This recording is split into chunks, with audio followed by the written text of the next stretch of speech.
So hope this program will be, so we expect that this program will be an enriching experience for all of us. Thank you once again.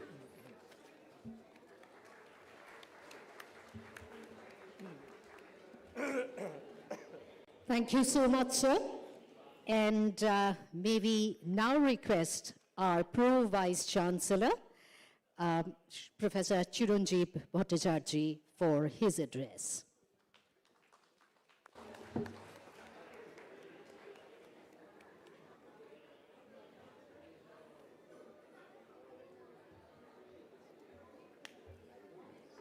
So at first, a very warm good morning to all of you, all the delegates, all the students who are present here.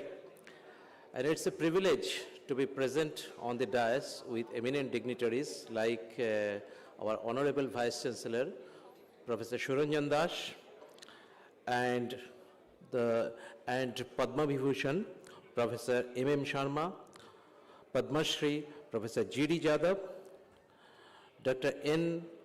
Kalai Selvi, DG, CSIR, Dr. Ashit Das, Head Refining, R&D, Mr. Ashwin Shroff, Chairman, Excel Industries, and finally, our Head of the Department, Professor Rajat Chakraborty, who was at one time my students also. So it's really great to see that the Department of Chemical Engineering is organizing its centenary celebration. And in 1921, the Chemical Engineering Department has started its journey in the form of Bengal Technical College under the aegis of National Council of Education, Bengal. So actually the Chemical Engineering Department has completed 100 glorious journey on 2021. But due to the COVID-19, basically we couldn't celebrate the centenary celebration. In fact, truly speaking, the centenary celebration should start from 2020 and it should be ended on 2021. So this is the general concept, but we couldn't organize that particular centenary celebration because of the COVID. All of you are fully aware of that the COVID has created a lot of problem in our life, particularly during the year 2020 to 2022. So now we are celebrating the centenary, and with the active participation of all the faculty members of the departments and the students, the research scholars. So this particular day, now we can see we are sitting here and we are inaugurating the centenary celebration of the Chemical Engineering Department. Though today I am just delivering this small pitch in the capacity of Pro Vice Chancellor, but I feel proud to think myself as the alumnus of this particular department during the decade of 80s, and I am also the faculty of this Chemical Engineering Department for last 30 years, more than 30 years in fact. So it's a privilege for me to be associated with such an old department. It is the oldest department not only in India but also in Asia. So actually the lot of alumnus of this particular department has contributed a lot to organize this centenary celebration. My heartiest congratulations and gratitude to all of them. Particularly, you know that you have already, many of them, and many of you have already read that in the newspaper that we have actually just got a corpus of 46 lakhs from the alumni themselves.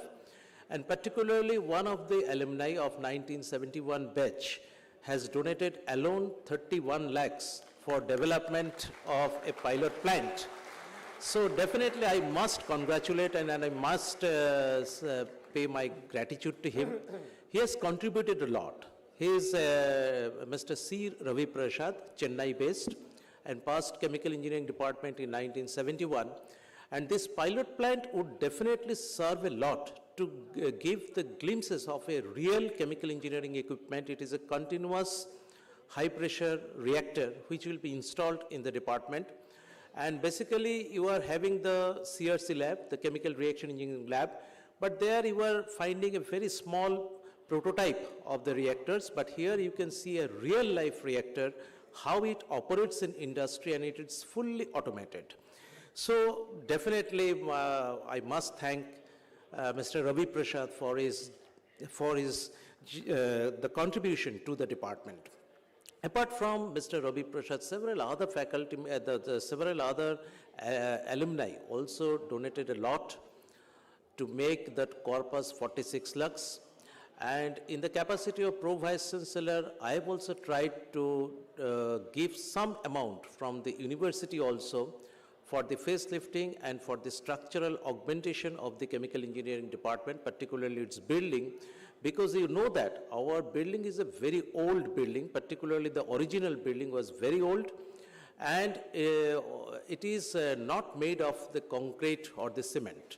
So at that time, particularly in the decade of 1940s, this particular building was actually constructed, particularly the portion which is housing the departmental library and the head of the department. That portion is the oldest part of the department. So definitely we have contributed from the university, though we are just having a lot of financial crisis, but still we have contributed, we have tried to contribute something from the university fund also. With the generous help from our finance officer, we have contributed a little so that this facelifting and some sort of structural augmentation can be done for the chemical engineering department on the occasion of this centenary celebration. Because of my busy schedule, I'm really not attached to the department physically nowadays. It is some sort of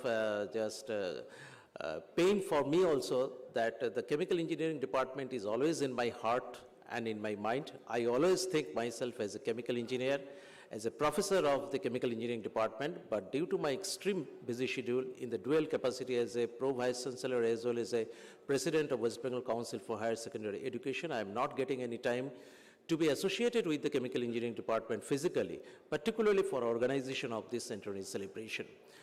But a lot of all the faculty members, all the students, research scholars, you have participated and you have contributed a lot. My thanks to all of you, and particularly the head of the department for coordinating such a huge event on the behalf of the chemical engineering department. So I thank you all, and I wish this 3 days centenary celebration would be a real success. Thank you very much. Thanks a lot.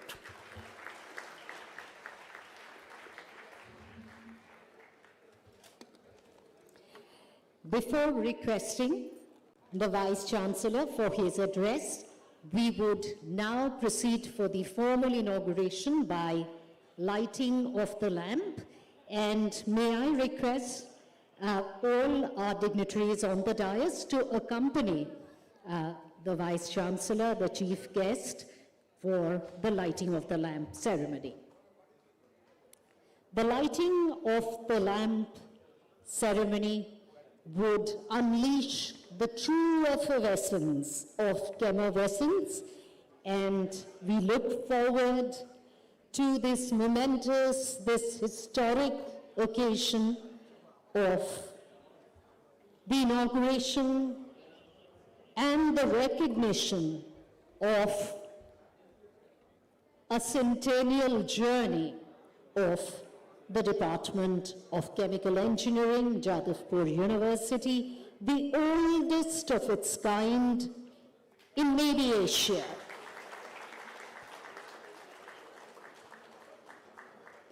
Thank you so much. We would like to capture this moment. Thank you. Thank you so much. As our distinguished guests return to the dais, I would request the Vice Chancellor, Professor Suranjan Das, for his address.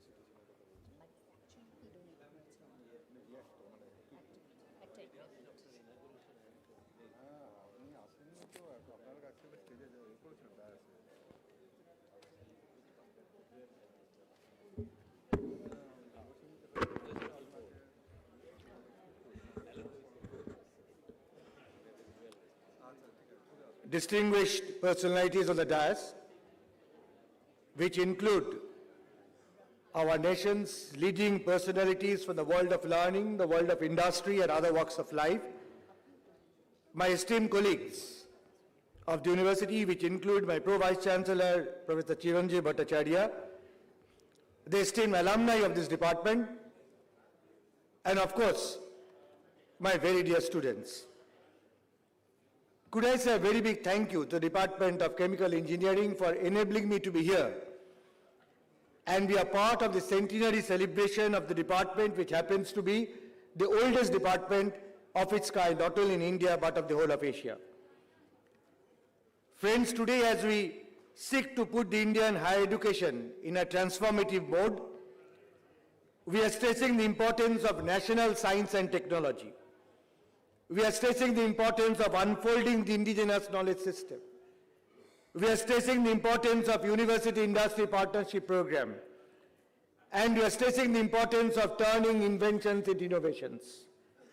Significantly, with the blessings of such personalities as Acharya Prafulla Chandra Ray and Hiranal Roy, the Chemical Engineering Department of this university has pioneered all these processes, and I'm sure the department will attain new heights of excellence in the coming days.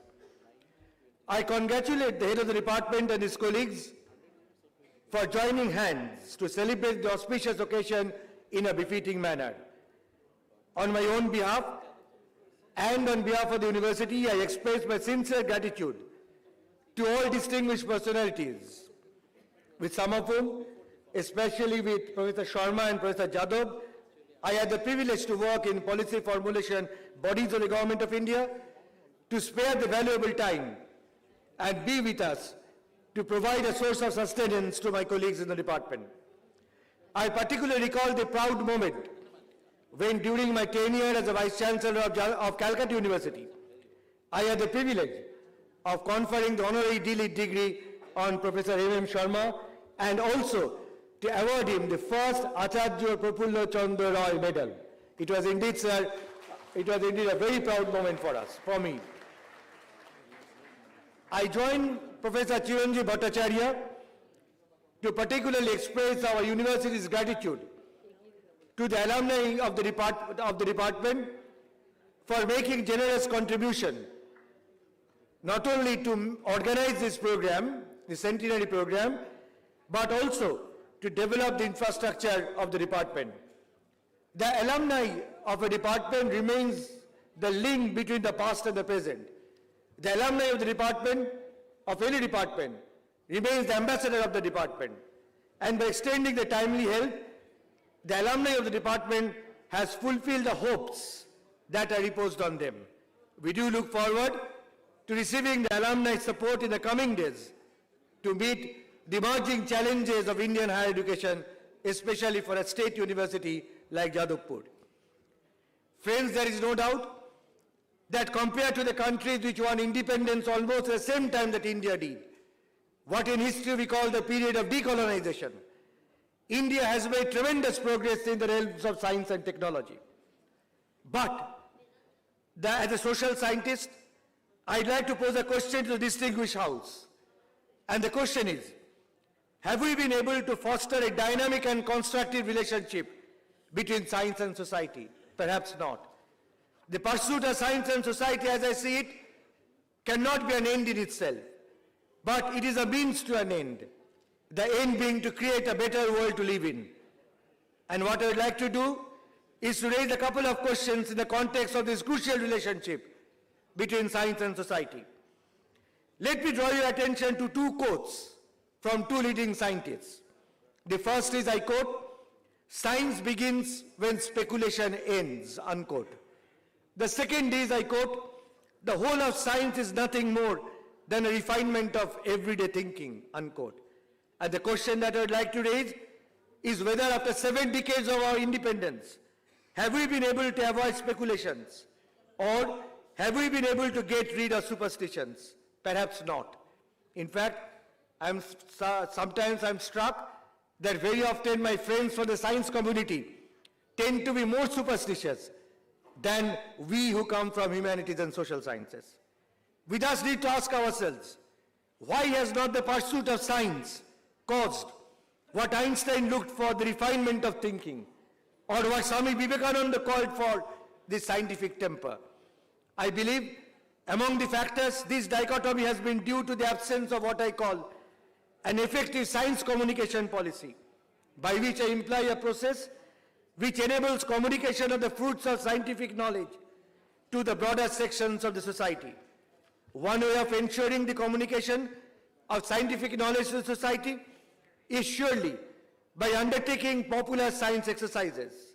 I am here reminded of Einstein's The Meaning of Relativity, or Steven Weinberg's The First 3 Minutes, or Watson's The Double Helix, which are perhaps some of the classic examples of how popular science texts communicated to people like us, who do not belong to the privileged members of the scientific community, some of the basic intricacies of scientific discoveries. Bertrand Russell was certainly not a professional scientist in the modern sense of the term, but his ABC of Relativity can be considered as a seminal contribution to popular science literature. Above all, we have the wonderful model of Kavi Guru Rabindranath Tagore's Vishwa Parichaya, which remains a classic instance of bringing to the young mind some of the basic truths of science. What I am trying to submit is the necessity of scientists to reach out to the common people. The other issue which I would like to highlight is the problematic of a disconnect between scientific discoveries and their use for the society. For instance, India has made tremendous progress in biotechnology, but why is it? As a leading social science journal tells us, only 10% of the fruits of researches in biotechnology go for the use of the poor farmers of the country. Or why is it that despite India becoming a leader of pharmaceutical industry, our country houses one of the largest number of children without basic vaccines? And why more than 450,000 infants die due to diarrhea every year?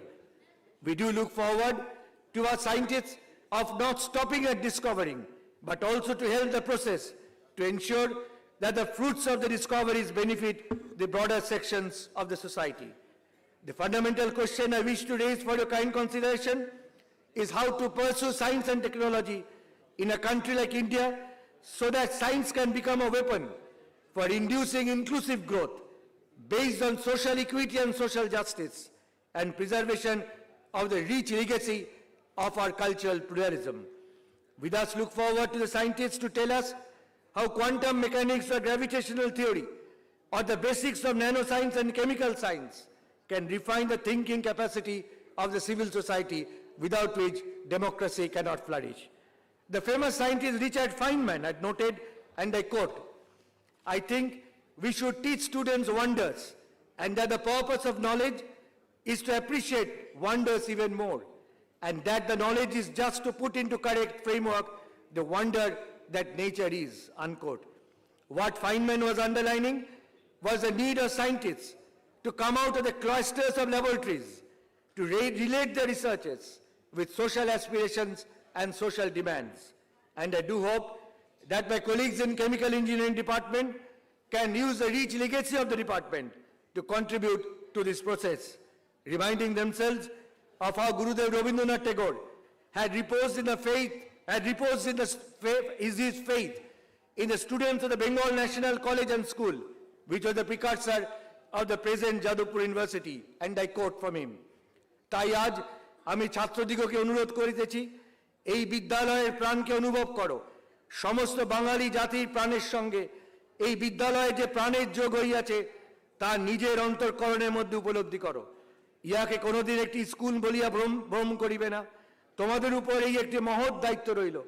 স্বদেশের একটি পরম ধরনের রক্ষণভার আজ তোমাদের উপরে যতটা পরিমাণে ন্যস্ত হইল, তোমাদিগকে একান্ত ভক্তির সহিত, নম্রতার সহিত তাহা বুঝিয়া লইতে হইবে। And also remembering Sri Aurobindo Ghosh, who was directly associated with the process that culminated in the establishment of Jadavpur University, and he had aptly envisaged, I quote, "Such a time has now arrived for our motherland, when nothing is dearer than our service, when everything else is to be directed to that end. If you will study, study for our sake, train yourselves body and mind and soul for our services," unquote. Let this day of celebration be also a day of commitment for my colleagues in Chemical Engineering Department both to sustain their quest for scientific excellence and also to contribute to the process of fostering a constructive relationship between science and society, about which the founding personalities of Jadavpur University had reminded us. Above all, our philosopher President Sarvapalli Radhakrishnan had reminded us, and I quote, "A life of joy and happiness is possible only on the basis of the knowledge of science," unquote. As I conclude, let me also compliment the local press for highlighting the contributions of this Department of Chemical Engineering. This is certainly a welcome move, because usually the press is interested more in identifying holes in Jadavpur University rather than celebrating the attainments of Jadavpur University. Let this be a break so far as my media friends are concerned. With these words, could I have the pleasure of inaugurating the celebration, which I am sure would be academically fruitful, invigorating, and stimulating. Thank you very much indeed.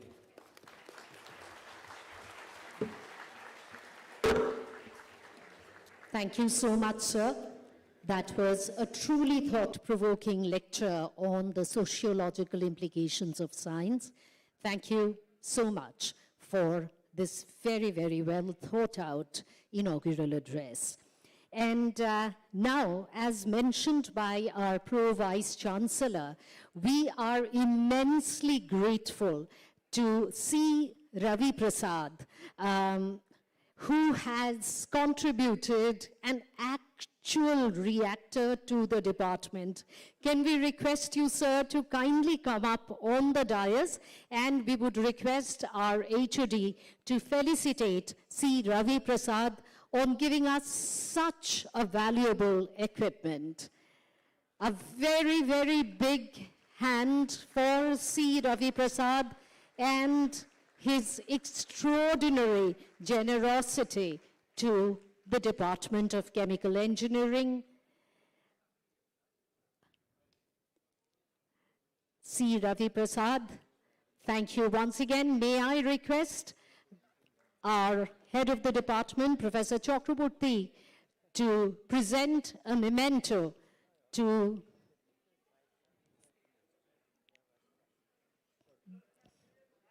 Mr. C. Ravi Prasad for his benevolence and the wonderful opportunity that the students of our department gets from such a valuable equipment. Thank you so much. Can we request you, sir, for a few words?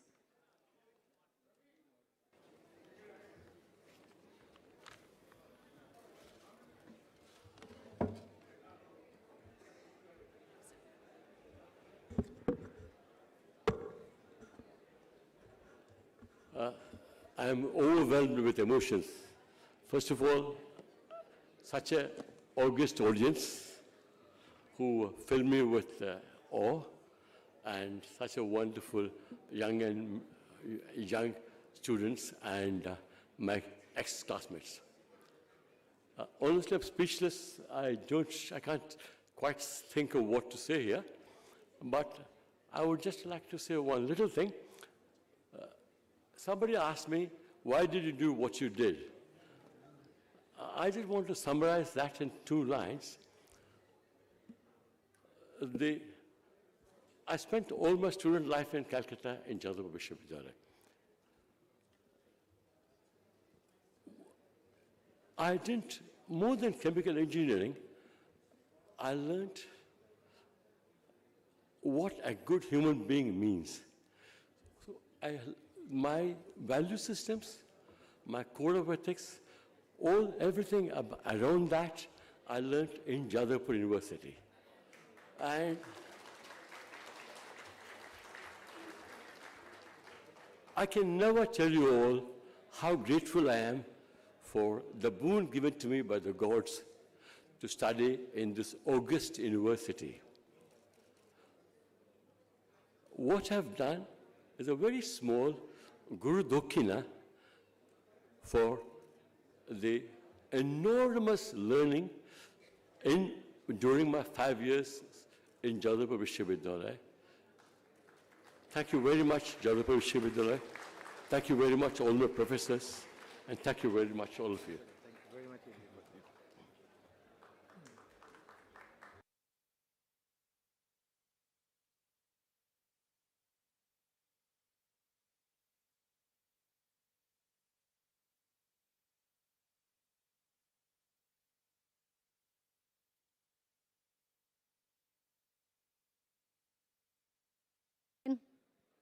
Once again, thank you so much. And with that, we are going to start with the technical lectures. And it would be up to the dignitaries present here today whether they would like to catch it from here or would like to sit there. Okay, all right. So thank you so much. And may I request someone who is perhaps a living legend in his lifetime, Professor M.M. Sharma, our chief guest, to start his panel. And our distinguished guests would actually take their seats in the front row. Okay, so even it would be better if people sit in the front row and catch it, right? Actually, there's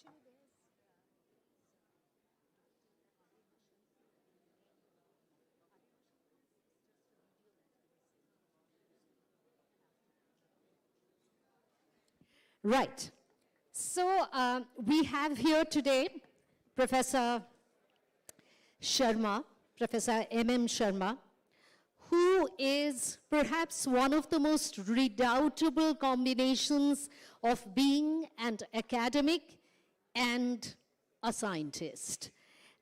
He had done his PhD way back in 1964 from the Cambridge University, and on the research front, his immense contribution in Bronsted-based catalysis in carbon dioxide hydration, and subsequently the kinetics of COS, it has released immense possibilities and new dimensions in linear energy relationships. He has received many awards, only his due, of course, the Padma Vibhushan, the Padma Bhushan,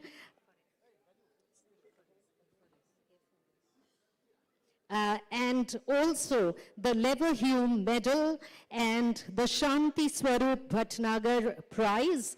And of course, he is, as I mentioned, a living legend, one of the most senior and iconic representatives in the chemical engineering field. So without, everyone knows him, so without going into more details and taking away more time from his lecture, may we now have the privilege and pleasure to present Professor M.M. Sharma.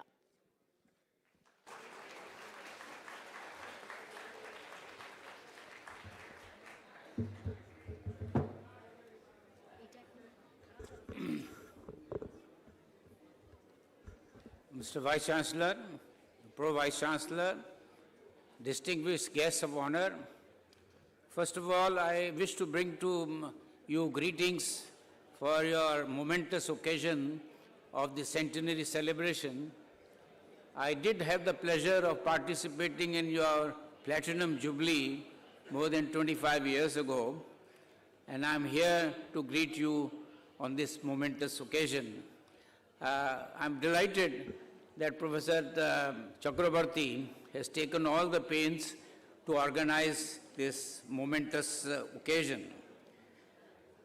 Life is not possible without chemistry, but life can be better with chemistry. And chemical industry is the heart of the fourth industrial revolution. Chemical engineering, therefore, is indispensable. Life will be miserable without chemical engineering. So this is the occasion to celebrate chemical engineering, not only your centenary year, but the whole subject of chemical engineering. I'm going to dwell upon 3 or 4 important topics. First of all, with reference to refineries, and I know there are some persons present in the audience, the shift from fuels to electric cars is going to trigger some major challenges to chemical engineers, because the cat cracker, which was originally designed for maximizing gasoline, then diesel, now is being used to maximize propylene, so that propylene yield could go from 4% to well over 20%, and is wished that we might be able to go to 30% in the near future. The design of these reactors is really challenging for chemical reaction engineering people. There are many methods of designing these high severity crackers. But one of the fortes of chemical engineers is the separation technology. And this will bring in its wake problems of separation technology for various reasons. First of all, how do you valorize C4 olefins? What kind of separation scheme you are going to adopt? Even more challenging is the LCO, because LCO out of high severity brings in 30 to 40% of naphthalene. As of now, it is downgraded to diesel. Now imagine the separation technology. Once again, I say forte of chemical engineer, that you will have naphthalene, monomethyl, dimethyl naphthalene, and 2,6-dimethyl naphthalene is required for PEN instead of PET, which has properties that you can even retort it. And the films have extraordinary quality. One of the reasons why PEN has not gone places is because of the high cost of naphthalene dicarboxylic acid. It is a pity that a lot of C4 olefins are being consigned to LPG. Their value is much more than you are inclined to believe. There is still no recovery of C5 olefins from the naphtha crackers, even from cat crackers. And here also separation scheme is of very great importance. Dwelling on this theme of separation technology, there are many problems that we would be facing in the coming years. Very smart separation processes would be required, and the energy intensity has to be reduced, because energy is connected with CO2 emissions. And therefore our workhorse distillation, which people thought was a mature subject, is not so at all. We have had reactive distillation, we have had divided wall column. We are now talking of recovery of heat from condensers, including vacuum columns, where the top temperature may be as low as 100 degrees centigrade through heat pump. All these are going to throw challenges at chemical engineers in terms of valorizing, so that your energy consumption comes down, CO2 emission comes down. And this is the way. But energy guzzlers like ethylene, ethane separation, propylene, propane separation, and many other related separations, cryogenic distillation is very energy intensive. The latest development in adsorptive separations, marvels are being created, because MOG and COG, they are opening up totally new frontiers. For example, MOG has areas equivalent to 3,000 square meters per gram versus maximum like 1,000 we get in activated carbon. And you are able to module them in such a way, wonder, can you make an MOF ethane selective rather than ethylene selective, so that impurity ethane can be removed in a facile way. Similarly, propane selective MOF. Now, this material science is very intricate in making. As of now, they're expensive. It is the job of chemical engineers to bring down the cost of MOF and COF. But one of the latest development I have come across is the size-based separations based on zeolite is well known. And in fact, everybody in the public knows PESA without knowing the full title. Pressure swing adsorption and vacuum swing adsorption was a follow-on. But what people are missing out in terms of these adsorptive separation is we are now heading in the direction, even if the molecular diameter is same, but if the size is different. Just few days ago I read a paper how acetone and butanol can be separated because of difference in the size using modified MOFs. The separation technology based on adsorptive separation is really going to do wonders in coming years, including in the biotransformation where you use ion exchange resins and so forth. Like the role of adsorptive separation, membrane separations have opened up totally new frontiers because energy consumption, mind you, even adsorptive separation can bring down energy consumption to 10% of cryogenic distillation. Classic example of RO, you look at the energy consumption in RO for desalination versus multiple effect evaporators. But we don't stop there.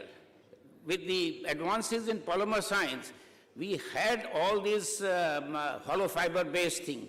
And you see the impact of this in quality of life by way of dialysis for people suffering from renal diseases, kidney diseases, how the dialyzer works on the basis of hollow fibers invented by chemical engineers.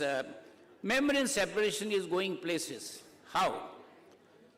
It is not just ultrafiltration, microfiltration, RO. We are now talking of something far more challenging in terms of nanofiltration. That is, you sieve out molecules with molecular weight more than 250. And pharmaceutical operations are undergoing dramatic changes because most of the molecules have molecular weight more than 250.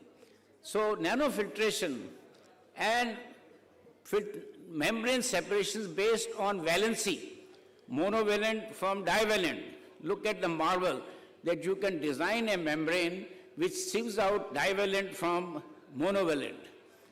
We are now talking of membrane reactors. We are talking of membrane distillation which cuts down energy consumption enormously. The retentate in the desalination can be subjected to membrane distillation is almost commercial now. In the pharmaceutical, the emphasis today is on chiral molecules. And apart from resolving racemic materials, there is now this great emphasis of how we can speed up this process by simulated moving back chromatographic separation and using chiral columns. Because FDA does not approve any molecule which is racemic, you have to give. So chiral engineering, the smart crystallization, in fact, most of the earlier literature in chemical engineering was for inorganic materials. Today we are talking of crystallization as a critical factor in the entire pharmaceutical industry, which is like $1.3 trillion industry globally, in contrast to chemical industry of $5 trillion. And crystallization to give the right particles. In fact, I can dramatize this by telling you that you have put up a plant, the product has come out, but is not sellable. Why? Because loss on drawing is not right, particle size distribution is not right, because chemistry was right, but chemical engineering is not right. So smart crystallization would place heavy demands. Just as many years ago, chemical engineers did a great job in melt crystallization. Melt crystallization is very critical. Further advances are taking place in melt crystallization. So I want to repeat and tell you that one of the strongholds of chemical engineers in terms of separation technology is going to be more and more demanding in coming years.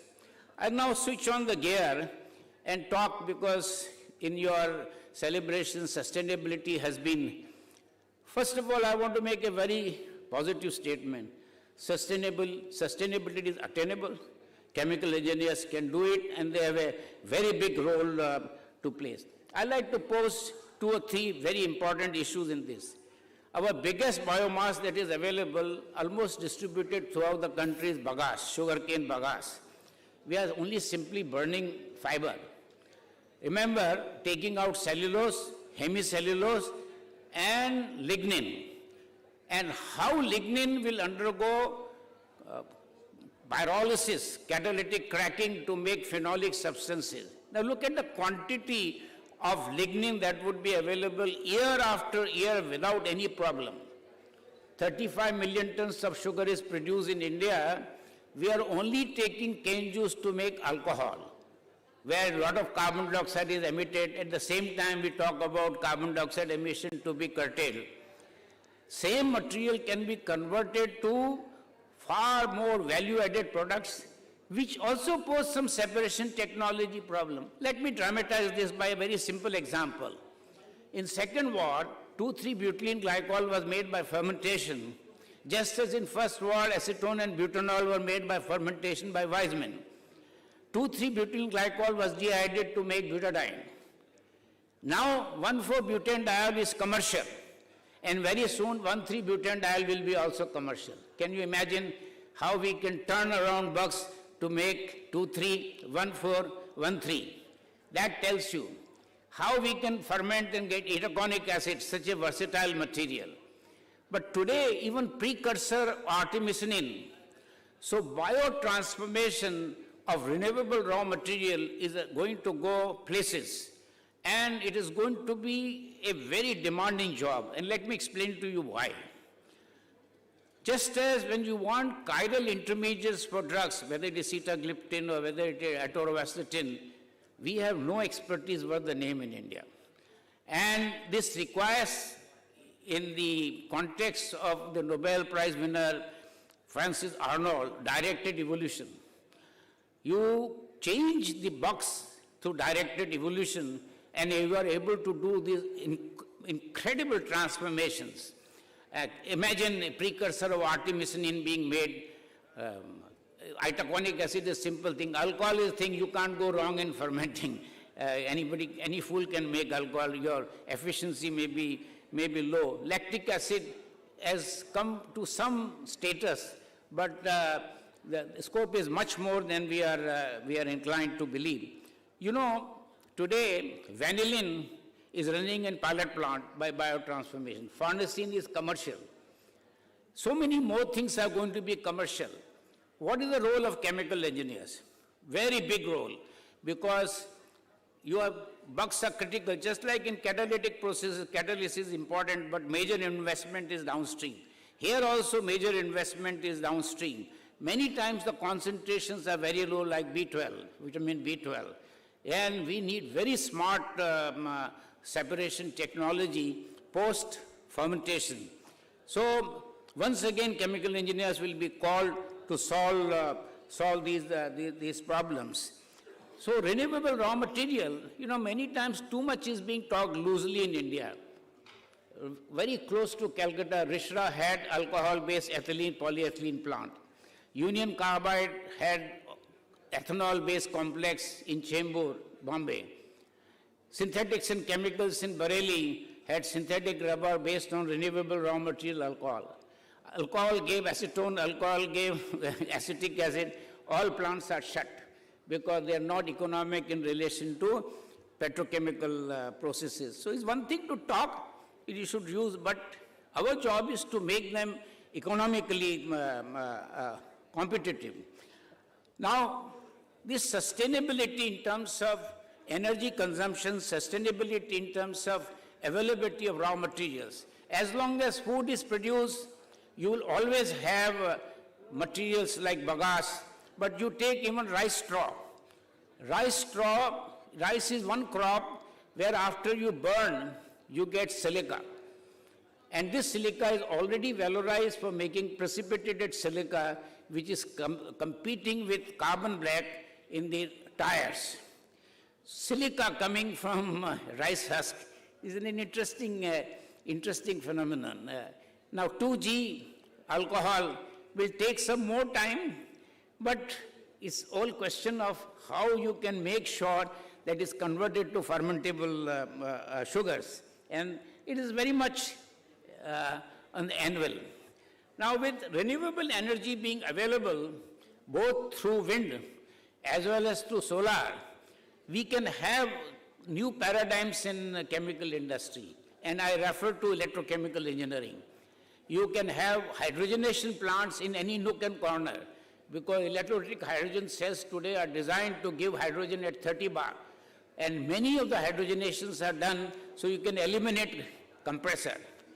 But if you can do anodic and cathodic reactions simultaneously, like methoxytoluene going to anisekaldehyde, ferric anhydride going to the reduced product, it will do wonders, because you are able to make use of both anodic and cathodic. Now, electrochemical engineering, which used to be fashionable earlier, somehow took back seat. But I dare say now that it will be back into full swing because of availability of renewable energy and ability for minimalization of industry. Not everything is not great by being grand.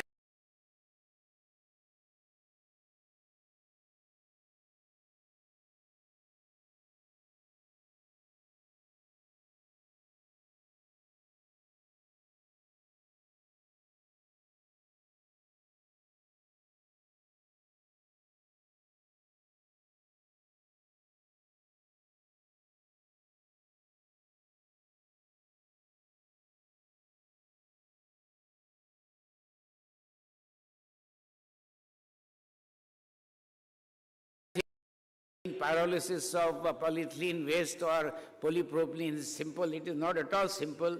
Number of units are coming up throughout the world now, because there is a mandatory requirement for recycling, circular economy. For polyethylene, polypropylene, they are the largest volume. We are talking of total volume of something like 150 million tons per annum. And it's quite a serious problem, and chemical engineers will have to play a very big role in this circular economy.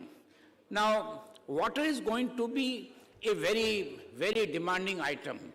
70% of water, 70, is going into agriculture, and rather poorly. Sugarcane, rice being the biggest culprits. But we chemical engineers should know how to do complete recycle of water, not only through RO, but first recovering valuable chemicals from waste stream. Take pharmaceutical industry.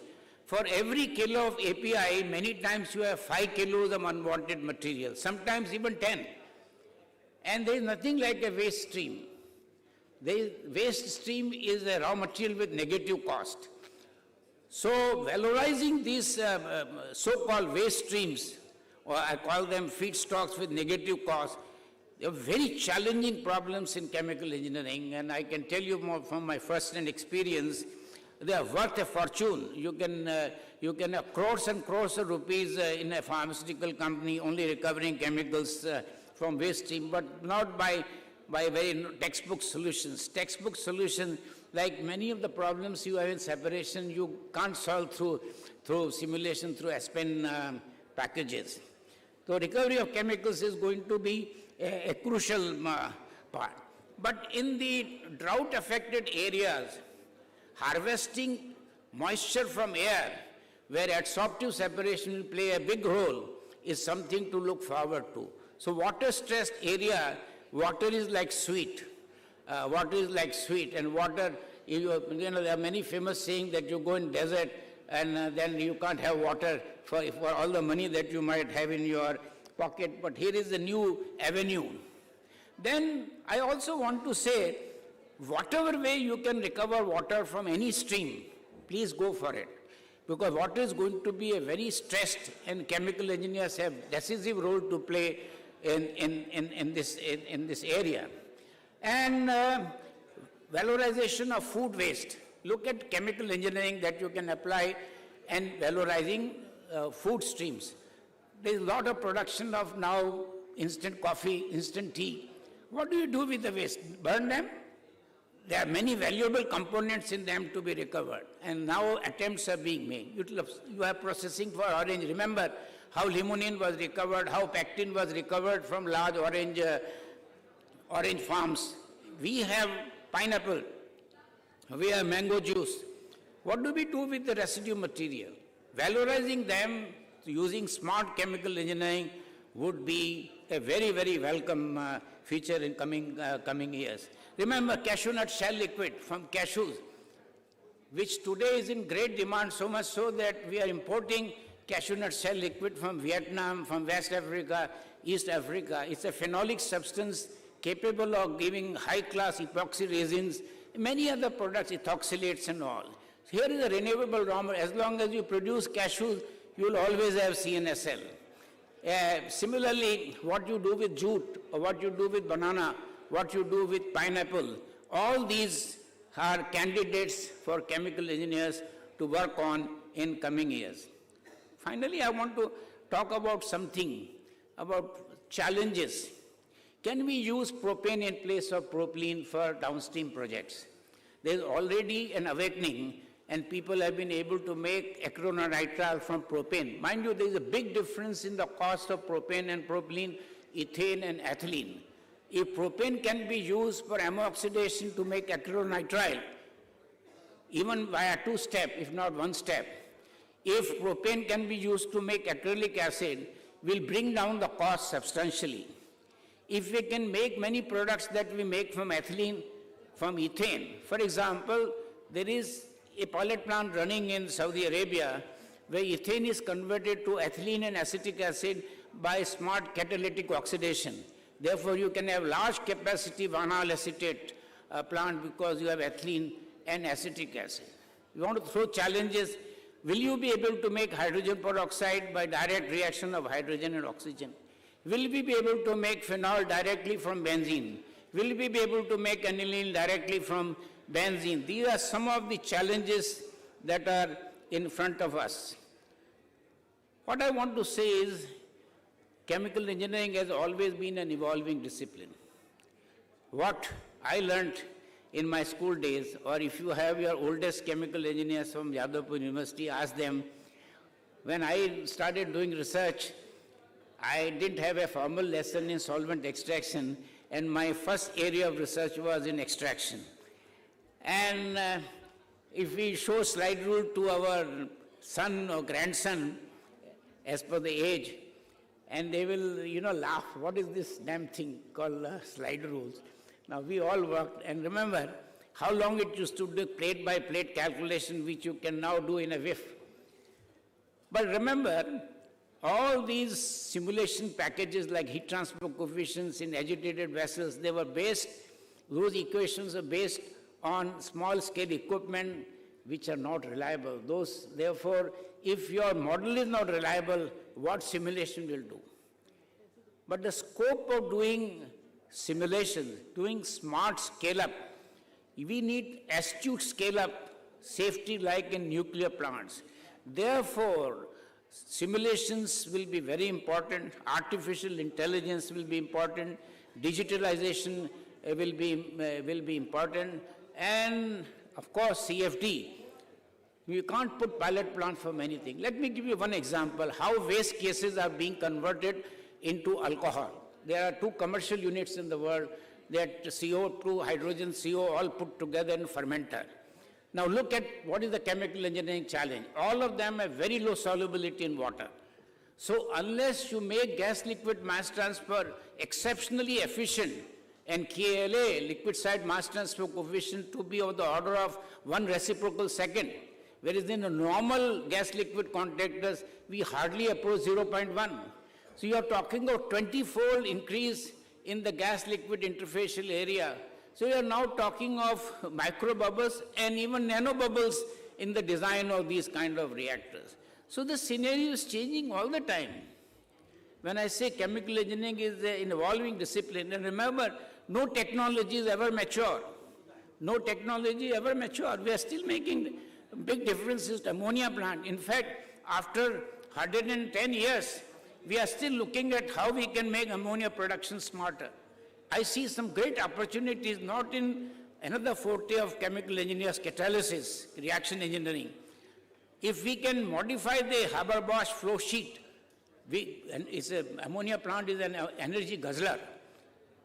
Although it has come down to below 7 million kilocalories per ton, but there is scope if we change the entire method of removing ammonia, if you can develop high temperature membranes, if you can develop methods of absorbing at higher temperature, then all this refrigeration and all will become redundant. So keep in mind that no technology is ever mature, and therefore challenges will be always there. And finally, I want to, in this great Vivekananda Hall, because I see this great statement which applies to chemical engineering, arise, awake, and rest not till the goal is reached. So I challenge chemical engineers not to rest, but keep on working hard and keep on opening new frontiers. Once again, greetings to you on this momentous occasion.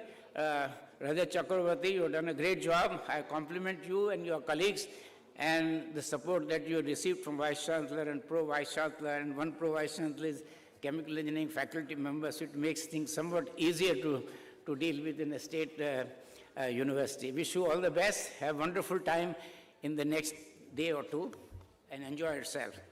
Thank you.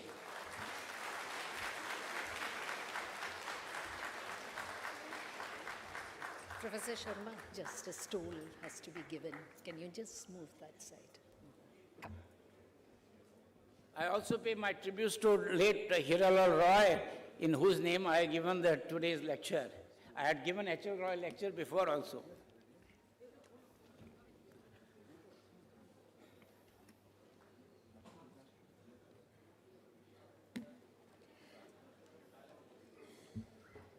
We would once again like to thank Professor M.M. Sharma, and may I request our head of the department, Professor Chakraborty, to felicitate him once again with a story. I think it would be nice if you could move forward on the stage so that it would be easier for the photographer to capture it.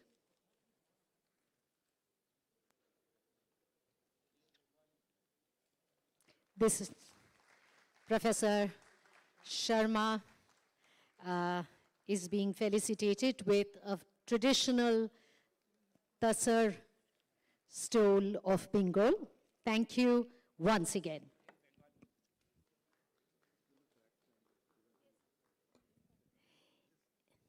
And now, ladies and gentlemen, we are sort of tweaking our schedule a little because we have Professor Dr. N. Kalaiselvi, who has to leave for another assignment.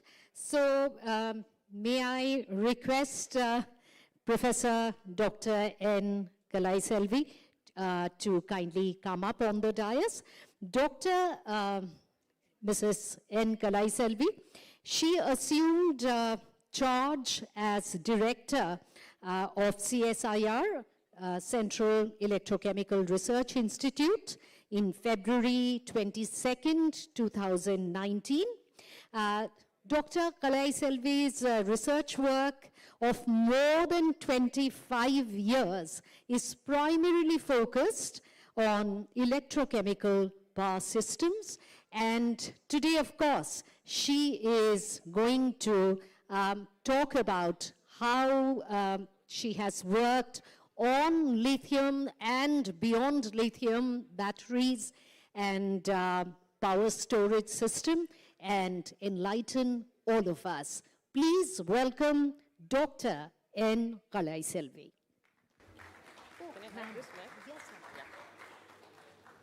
Namaskar, Vanakkam, and pleasant morning to every one of you.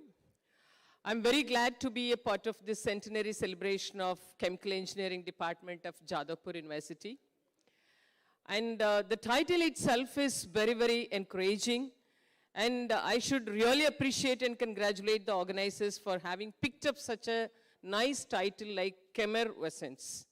Friends, we have heard about fluorescence, phosphorescence, luminescence, chemiluminescence, photoluminescence, and also effervescence. So when will you get effervescences? Carbonates or insoluble in water. And to make a carbonate salt to be soluble, normally you will be adding little hydrochloric acid. And at that time, the carbonate will dissolve and it will liberate effervescence. It is nothing but even a dissolvable, non-dissolvable carbonate could be dissolved, and at that time it will show its involvement in the in the form of effervescence. And this is where your chemical engineering is showing your involvement, and you are showing your progress in the form of CHEMERVESCENCE. And I really congratulate the organizers for having picked up this particular topic. And another very interesting point to me was, you are celebrating your centenary celebration, meaning is chemical engineering department, whether your university is junior to you. So that's a very, very amazing fact, because I am representing CSIR. We normally feel so proud that India got independence in the year 1947, whereas CSIR got established in 1942. Meaning is, CSIR is 5 years senior to India's independence. So this is how very, very important scientific and technological events and organizations, they got established maybe at milestone times, and today we have the liberty and we are feeling so proud to celebrate the centenary celebration of the Chemical Engineering Department of Jadavpur. So taking this particular very important August gathering, I wish to draw your attention towards very important point, or I would say the tagline, which is nothing but innovation. Friends, country India today is a developing country, and days are not so far off. We should make the country to become a developed country, for which we need to think about one point very strongly, which is innovation. So I thought that I can share some of my views with you today by way of sharing what innovation is, what kind of innovation is required in India. So as chemical engineering fraternity and research scholars and students, how best you can also really contribute to the innovations that the country is looking for. And of course, I will say that in what way CSIR is now coming up with the kind of innovations to help the nation to consider itself to get its development in the nearest future. Can I have the pen drive? Can you show the slides? You need 1 more minute? Okay, I will talk again, no problem.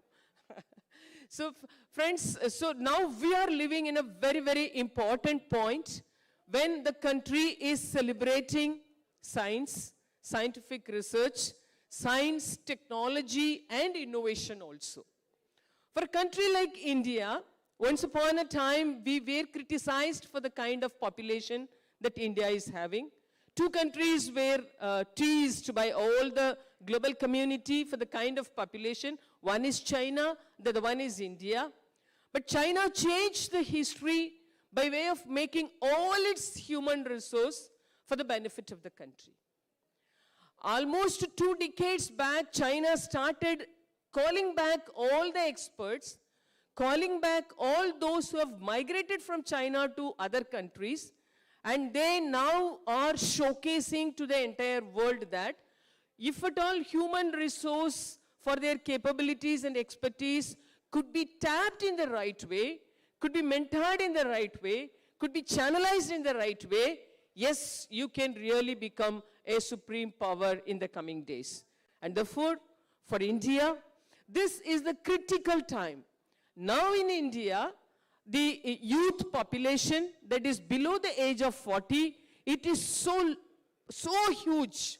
You can really say that we are rich with the youth power as on date. But this youth power should be utilized, should be mentored, and should be properly utilized for the development of the country, at least within next 2 decades, without which you will be losing the real power of this youth.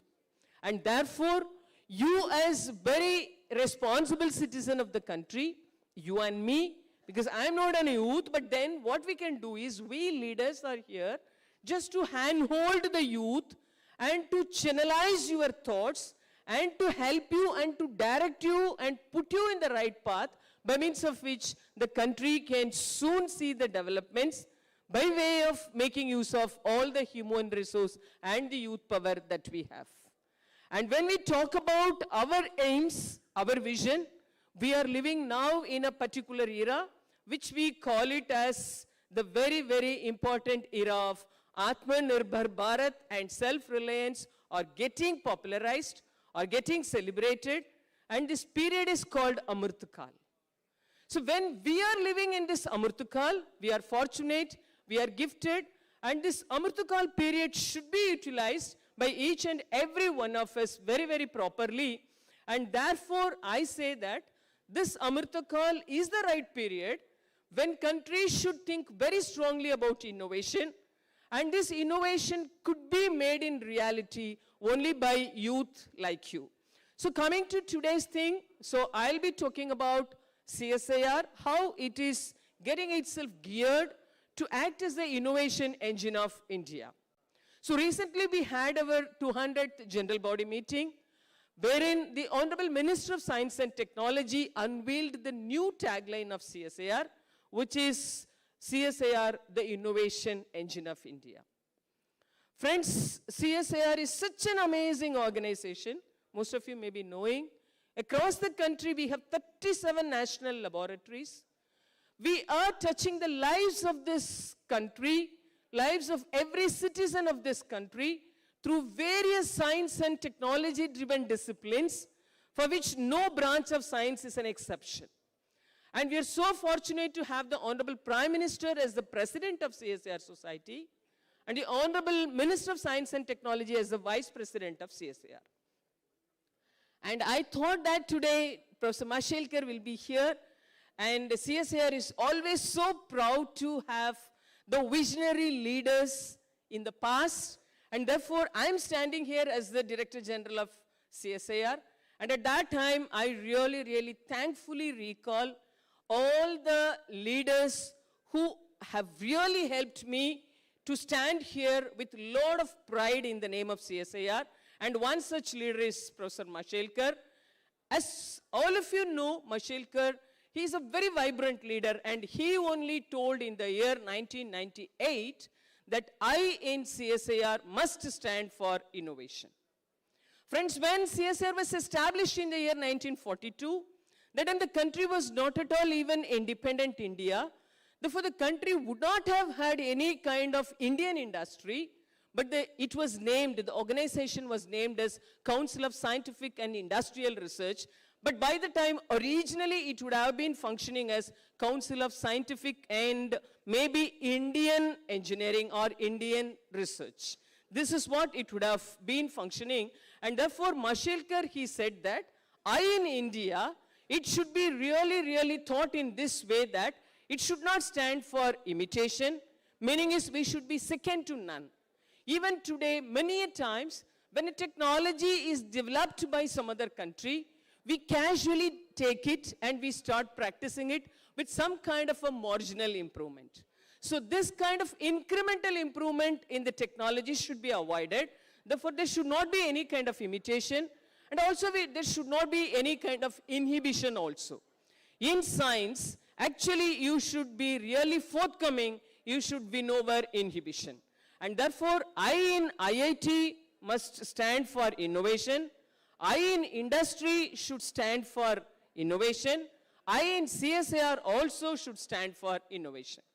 So accordingly, CSIR had this Innovation Protection Unit, and our first US patent that also we got in the year of 1942. Dr. Shanti Sharup Bhatnagar, and who is very well connected with CSIR. CSIR and Shanti Sharup Bhatnagar are inseparable, and he himself got 50 patents in his name. Similarly, in the year 1995, CSIR Intellectual Property Management Division also got established. This is how this organization is playing a very important role to have this IPR policy and innovation in our name. So are we doing innovation only within ourselves with the scientific fraternity? No, guys.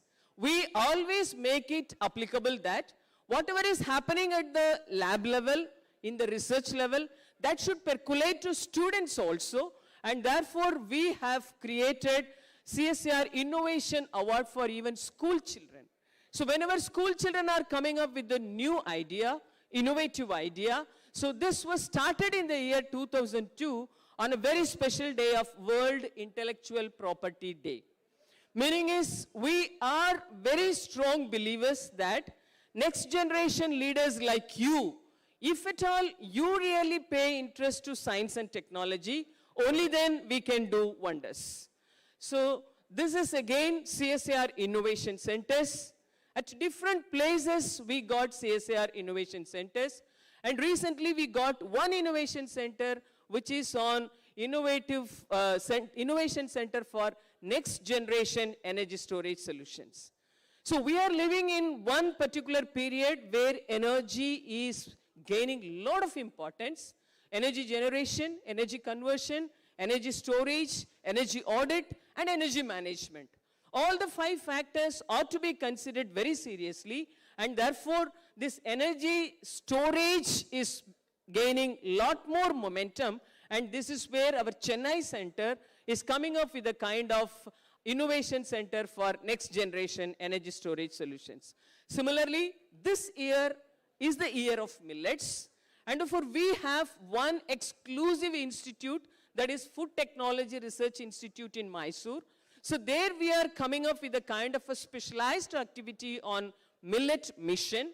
So by the end of this year, we'll be coming up with a kind of a millet calendar, wherein this India origin-based millets with a calorific value, and we'll come up with a kind of a recommendation also based on Indian millets. And similarly, we are having another center for innovation and translational research for biostudies also.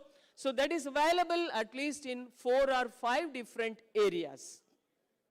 Now coming to this Atal Innovation Center, we are working closely with Niti Aayog, and we try to reach the school children through this kind of Atal Innovation Labs. And so far we are getting ourselves connected with a minimum of 3 lakh students through this JCEAA program. And friends, if you so we have another innovation complex which is in Mumbai, which will be mainly concentrating on our linkage with the industry through the innovative projects and the technologies and the products and the processes that CSIR is developing, which is going to be operational in Mumbai. So we are planning for a minimum of 3 such things, and the first one in Mumbai will be operational maybe in next 1 or 2 months. So if at all you want to make a kind of a scientific business, if at all you want to make a revenue generation along with sustainability, definitely you need funding opportunities for innovation, incubation centers in terms of infrastructure creation, consultancy and networking. Definitely it could be offered by R&D labs like CSIR.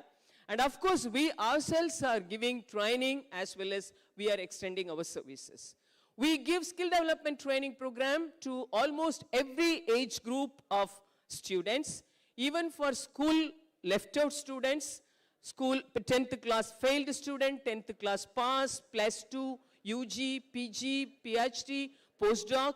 Similarly, if at all you are an employee, your early career, mid-career, and your topmost career, like every age group, we offer this kind of a training program. And we have a special innovation fund also. CSIR comes under DSIR, which is Department of Scientific and Industrial Research, wherein we have a Section 8 company called NRDC. So through that DSIR and NRDC, we are coming up with programs called PRISM, PACE, CRTDH, and PIIII. CRTDH is one very important thing that it talks about Technology Development Hub. So if you just see whether it is NCL's Venture Center or whether it is CCMB's Biology Related Incubation Center, whether it is the Atal Incubation Center of CCMB, IHBT is also having another innovation center, and our IMMT Odisha, Bhubaneswar is also having InTech. So like CSIR is having a minimum of 6 to 7 innovation centers, by means of which we try to inculcate the importance of innovation. So today CSIR, it's a big family. So we have 37 national labs. We have around 5,500 PhD students also. And we are having number of patents and publications And every year we see that the number goes up. And friends, if you just see what CSIR has made as an impact in the society, I would say without any hesitation, CSIR, every bit of CSIR has been already realized by every Indian industry. Whether it is drugs and pharmaceuticals, whether it is genomics or energy or leather, we normally say India's memory is CSIR's memory, because memory plus it is CSIR's technology. Similarly, India's leather technology is CSIR's leather technology, because CLRI is the unique and the dedicated institute. India's electrochemistry is CSIR's electrochemistry, because we have one electrochemical research institute. So this is how every industry, and especially in aerospace and defense, I wish to share a very good news and a great news. Just 4 days back, our CSIR NAL lab, we got even the certification completion for our Hansa next generation hobby flying aircraft. So it is a very great accomplishment, and soon maybe both the ministers will be taking it to greater heights. So this completion was really a great, great milestone activity. Therefore, whether it is agriculture or aerospace, whether it is pharma or chemicals, everywhere CSIR is finding a footprint. So this is where I can say, starting from minings, fuels, and also minerals, metals, materials, everywhere CSIR technology is having its impact. So if at all you talk about urban technologies, I can showcase a minimum of 5-6. Friends, the last one is very important, biojet fuel. Even the cooked oil could be reused, and it could be used as a biojet fuel. We have already completed 65 flying hours with the reused oil as a biojet fuel, wherein the blending ratio is 15%, whereas the next milestone is we have to complete 200 flying hours, and also we have another ambitious plan that 50% of the biojet fuel will be really tried for its blending. So for which now we have already developed the engine. Only thing is we have to complete the flying hours. And friends, when it comes to the other technology that is for rural, all the time CSIR is worried about how best we can connect us with the unreached portion of this country. Not that in the country like India, everyone is reachable. Still we have some amount of population in the country in the form of unreached place. Therefore, we are trying to touch the lives of unreached people also. If you go to the southernmost part of this country, there is a place called Rameshwaram. Near Rameshwaram, there is one Gulf of Mannar is there. That place is called Mandapam. There, the seaweed cultivation has really taken up a very, very great momentum. A minimum of 2 companies, private companies, are making more than several crores of profit and turnover just because of the seaweed cultivation. It is not only the seaweed cultivation, they are further processing the seaweed, and they make it as powders, they make it as biomanure, they make it as a cattle feedstock. Number of value-added products are there, and therefore the seaweed has also created a lot of things. Friends, many a times you would have heard about CSIR's aroma mission and floriculture mission. When the Honorable Prime Minister is talking about that the farmer's income has to be doubled in the coming days, we from CSIR, we took it very seriously, and we are seriously and sincerely working for that. By means of this aroma mission, we have really touched the lives of the farmers. Several thousand hectares have been planted with a kind of sampling, sapling, and the cultivation technologies. Everywhere our scientists are working with farmers. We are not getting ourselves stopped only with the laboratories. We go to the farmland, we work with the farmers, we give them hands-on training, not only to the farmer, but also to the entire family. Even after cultivation, for example, in the case of lemongrass, we help them to get the lemongrass oil, meaning is oil extraction. Even after the oil is extracted, how best the oil could be taken to the market, by means of which this becomes a great cash crop. This aroma crop should become a cash crop. And this is how we are helping the farmers to get their income increased to the tune of 1.5 to 3 times according to a third-party evaluation. It is not evaluated by CSAR. Third-party evaluation clearly says that the farmer's income has been doubled. So that is one with respect to the lemongrass oil. Friends, again, with a lot of pride, I can tell you, till last year, India was depending upon other countries for lemongrass oil. In the entire history of India, last year, 600 tons of lemongrass oil was exported just because of CSAR's aroma mission. So that much CSAR is really impacting the lives, and we are coming up with even marigold oil also. So soon we will come up with a lot of success stories. Just because some very important leaders are sitting here, I thought that CSAR, to share that CSAR is working on 8 different teams, and one such team is specialty chemicals including leather and petrochemicals, because I was just talking to Mr. Ashwin Shroff and I was just making a mention about that. So apart from these chemicals, we are working with aerospace, ecology, environment, energy and energy devices, agriculture, healthcare, mining, and civil infrastructure. That's why I said that every area is having CSAR's impact. So this is one success story I told you. This is Hansa NG.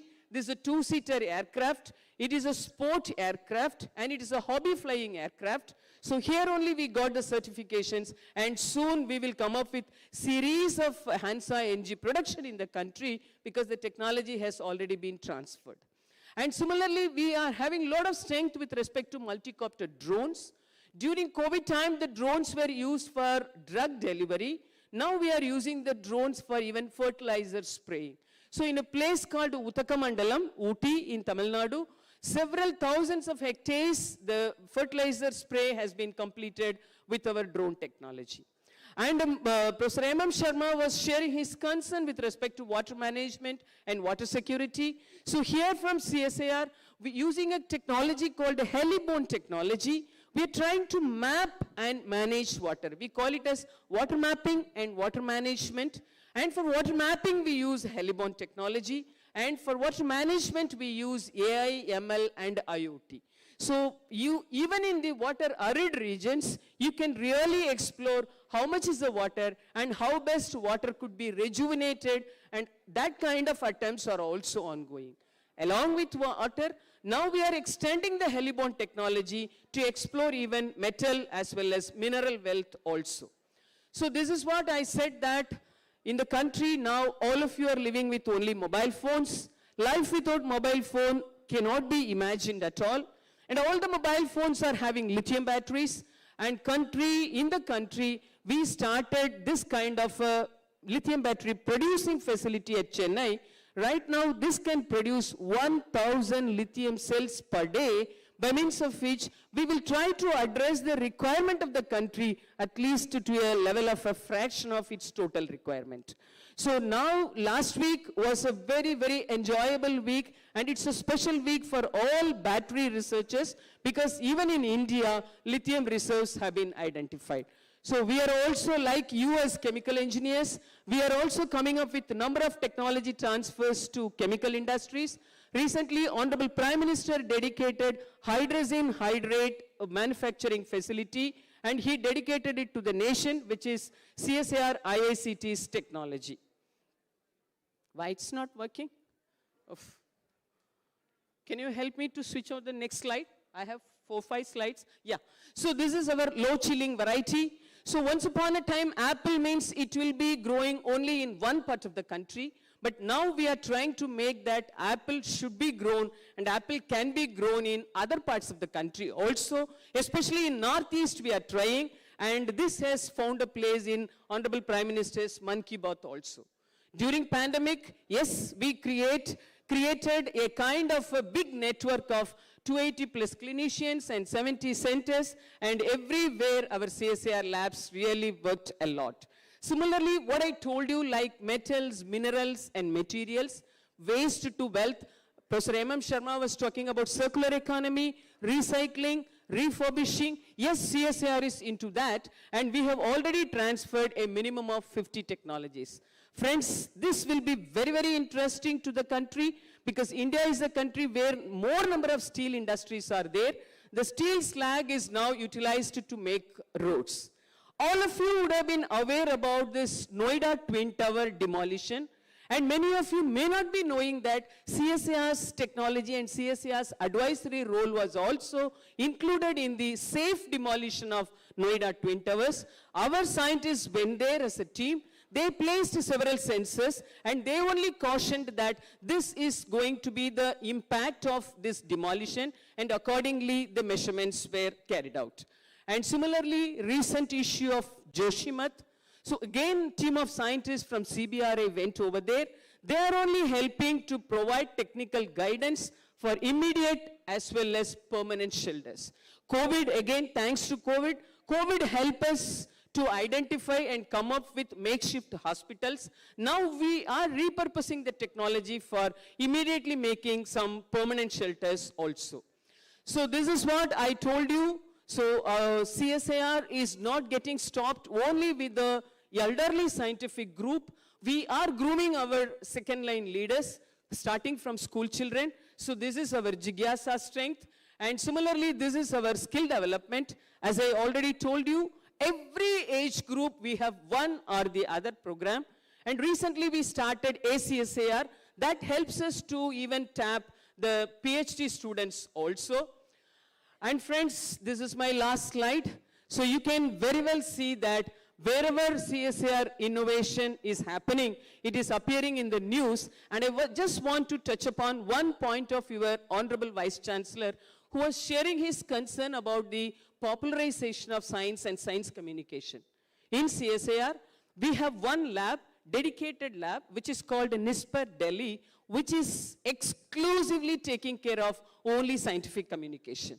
Friends, we are living in an era where we have e-book, C-book, we have now C-media, E-media, and we have C-library and E-library, and NISPER is addressing the requirements of all, including C-media and E-media. Therefore, I take this opportunity to invite each and every one of you to pay your attention in identifying the right educational institution for your higher studies, right research institution for your career, by means of which CSAR is always open to each and every one of you. Thank you very much for the organizers, and thank you once again for your patient listening. Thank you.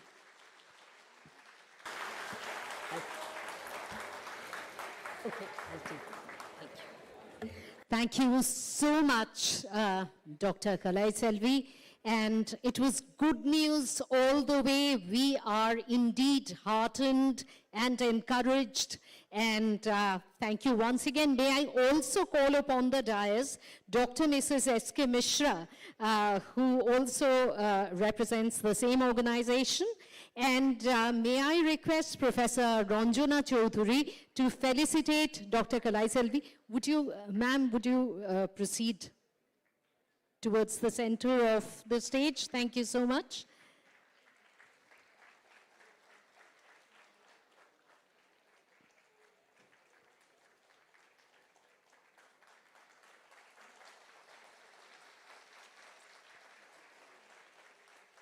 Thank you. Also representing CSIR, the Central Glass and Ceramic Research Institute, Dr. Mrs. S.K. Mishra. And may I request Professor Ranjana Chaudhuri to do the honors once again.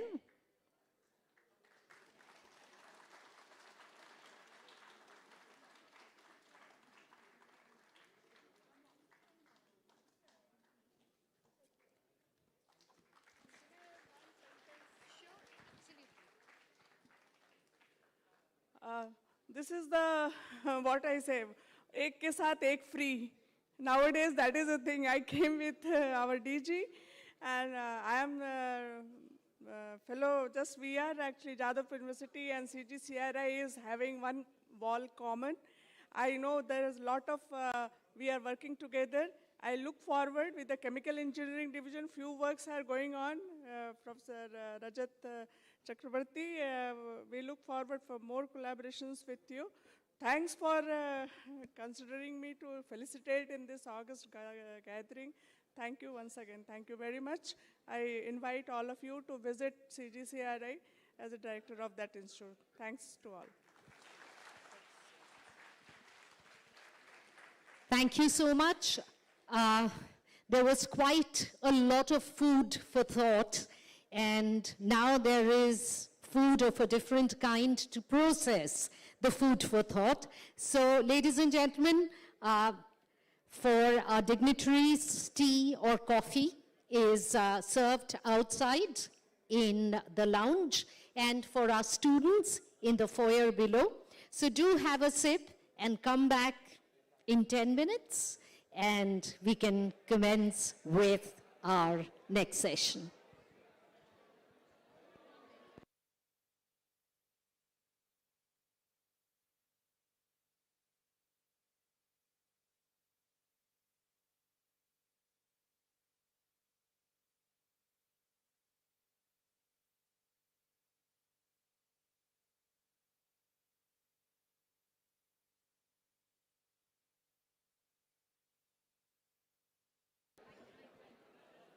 Can we request our alumni members to kindly take their T-shirts from the reception desk? As soon as you produce the money receipt, the T-shirts would be available to you from the reception desk. This is a request to all our alumni members to collect their T-shirts from the reception desk.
Ladies and gentlemen, and our dear students, we are about to start a video presentation which was specially prepared for this occasion by Dr. R.A. Mashalkar. As we all know that Dr. Mashalkar is known for his pioneering work in the area of zeolite catalysts, which are used in a variety of industrial processes. Dr. Mashalkar is also an academic, a prolific author who has more than 200 research papers. He received the Padma Shri, the Padma Bhushan, and the Padma Vibhushan. Dr. Mashalkar sends us his best wishes and this presentation. Can we start the video, please?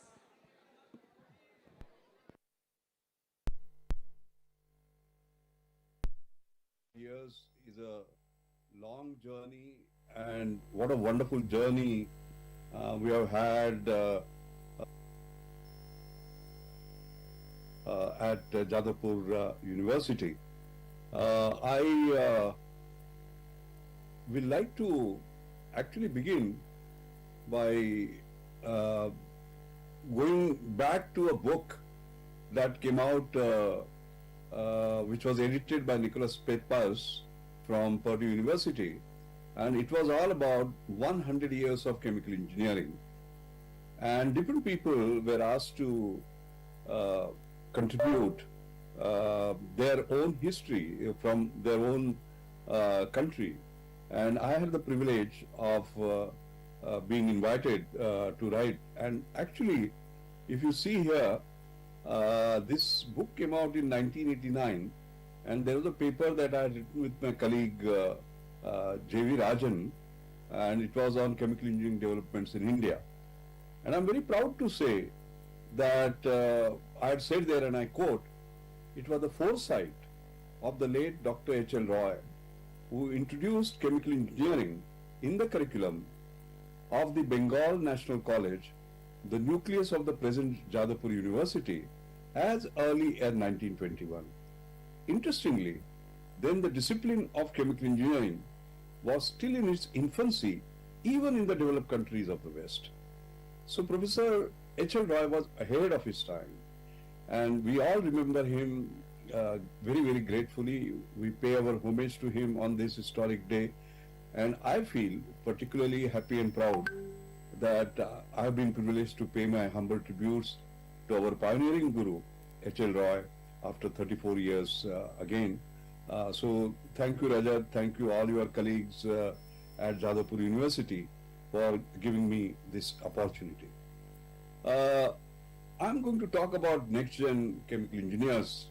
We have to look at the future, as they say, that we only think of the future because that is where we are going to spend the rest of our lives. So what is going to be our future? I think first is change. Change is the only constant, as we say, and we have a very rapidly changing society. The second, there will be new challenges: volatility, uncertainty, complexity, ambiguity. As we say, VUCA, that is going to be the new normal. So the new engineers have to be dealing with this VUCA world.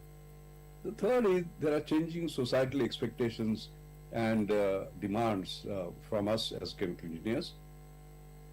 Fourth is there is a vastly expanding scope as well as scale of the chemical engineering profession. You know, they used to joke about chemical engineers that chemical engineer is one who talks chemistry in the presence of engineering and engineering in the presence of chemistry. In fact, it took quite a while before our profession was formally recognized. No more so. Chemical engineering, I'm very proud to say as a chemical engineer that it's a great profession, highly respected around the world. And finally, I would say there will be new challenges, but also new opportunities. And I would like to give you my own perspective on what that is going to be. Now, if you see, science has changed, science 2.0, as you know, after the digital world became prominent, the way science is done has changed very dramatically. Like, for example, we would not have imagined open source drug discovery with something like 130 nations participating, with 40% of them being students, something that CSR had launched. Samir Brahmachari was formerly the DG of CSR who had done that. This is something that was inconceivable. So this is science 2.0. Then, of course, education 3.0. We are all aware of the ingress of the digital. It is no more on periphery. Online learning has a completely different connotation. And we all know about Industry 4.0, how we started with steam engine, the first industrial revolution, and then sort of moved on to the current one, where we talk about cyber physical systems controlling our industry, and of course, chemical industry is no exception. And overall, we are looking at society 3.0. So there is a continuous change, constant change, to which we have to be able to respond.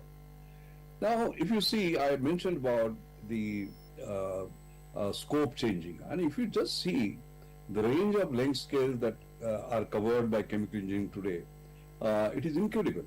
We are all fixed on the chemical reactors, process units, unit operations, and so on and so forth in this particular domain, as we could quite clearly see in the meter domain. But you can now see that chemical engineers work on quantum devices, on nanomaterials, at molecular levels. At a higher scale, they look at cells, colloids, clusters, molecular machines. At even a higher scale, they are looking at tissues, organs, and so on. But at an even higher scale, they are looking at organizations, ecosystems, atmosphere, oil reservoirs, supply chains. So basically, from nanometer to micron to millimeter to meter to kilometer, as you can see, the scale as well as scope is changing very dramatically. And therefore, the new chemical engineers will have to be conscious of the amount of scope that they have to make a difference to the world of science, to the world of engineering, and to society. Now, although some things change, there are some things that remain constant. The mind of an engineer, that remains constant. Because what is the core engineering mind? Making things that work and making things work better. As simple as that. All right? Whether you are chemical engineer, mechanical engineer, electrical engineering, that's what you do. Now, what are the engineering habits of mind that we have to develop? Improving is one, systems thinking, adapting, problem finding, creative problem solving and visualizing. And therefore, in order to be able to do that, there have to be some habits of mind that our educational system must develop within our students. That includes curiosity, open-mindedness, resilience, resourcefulness, collaboration, reflection, and ethical consideration.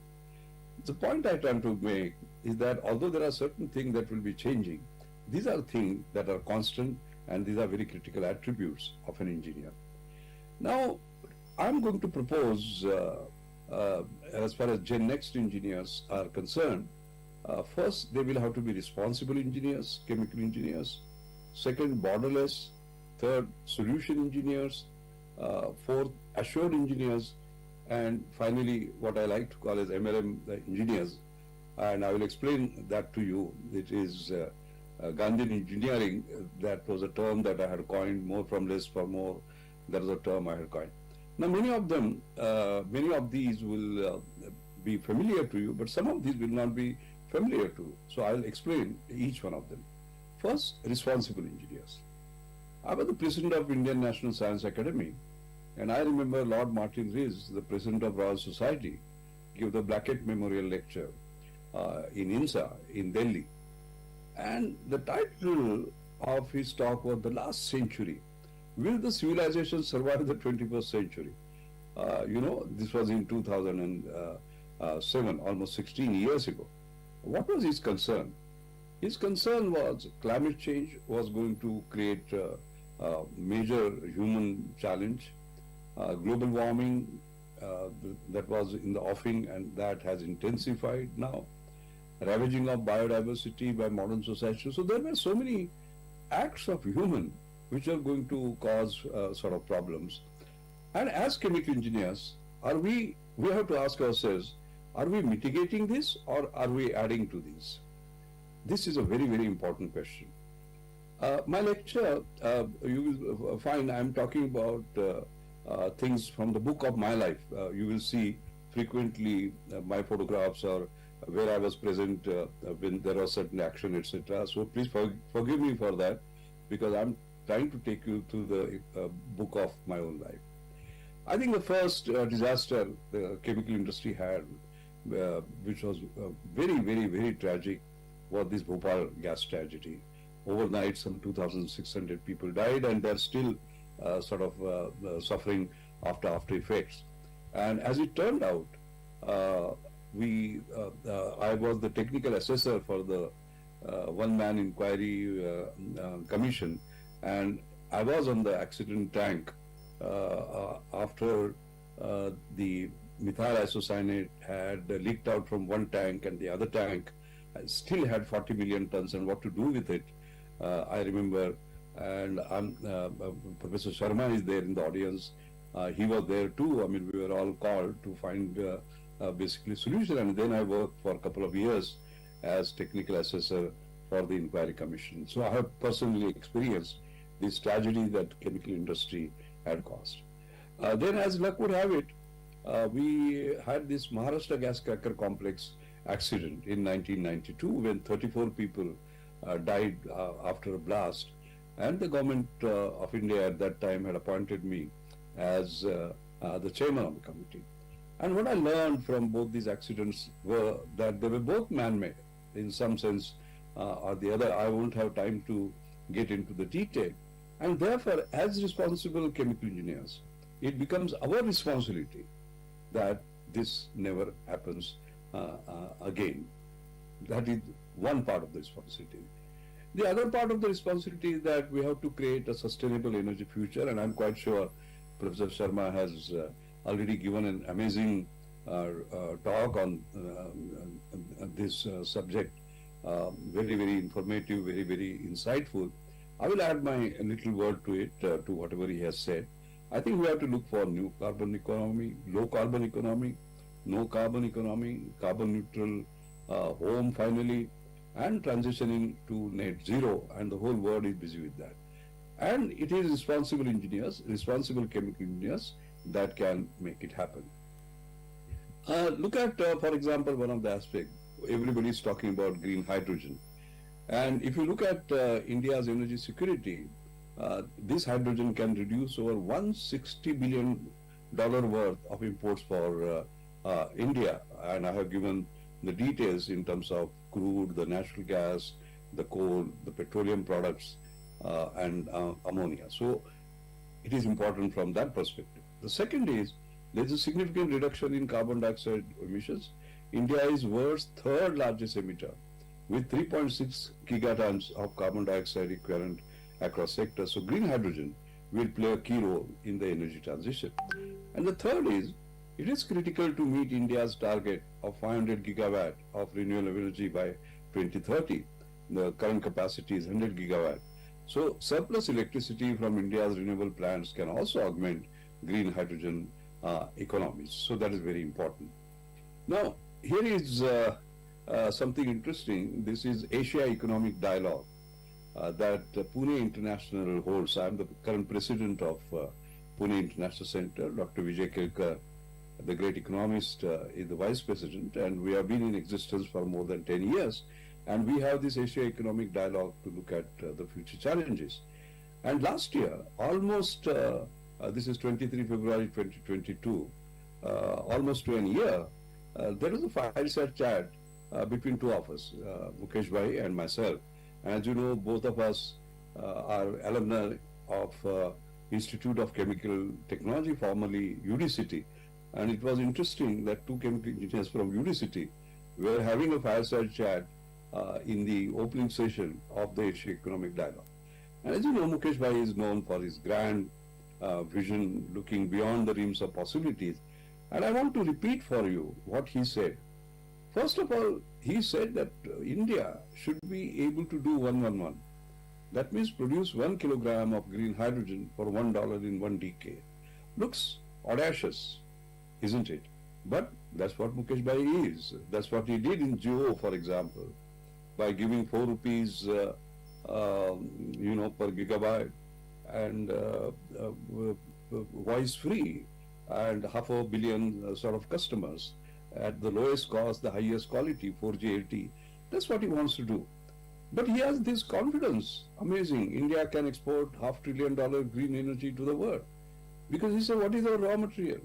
Sun, which shines for 300 days, water, which we have, and that's it. That's what we are going to do. Solar electricity and then split water. And then 15 to 20 green energy enterprises like Reliance will emerge. So he portrays a very, very bright future for India indeed. And in fact, there is this Reliance New Energy Council that has been created, of which I happen to be the chairman, and who have who's who as its members. Like, for example, Dr. Martin Green. He is Mr. Solar of the world. If you look at his PERC cell technology, 90% of the solar photovoltaic installations today in the world use his technology, the so-called PERC, passive emitter rear cell technology, the PERC technology. Or look at Dr. Alan Finkel, who laid down the path for green hydrogen economy of Australia. Or look at Bob Armstrong from MIT, or look at Jeff Maitland, Mr. Carbon Capture, I would say, from Imperial College, or Yazami, Mr. Storage. And we have looked at our plans, got them validated. In fact, next month we have a physical meeting in Mumbai where we will be discussing the plan. The sense I want to give you, the confidence I want to give you is that yes, India is at it. India has aspirational plans in meeting it, and India will meet it. The other thing I want to emphasize is that as a Director General of CSIR, I had started this program called NIMITLI. NIMITLI, New Millennium Indian Technology Leadership Initiative. What is the key word here? Leadership. Now, if you see this chart, what do you find? If you look at market certainty and if you look at technology certainty, India had operated so far. That means markets were certain, goods were being sold, and all that, and technology was also certain. All that you have to do was to copy it, do reverse engineering, and then you are. What we did at CSR is that this is not right. We have to move into areas where markets are uncertain and technology is uncertain. Okay? And therefore, this was taking big risks because in the presence of uncertainty, it is very easy to copy or follow. But when there is nothing that and I'm very proud to say that 21 years ago, 2002, the NIMITLI program on hydrogen was conceived actually, and the industry participation, it was a public-private partnership. And you can see the different stages at which you move. And I want to recognize the great guidance and contribution that Professor M.M. Sharma gave throughout this particular program in all the individual steps that you can quite clearly see. What is also very important is that you'll be surprised, you will feel that, a lot of money must have been spent during the last 20 years. No, we just spent just 100 crore in fuel cell and electrolyzer R&D. And that is India's great strength, as a matter of fact, at a very low investment. I mean, we do affordable excellence, the highest quality technology at the lowest price. And what was the outcome of that? I'm very proud to show you that.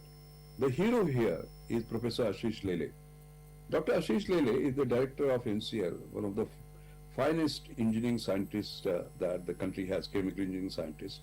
And he, along with Ravi Pandit, who is the CEO of KPIT Technologies, deep passion for new energy, green energy. And this fuel cell that was indigenously developed in partnership with National Chemical Laboratory and Central Electrochemical Research Institute was launched on 15 December 2021. You know what is special about this? The first, we always say make in India, but make in India means assembled in India. No, you have to make in India as invented in India. This is what it is, make in India and invented. Second is, we have to be ahead of the world. And if you see this fuel cell technology, this would cost around $400 per kilowatt compared to 1,000 to 1,200 globally. So it is cost competitive, quality competitive, and most importantly, 90% of the components that go here are indigenous, and will indigenize the rest also. And as we speak, actually this is doing now thousands of kilometers of testing, drive and certification. So we'll have something of our own. The point I'm trying to make is that 20 years ago, we sort of envisaged that this is what we are going to do, and we have achieved it. But we took risks because nothing was known at that point in time. Again, the message I want to give to all of you is that, yes, India can, provided it dares and if it invests. We have to do some ambitious things as chemical engineers. I have listed out some of them, like for example, Haber-Bosch process, can we replace it with electrochemical green ammonia synthesis just from water and air, all right? And I'm very happy that work is going on this. It's a long distance shot, but still we need to work like that. There are several of these that I'm not going to deal with, but look at this seawater electrolysis with innovative chemistries to separate chlorine evolution, because we are going to run out of water finally. Water is required for agriculture, for domestic uses and so on and so forth. And if you get that breakthrough, that will be fantastic. Biohydrogen with innovative microbial conversion processes. Don't forget that decarbonization, decentralization, they are going to be the key, and distributed the sort of hydrogen generation, for example, is going to be sort of critical. Photocatalytic water splitting, all right, currently the efficiencies are around 1%, but if you make it 10%, it can start becoming commercially viable. And in each of these, there are scientific and technological challenges. What I'm saying is that in the limitless spirit, as you saw, it is all about daring, it's all about taking risks, it's all about investing into the future. These are some of the challenges that we can sort of consider, and I'm sure that there is a lot of faculty and students from Jadavpur University who are listening to this talk. Please look at some of these challenges. Now, generous engineers, so I have explained to you the responsible engineers. We are responsible for protecting the future of not just India, but the rest of the world, and we are all geared to that. The second part is borderless engineers. And what does that borderless chemical engineers mean? I remember 9 June 1994, I had given the 9th P.V. Dankwards Memorial Lecture. It was called Seamless or Borderless Chemical Engineering Science, the Emerging Paradigm. And what I demonstrated there is that the borders between engineering and science are vanishing, and borders between different disciplines are completely sort of vanishing. And I just don't preach. I also work. I have been visiting professor at Harvard University from 2007 to 2013. And during that time, this was some of the work that we did. So many disciplines bringing together. You know what was it about? See, this is the ability to monitor the efficacy of an anti-cancer treatment in real time, because that can have a critical effect on the outcome. So currently, the clinical readouts of efficacy, they rely on indirect or anatomic measurements, which occur over prolonged time scales post-chemotherapy or post-immunotherapy, and may not be concordant with actual effect. So here, in this paper, we have described the biology-inspired engineering of a simple two-in-one reporter nanoparticle that only delivers a cytotoxic or immunotherapy payload to the tumor, but also reports back the efficacy in real time. Can you just imagine? Whether the drug has worked or not, immediately you get to know. The reporter nanoparticles are engineered from a novel two-stage stimuli-responsive polymeric material, something that I've been working all my life, and with an optimal ratio of an enzyme cleavable drug or immunotherapy, the effector elements, and a drug function activable reporter element. How many disciplines you can just imagine must have come here in terms of biology, in terms of clinical research, in terms of chemical engineering, polymers, a whole range of things. So new breakthroughs are going to take place at the interfaces. Like for example, this three-dimensional interweaving of biology and electronics via 3D printing to generate a bionic ear. See how many disciplines have come together here. So I've talked about responsible and borderless chemical engineers. Now let us look at solution engineers. How did that word come about? It's very interesting. You know, I'm a member of the jury of Queen Elizabeth Prize of Engineering, which is a £1 million prize and considered as a Nobel Prize in Engineering. And I remember 6 years ago, I got onto the jury and they asked me, which branch of engineering you think is going to be the most important one in 10 years time from now? I said not chemical engineering, not electrical engineering, not mechanical engineering. It's going to be solution engineering. You have a problem, you find a solution. It doesn't matter which branch of science or engineering you use. For example, here is a solution engineer. He is a young man who has a challenge that he has to serve 5 cups at the same time, and he finds a solution, which is the most innovative one. So there is an engineer in all of us who are always creating solutions. This is one solution in terms of the constraints and finding a solution. So similarly, you can actually look at other disciplines and learn from that. Chemical engineers should not be closeted. They must have an open mind. They must be looking at other fields. Like for example, you know, when Henry Ford started car manufacturing, they were very expensive. And then actually the costs were reduced when he started the assembly line approach. And where did he get the idea of assembly line approach? Can you believe it? This was from a slaughterhouse, because he saw the animals were being slaughtered and their meat packing was being done in an assembly line approach. And then he used it, and the rest is history. It revolutionized the auto industry. Now you can ask, what is common between, let us say, a slaughterhouse and a auto manufacturing process? Nothing. But by connecting the two, he got a solution, which was a breakthrough. Similarly, if you look at termite-inspired natural air conditioning cooling, the way this was basically analyzed, and new buildings have been created by termite-inspired natural air conditioning. What does a termite has to do with the air conditioning of the building? Or for that matter, a shipworm eating the wood and leaving behind a residue to keep the shipworm safe from predators. And this tunneling shield, that creating a residue-based wall to protect the structure during tunneling operation, was created. Shipworm-inspired tunneling shield. What does a shipworm have to do with tunneling? So the lateral thinking is something the chemical engineers need to do in order to pick up the idea.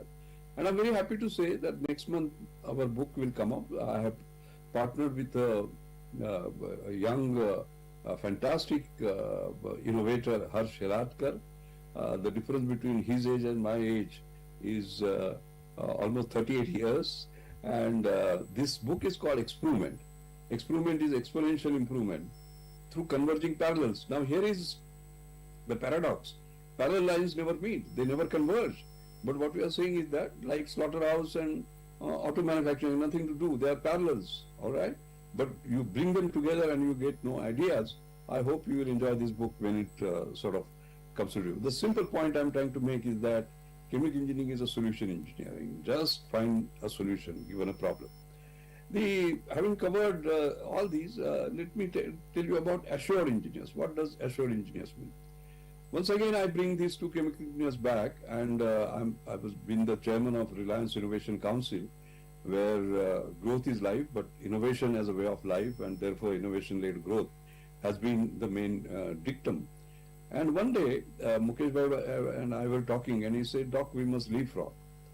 I said, "Mukesh Bhai, let's discuss leapfrogging. Why does a frog leap? He leaps because he's afraid of the predator. Should we be doing that, jumping a few feet? Or should we pole vault? The size of the pole is the size of your aspiration." And he loved it, and we created a program called Beyonders, leadership program, where people were able to go beyond the realms of possibilities. And you can see that pole vaulting, India was here in terms of the mobile data consumption, and they jumped after Jio came. They pole vaulted from 150 feet to number 1 position in February 17 after Jio came. Not leapfrog from 150 feet to 100, but to number one, and they have continued to do so. So pole vaulting is one where the aspiration is high and you lead and go to the top. In fact, this has been captured by my book, Leapfrogging to Pole Vaulting, which won the Best Business Book of the Year award. And in that book, you will find, in fact, this is becoming very popular. General Bipin Rawat, who unfortunately is no more, he read the book and he said, time has come to move from leapfrogging to pole vaulting, making rapid progress with speed, with scale, with sustainability. So this has influenced the thinking. In fact, on the 25th, there is a session in Nagpur on startups, and there is a full session on leapfrogging to pole vaulting, how we can do that. So this is the spirit. And the question that somebody asked was, when you pole vault, how do you make sure that you don't break your back? And that is where the chapter 3 gives the assured innovation framework. These are the attributes that we must have: affordable, scalable, sustainable, universal, resilience, excellent, and distinctive. And each of these can be dealt with. And if you don't follow that, you can just see, our book shows that there are different technologies which were leaders, like BlackBerry was a leader at a point in time. But it failed in remaining distinctive. It remained sort of a key pad-based machine, and therefore when smartphones etc. came, it just vanished. And same thing with Napster and so on and so forth. You can see the assured matrix is here, as a matter of fact. You can see, for example, Geo, you have it is affordable, scalable, sustainable, universal, rapid, excellent, and distinctive. All these parameters are met, isn't it? But even great companies sort of don't succeed. Like, for example, Google. They created Google Glass. But you could see here that although it was distinctive and excellent, it was very expensive, it could not scale, it was not universal, and it failed. So it is important to develop this ability to create assured. Now, the last point I will come to, which is the Gandhian engineers. Now, this might again surprise you. Earlier I called it MLM engineers. Why is this important? Because if you see globally what people feel engineering can achieve in the next 20 years, improve renewable energy is at the top, but address social inequality is at the bottom. Because one of the big challenges that we have in the world is not only the climate change issue, but also increasing inequality. And to me, this should be number one, because otherwise that will fracture the world. And therefore, this inspiration that I had on Gandhian engineering, Mahatma Gandhi had said that earth provides enough to satisfy everyone's need, but not everyone's greed. And also he had said that I would prize every invention of science made for the benefit for all. So this says more from less, use your resources carefully, get more from less resources, and this says do it for more and more and more and more people. And by combining that, when I gave the ATSC Innovation Forum lecture and I was elected as a fellow, I gave this terminology of Gandhian engineering, more from less for more. And this is something, MLM as it is called, became very popular, and that spread around the world. In fact, Professor C.K. Prahlad and I wrote a paper on this Innovations Holy Grail in Harvard Business Review, and this has become the top 10 must-read papers around the world. And also this lecture of mine on the subject has been now translated into 23 languages. World Economic Forum took note of it and immediately created a session on more from less for more 6 months after our paper. And I spread this message of MLM around the world. As we can see here, all these sort of countries speaking in Washington, World Bank, or Manila, Asian Development Bank, or European Union, and so on. And most importantly, at home, I created this Anjani Mashelkar Inclusive Innovation Award, which had this Gandhian engineering. These are the sort of awardees. And you can see quite clearly how that works. For example, hemoglobin test. You know, what is the best practice, next practice? Best is with needles. This is without needles. 150 rupees, 10 rupees. And you can quite clearly see that he was able to have this needle-free painless anemia screening in less than 2 minutes by using high technology. And later on, just look into the camera and you can actually detect what your hemoglobin is. You can see what difference it can make to villages. Similarly, the ECG monitors, for example, not laying down and the elaborate process, etc., but just handheld device. And this is something that he started with the 6 lead, and now this 12 lead has gone to 8 countries, and 2 lakh have been sold. Similarly, breast cancer screening, for example, not painful biopsy or mammography, but now this is going to 25 countries, Mir Shah's sort of device, just $1, that's it. Now, I like to end by saying that we have this unfortunate young man having a foot which is $12,000. Can we afford it? No. But India has created a $28 foot. And just see how it works as a matter of fact. This is Jaipur foot.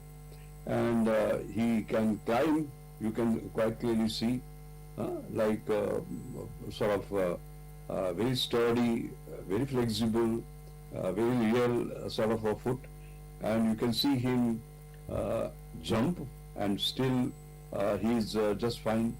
Highest quality at the lowest cost, getting more from less for more and more people, because $12,000 very few would have afforded, $28 he can afford.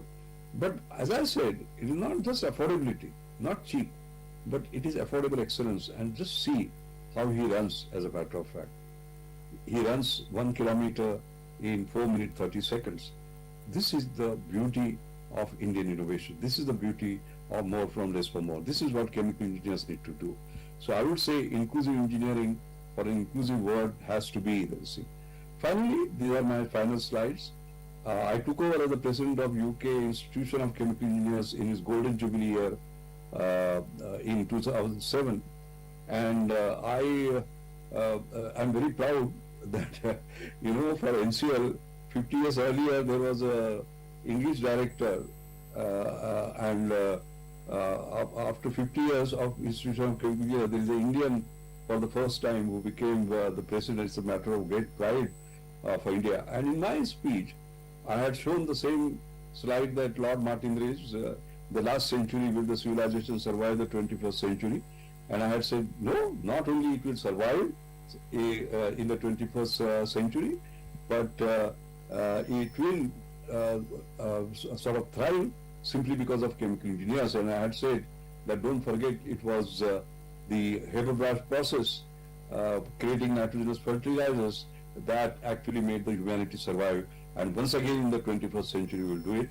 I'm very proud to be a chemical engineer, and even in the next birth, I'd like to be a chemical engineer. Thank you very much for inviting me for this wonderful celebration.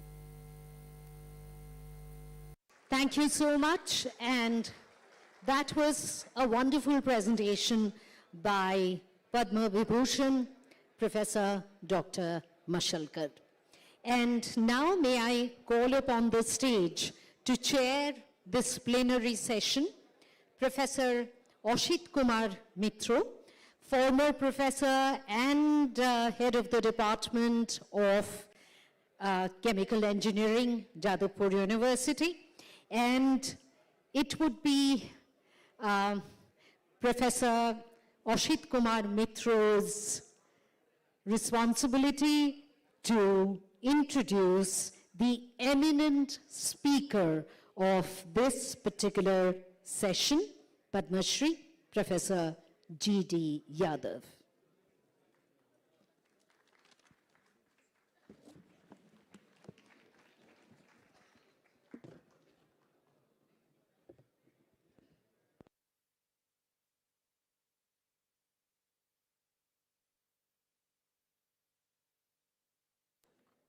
I would request, there he is, Professor Yadav is already with us, and may I now request Professor Ashit Kumar Mitro to introduce our most honored speaker.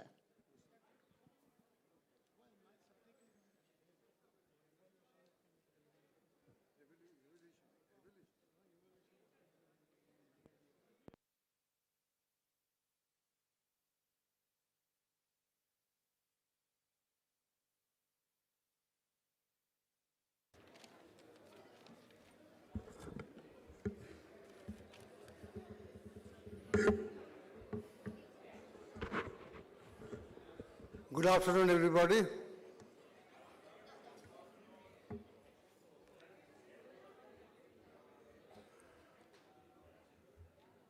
I have great pleasure in introducing today's speaker, eminent chemical engineer of our country, Professor G.D. Jadhav. Welcome, Professor Jadhav.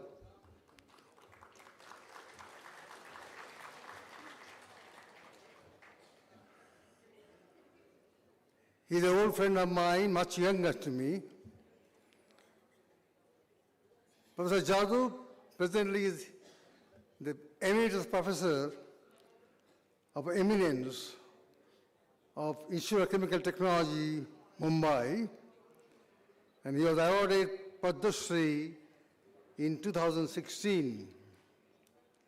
He's also the president of the Catalyst Society of India and the Maharashtra Academy of Sciences. He's also the past president of Indian Institute of Chemical Engineers. Professor Jadhav has done pioneering research work throughout his career on catalysis with a special focus on nanomaterials, green chemistry, nanocatalysis, energy engineering, and biotechnology. He obtained JCEAA National Fellow, adjunct professor at various foreign universities, Australia, Canada, and many other places. He holds 15 patents and a vast number of papers published in numerous journals, more than 350. He has been director of many industries, and he is also member of many societies and organizations and directing research work and the industrial problems. With vast experience in his life, his career, I will now request Professor Jadhav to speak about 100 years of chemical engineering.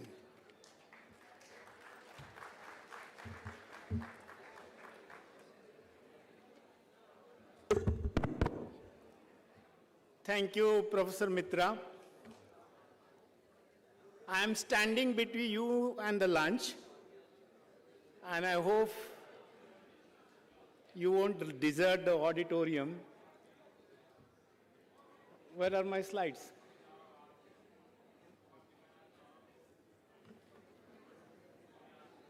Can you make it full screen?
Okay. Thank you very much. Technology has its own problems. So I'm going to entertain you for next, 45 minutes or 1 hour.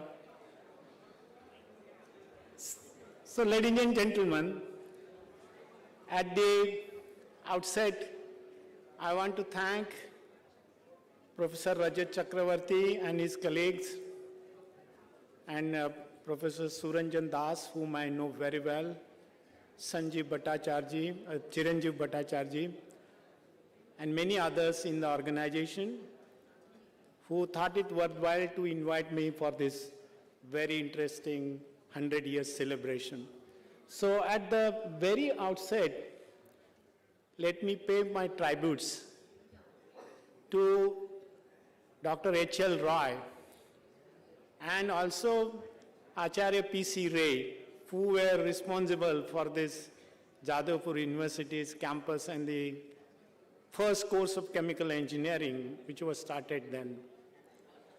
Ladies and gentlemen, it's very coincident rather, that Acharya P.C. Ray was the president of Indian Chemical Society, and Professor H.L. Roy became founding president of IICHE, and I have the honor of holding both these positions. So I was a president of IICHE in 2001, and now I am a president of Indian Chemical Society.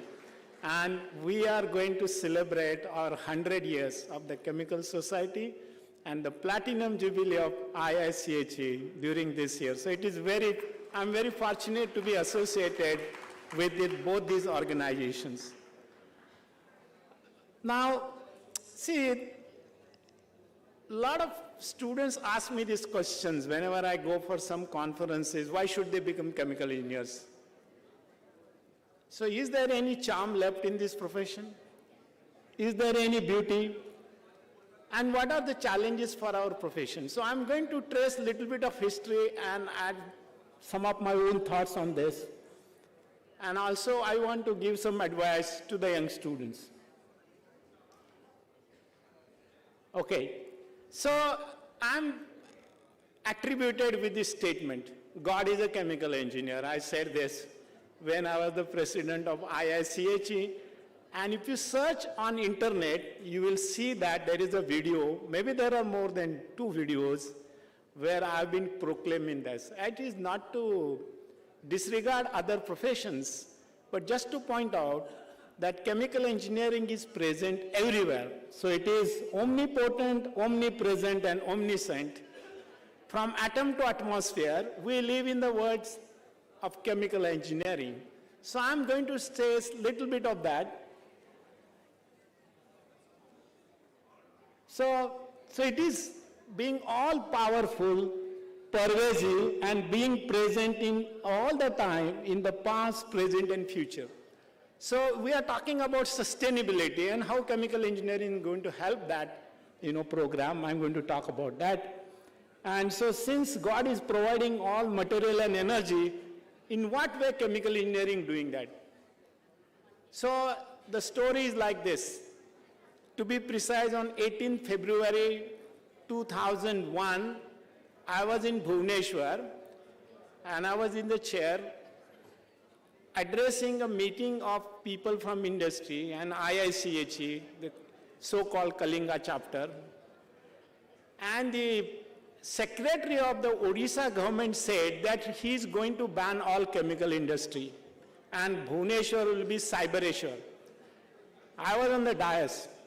So I said, Mr. Secretary, because I was the last speaker, I'm going to educate you. We don't want polluting processes. On the contrary, chemical engineering helps in reducing pollution, whether you talk about 3-way catalyst or anything. But if you say that no chemicals are required, whatever you have on your body is a producer of chemical industry. Can you abandon it? What will happen? You will have to go back to antiquity, wearing leaves and all that. So that is the power of chemical engineering. So you can say that we don't want pollution, but don't say that we don't want chemical industry. Okay, that is what I had said that time. Has anybody known about this? CTS, LTS, 40S? That is the Olympic movement. Olympic movement. That is stronger, higher and faster. Faster, higher and stronger. That is the meaning. So long as life is there on the planet Earth, processing of materials and energy is done on any scale, chemical engineering will flourish. And it will accept new tools like AI, ML, DL to reach greater heights. There will be more fun in the future than we enjoyed so far. Okay, that is what I'm going to tell you, how it is going to happen. Some of you may not be able to see these slides because they're a little low. Okay, so look at the scope of chemical engineering. This is a little bit of formal definition of chemical engineering. It is the field of applied science that employs physical, chemical, and biological rate processes for the benefit of humanity. Okay, simple definition, benefit of humanity. Rate processes, biological, physical, and chemical. So chemical comes first here, okay? And so its applications are going to be helpful in protecting the planet with principles of sustainable development, which we are talking about these days. So I will give you some examples of that. So chemical engineering is life. That is, it is lively, lifelong learning, innovative, intensive, finance-centric, fun and frolic, energy and environment, and educative. That is life. Chemical engineering is that. And I love it. And of course you will love it because you are in that profession. So chemical engineering is life. Now, look at this. Chemical engineering principles are very simple. So if I talk of material or energy or biology or anything, this is what we do. Chemical engineering students should know, these are what we do. We have a tank, okay? Then we have a column, and then we agitate that. So some places you're mixing, some places the flow goes. So this is what is all chemical engineering. Tanks, columns, and mixing. Somewhere you have reaction, somewhere you don't have reaction. So it could be physical, it could be chemical, it could be nuclear, it could be biological. That is all chemical engineering. These are all rate processes. We want to increase the rate of reaction, rate of physical, chemical, whatever, reduce the volume, reduce the waste. That is what chemical engineering does. So this entire slide tells what we do in chemical engineering, whether it is on atmospheric scale or atomic scale. So that is what is chemical engineering. So we deal with systems. We talk about residence times. We talk about initial condition. We talk about boundary condition. We talk about optimization. Okay, and we talk about system engineering. Chemical engineering is system engineering. And the best chemical engineer you meet at home is your mother. Okay, that is where chemical engineering starts. And then, so chemical engineering is highly science-based. This is a highly science-based discipline. And cross nations, transnation, first industry which was transnation. So this is reflected in the curriculum of chemical engineering departments, which includes study of applied mathematics, material and energy balances, thermodynamics, fluid mechanics, energy and mass transfer, separation technology, chemical reaction kinetics, reactor design, and process economics. This is what you study in any standard chemical engineering course, right? So what has changed? What has changed? These courses are built on the foundations of in all science or chemistry, physics, mathematics, and we are talking about Industry 4.0, so what is going to change? And beyond that, the role of AI and ML, including deep learning. I'm going to give some examples of that. So, the beauty of chemistry is that chemistry can create something which is different. But chemical engineers make it possible in real life. That is the difference. Okay, so chemical engineers make it happen.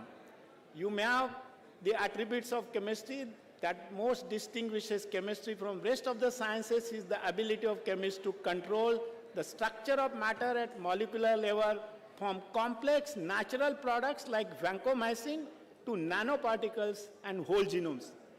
So you can imagine, and chemical engineering is already there in those disciplines. So you see, it is highly accommodating, it is highly versatile, and plays in the world of atoms, molecules, physical and molecular transformations. And this is the only discipline, I saw it in England, I was in Loughborough University. The head of chemical engineering was a chemist, and the head of chemistry department was a chemical engineer. That was the most interesting part in Loughborough University, which I had seen. And chemical engineering is a multilingual entity, right? We like languages. It can talk comfortably with all branches of science, engineering, technology, mathematics, medicine. Okay, all those things, chemical engineers can talk very comfortably. Sign language.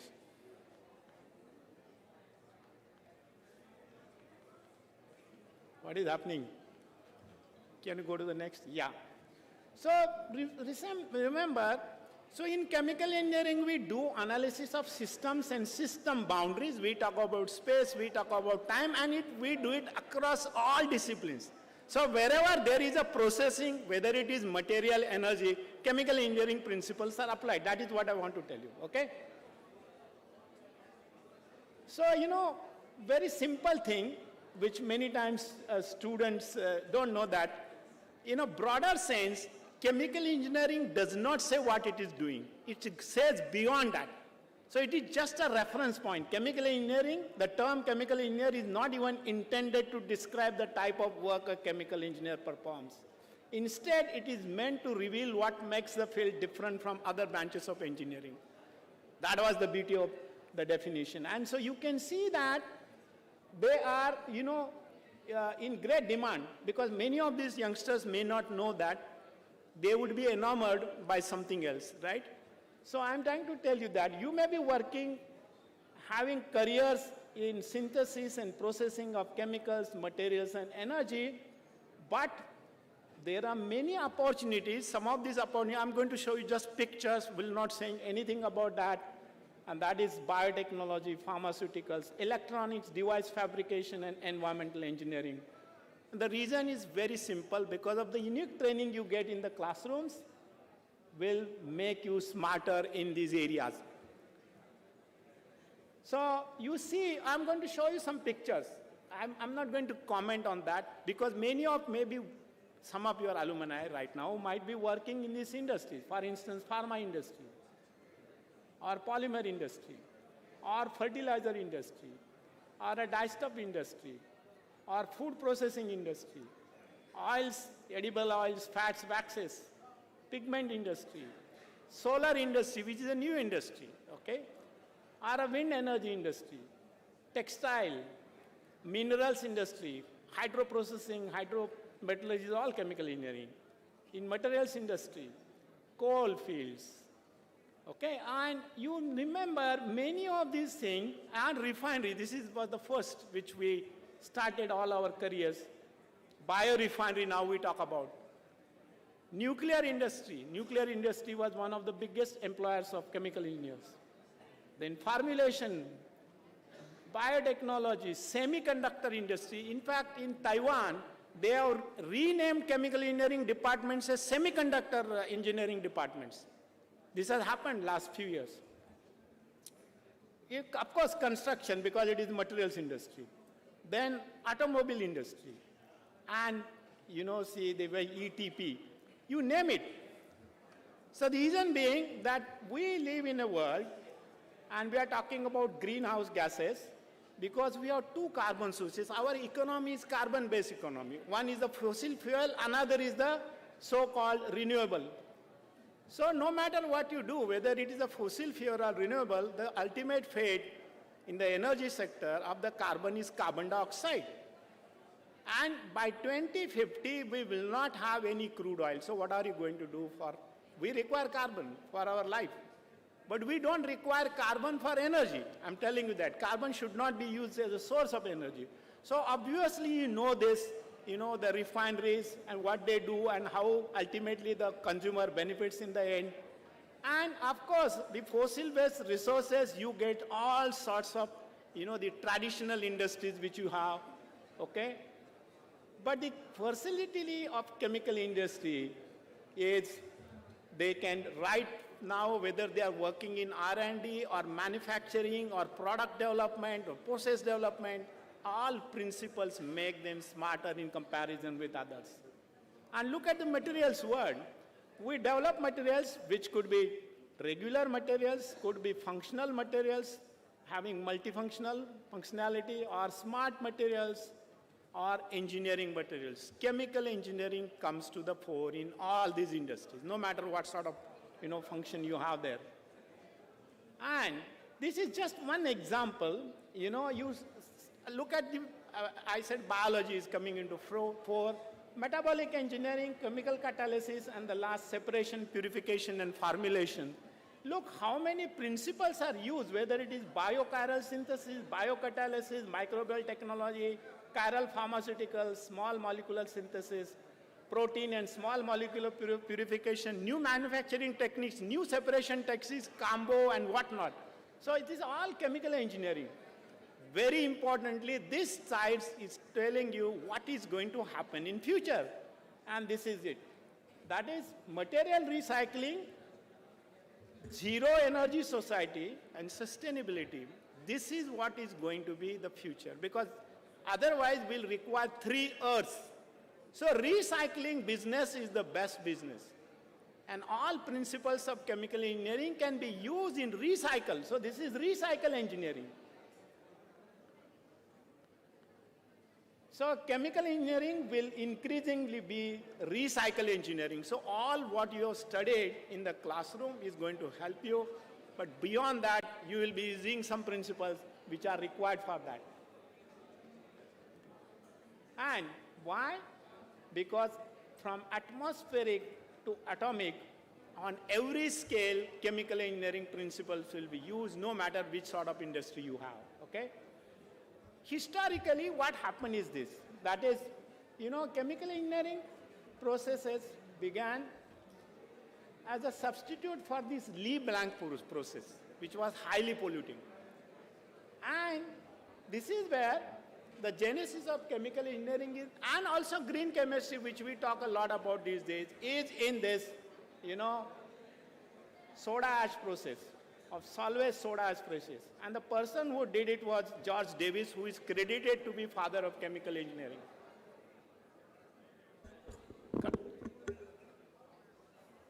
So Lee-Blanc process was superseded by ammonia soda ash process, 1870, and same time in Manchester, George Davis was giving these lectures on chemical engineering, and in MIT in USA, they called it Code X, Course X, which is Course 10, Chemical Engineering. But Norton Lewis, chemical engineering began in 2 different places. That is the history, okay? So Solvay process is based on the reaction of salt, ammonia, and carbon dioxide, but the ammonia never comes into picture in the overall stoichiometry. But that is the beauty of, that. So you are talking about process intensification, recycle, reprocessing, etc. That is all in that process. And this is what green chemistry talks about, okay? So chemical engineering became a new discipline in that particular Solvay process. Remember that. I have written a little bit of this in one of my articles.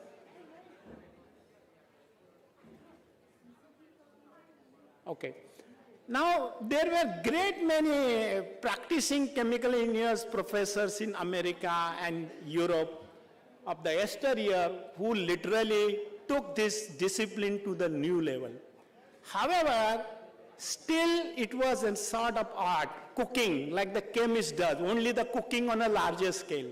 So chemical engineering did not get the respectability like the physicist got.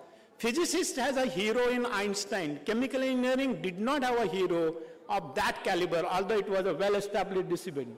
Okay, these are some of the fellows like George Davis, Arthur the Little, Bosch, Vladimir Hensel, who was elected to the Hall of Fame, all those guys. So the respectability to chemical engineering was brought by MIT professors, Wisconsin professors, okay, and of course later Minnesota. And Minnesota is the place where this mathematics brought to the fore by the professors in Minnesota, okay? And you just think of Bird Stewart Lightfoot. Till that time, chemical engineering did not get the respectability of the intellectuals. That is a fact. All right, so what happens little later? So think of this, Bird, Stewart, Lightfoot, and the equations. If you have studied mathematics, McAdams, Coulson, Richardson in England, all these guys brought respect to chemical engineering. And chemical engineering is the only discipline which teaches reaction engineering. No other discipline, maybe heat transfer, mass transfer, all other engineering subjects teach, except chemical engineering where reaction engineering is taught. That distinguishes chemical engineering from the rest of the engineering disciplines. So you can see that one of our former students and revered Professor Ramkrishna has given all this, how many mathematical tools are used in chemical engineering and engineering disciplines. So this is what, he wrote an article in AICHE. So you see, this is what chemical engineering has become now. It is highly mathematical now. And you cannot do research in chemical engineering unless you are good at mathematics. You have to be good at mathematics. That is what I'm trying to tell you.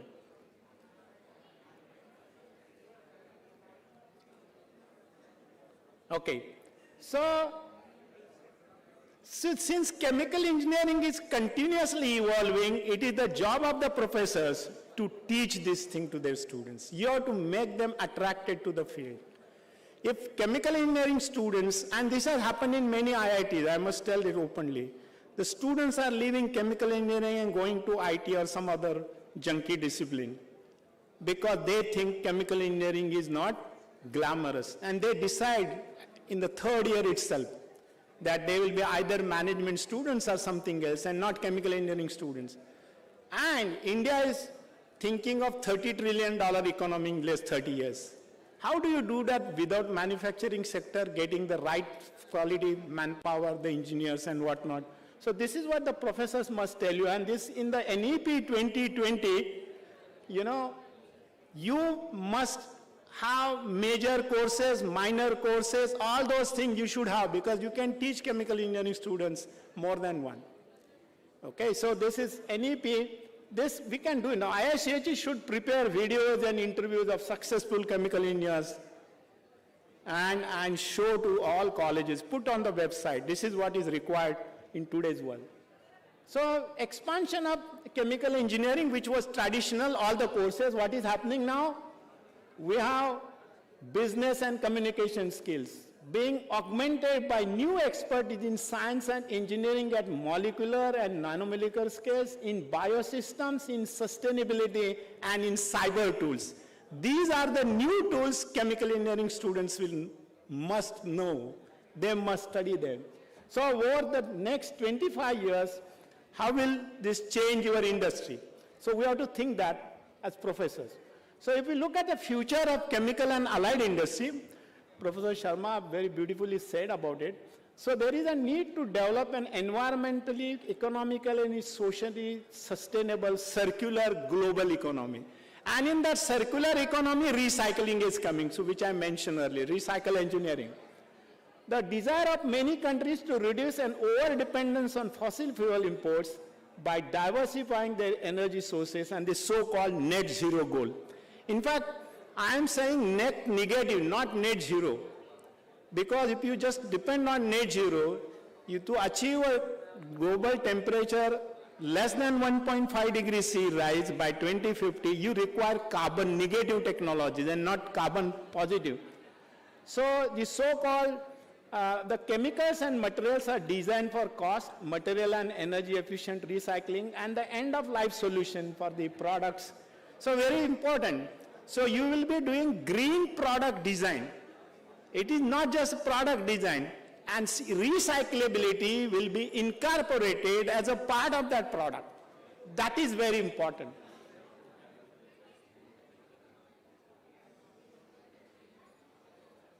It is slow.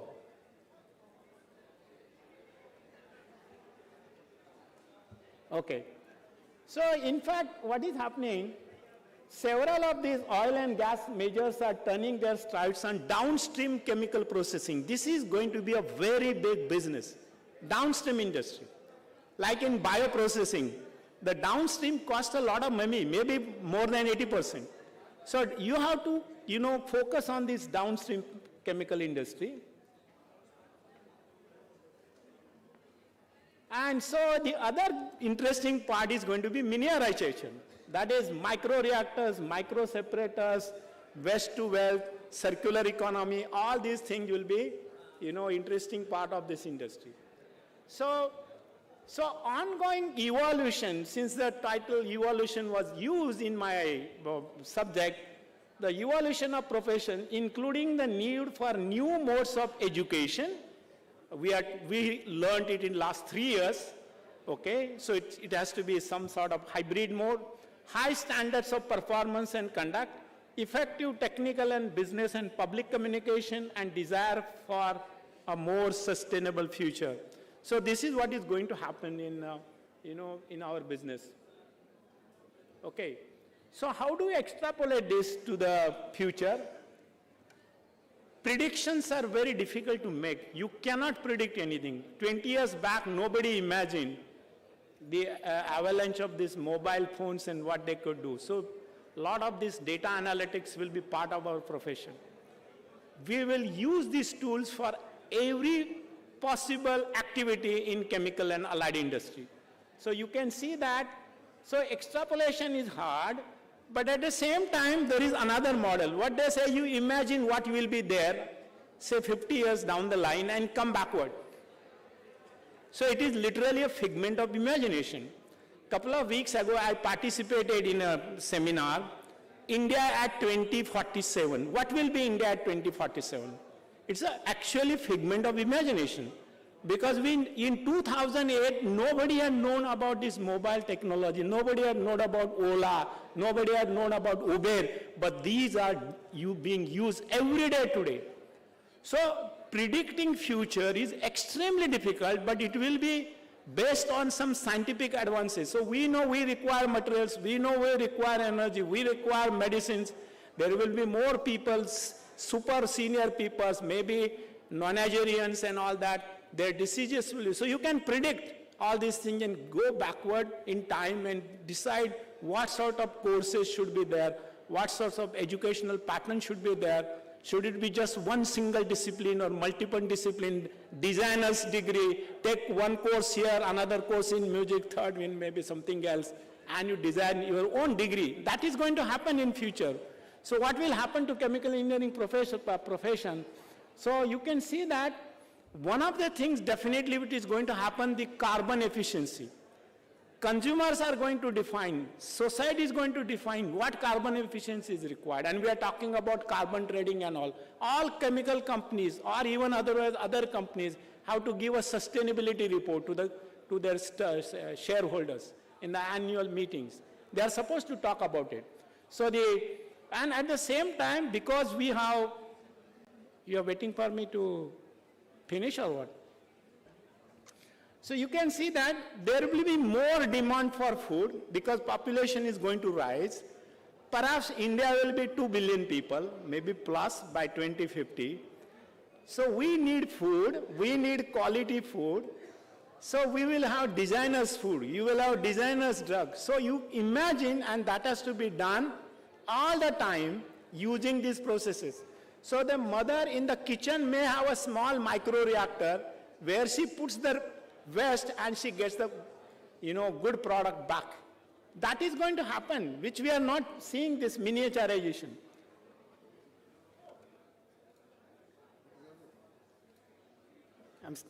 I'm comfortable, I'm fine. 5 minutes? Okay, I'll finish. So this, see the limited access to water will continue to drive technology advancement for purification, desalination, and recycle. So industry is practically ZLD, zero liquid discharge. All industries have to go to that. The government authorities are not sanctioning additional quota of water. So you imagine, you have to recycle every drop of water, okay? So this is what is going to happen in case. So renewable of civic infrastructure, bridges, roads, electric grids, water systems and others. So again, material recycle and re-engineering. Okay, waste to wealth. And sustainability is becoming is an imperative and not a buzzword with various stakeholders, placing a premiere on it, okay? So chemical companies could prioritize environmental sustainability to protect long-term shareholder value. And we talk about biorefineries. Since carbon sources will be exhausted, fossil fuel will be exhausted, we have to depend on biomass, including waste biomass, and that has to be converted. Once again, hydrogen will play a very, very important role in conversion of biomass into variety of chemicals. And that is going to happen. So you can see that all sorts of things are shown here. Some of these things we have studied in our laboratory. So any sources of biomass, whether it is agricultural residue, instead of burning, it can be converted, like Professor Sharma was mentioning. A lot of silica is there in the rice husk and others. So you take the silica also and take cellulose, hemicellulose, lignin, and convert that into variety of sugars and other chemicals. So that is going to happen. So whether it is oil refinery or biorefinery, carbon efficient processes, carbon recycle. So we talked about green, blue, and gray hydrogen. So green hydrogen is a gold standard. Only hydrogen and oxygen will come out of it, okay? Blue hydrogen, you capture carbon dioxide up to 90%, and gray hydrogen, where, it is just right now what they are doing in refineries, steam reforming of natural gas. So hydrogen production technologies will assume a very, very important role. Hydrogen will be the savior of the world. So we are talking about, you see, the world energy demand in 2050 will require 49,000 terawatt hours of energy, of which 24% will come from hydrogen. In that, 73% will be removal. Of that, 24% will be hydrogen, something like 539 million metric tons. Okay? So you see that. So the scenario here, you see this. So if you want to get really the net zero, you have to take, this was in 2020, 35 gigatons. Last year it became 40 gigatons. So you have to come down to 10 gigatons. Then only you will be able to achieve the net zero goal. That means carbon dioxide has to be taken out of the stream, and that will happen if we,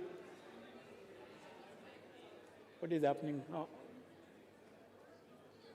Okay, so carbon dioxide will be our new oil, because from carbon dioxide we can make variety of chemicals, whether it's in methanol, dimethyl ether, formic acid, hydrocarbons, all sorts of things can be made for carbon dioxide. So that will be our new oil refinery. There are many chemicals which are given here in this list. And the next is, well, this is what we did in our laboratory. So we are using solar energy to make hydrogen.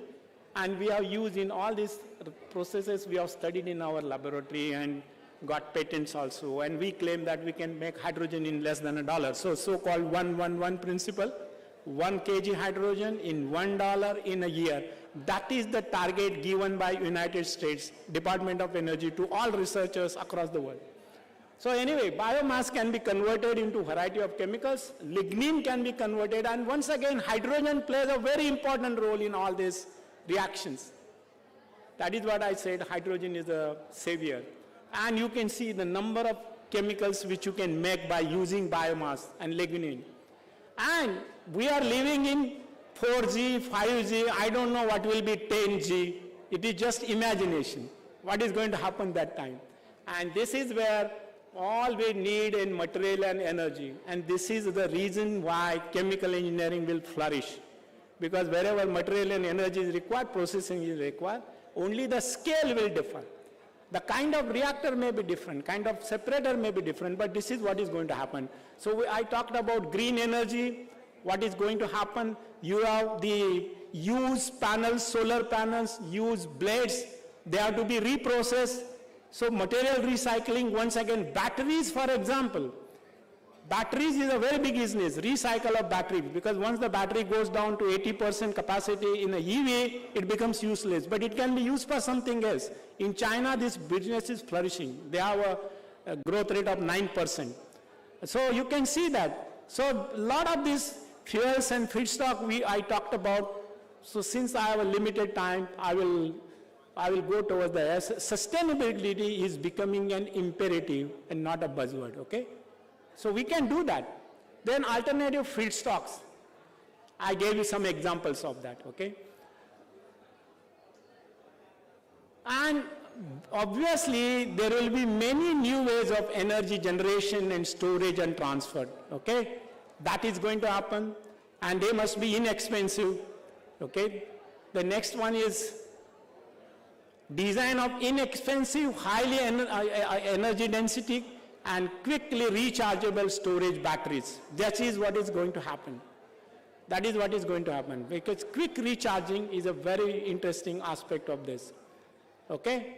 So sustainability will be beyond compliance. Just because the government says you are not going to do it, because you will love to do it. And chemical engineering will once again be very, very useful to you.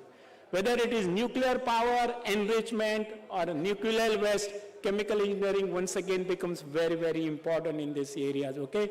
And the coal fuel will decrease in further, although in 2050 still we will be using coal, but with clean coal technologies.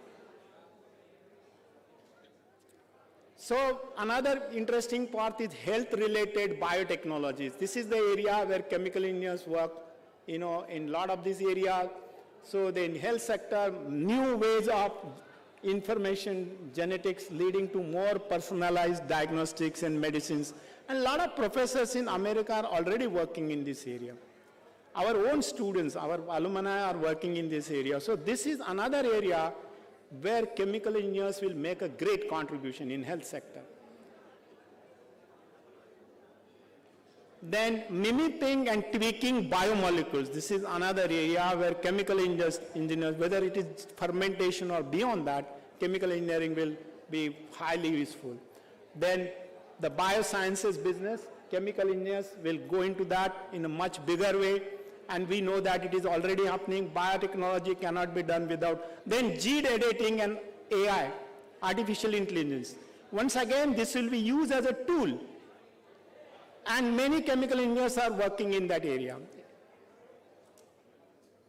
Deep learning, I mentioned about DL. Deep learning, because chemical engineers will touch billions of lives by their new knowledge.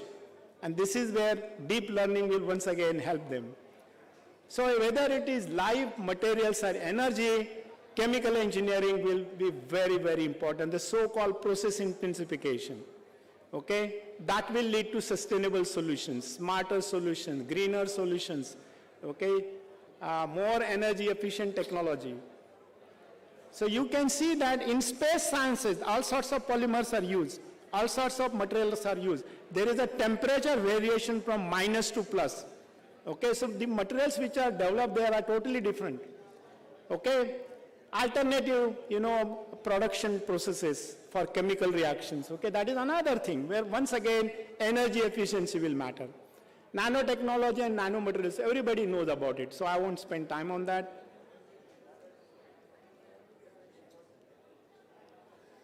It's not moving. Pharmaceuticals, okay, I will go towards the end now, okay. Go to the next, zip. You can see all sorts of biotechnologies, whether it is medical or agricultural, okay, industrial, chemical engineers will play a very important role. Go to the next, okay. Then development of medicines and therapies that, right now cannot be cured, can be cured by new types of medicines, mathematical modeling, understanding the disease and the cell interaction and the medicine and the cell interaction next. So biotechnology, new horizons in medicine, again chemical engineers will add to that. Next. Okay, medical biotechnology next. This is not working somehow. Go to the next please. Gene therapies next. So go towards the end now, because since I have limited time, you just go zip towards the conclusion. Okay? Okay, so this is the Industry 4.0. I want to say that increasing, just go back, increasing convergence, yeah. So go to the next. The increasing convergence of digital, physical and biological assets, that will be Industry 4.0, that is the fourth revolution. In chemical engineering, next, go to the next, go to the next. Yeah, so this is once again making use of AI and digital technology. Next. So a lot of sensors are being used based on chemicals and biological. Next. Yeah, so chemical engineering 4.0. This is what you should know. That will be again convergence of digital, physical, chemical and biological phenomena that will bring in industrial revolution in creating unprecedented opportunities for chemical engineers. This will create a lot of opportunity. Go to the next. Now we can go towards the end. Go to the end.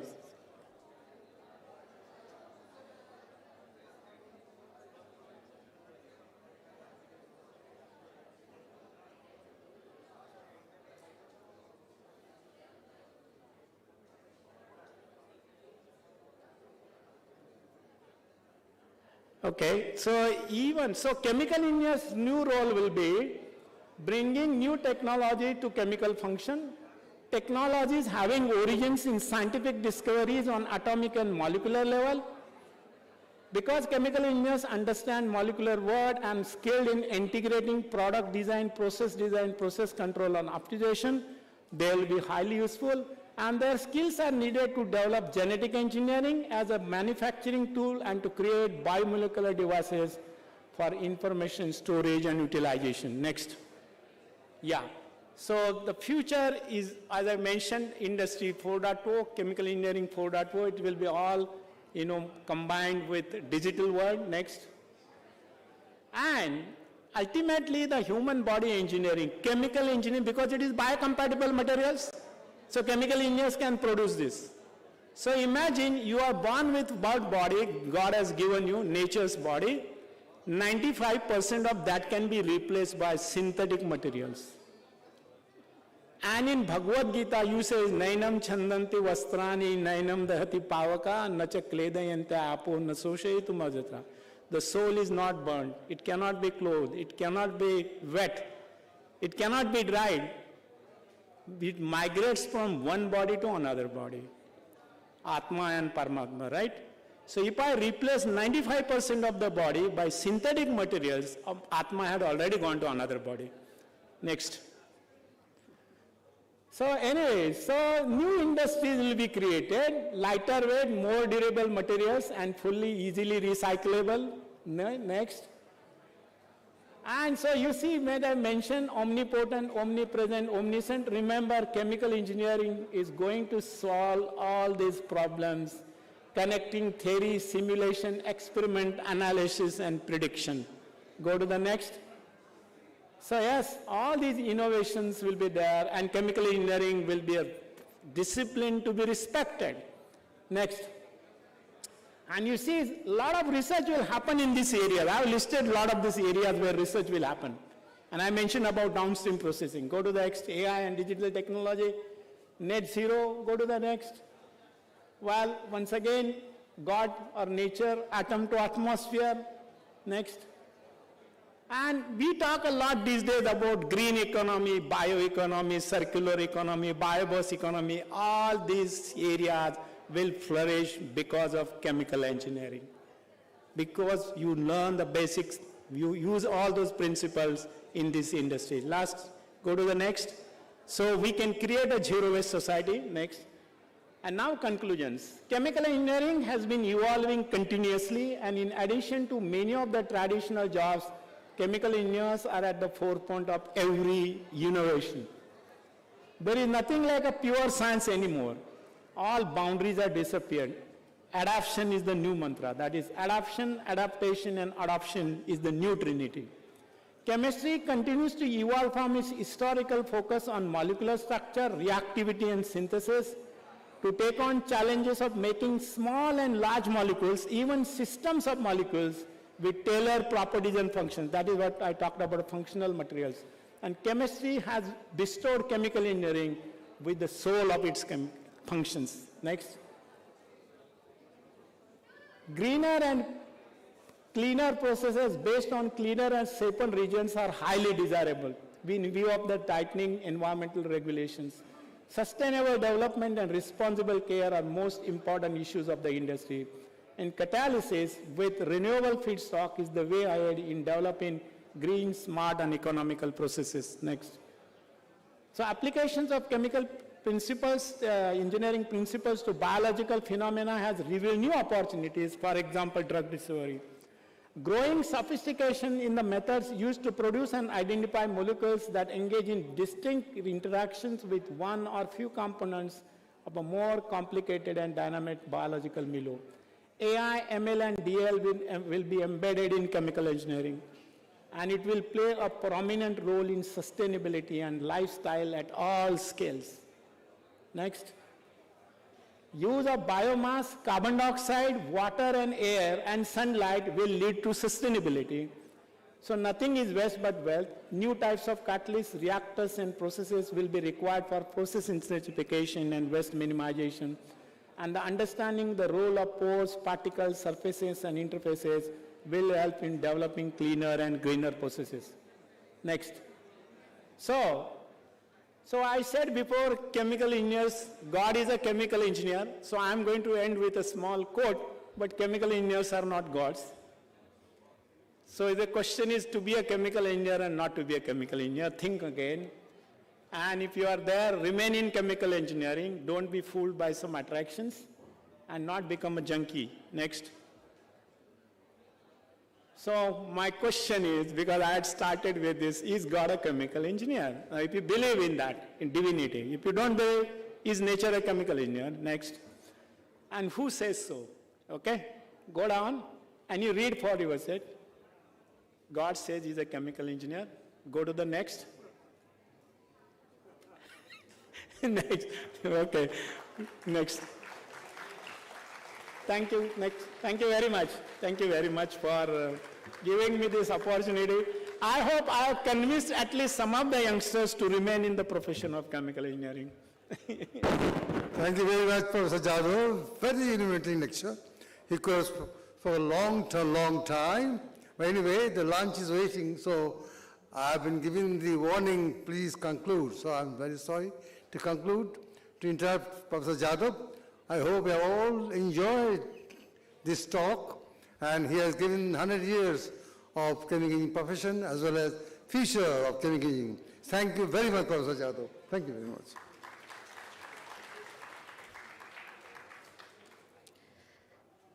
Now I would like to request our department's ex-professor, Ashit Kumar Das, to felicitate Professor G.D. Yadav.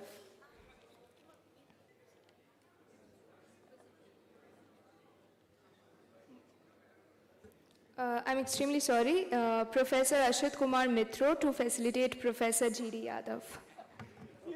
He was reading somebody else's name. That is what happens when you retire.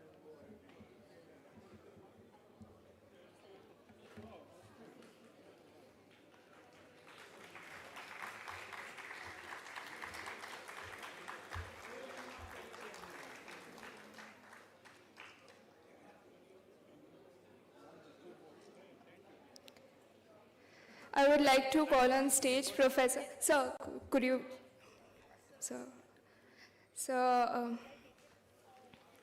I would like to call on stage Professor Avijit Pal to facilitate our session chair, Professor Ashit Kumar Mitra. Yeah, he has come here. He's your colleague. Oh, student also. Yeah.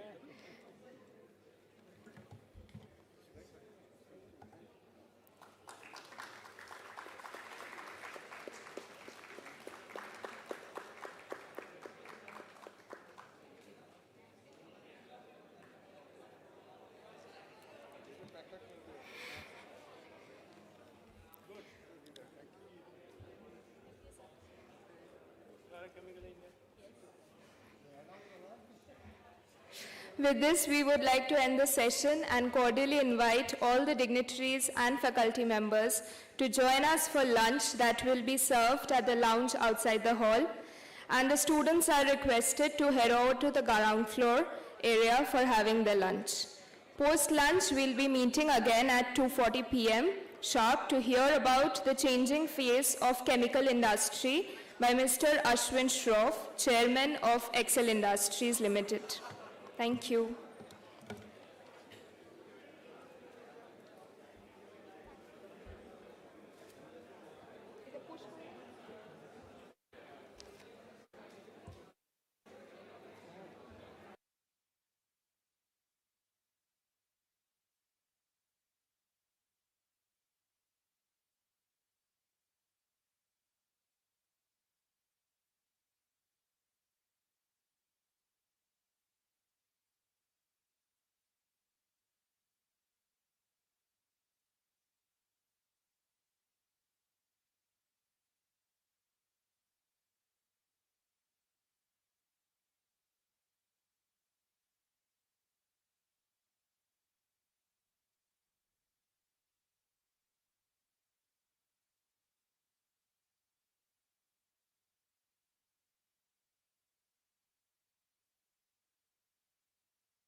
Hello. May we request all the distinguished guests to kindly come back as we are about to recommence after lunch. And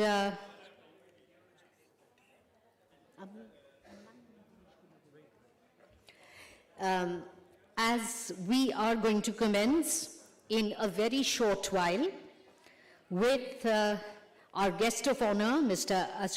Ashwin Shroff, who is the, as you know, chairman of Excel Industries Limited, and he is going to talk about the changing face of chemical industry. And this is a much awaited discourse, and may we request all of you who are still outside to kindly come in and take your seats. And meanwhile, we would like to inform you that we have many other distinguished speakers after Mr. Ashwin Shroff, and we are going to have representatives from HPL, Haldia Petrochemicals Limited, and Mr. D.P. Mishra, who is also our guest of honor, as also Dr. Oshit Das, our guest of honor, who is the head, who heads the refining RGD of Reliance Industries Limited. And we are all looking forward to these lectures, but of course, due to the paucity of time, we would request all our speakers to kindly stick to their allotted time. And once again, this is an urgent request to all of you who are still outside to kindly come in. Mr. Ashwin Shroff, our guest of honor, who's going to speak right now, is absolutely ready to go. And by the way, we would like to inform you that after our distinguished guests of honor, they complete their addresses, their lectures, we are going to have an alumni program, which would be followed by, once again, a musical recital by one of the greatest musicians of India, the Sarod player, Pandit Tejendra Narayan Mujumdar, who would be accompanied by an equally brilliant maestro on the tabla, Pandit Tanmoy Bose. So that is once again another, sort of point of interest of our program today. But right now, Mr. Ashwin Shroff is ready and raring to go. All we need is all of you, ladies and gentlemen, who are still outside, to kindly come in.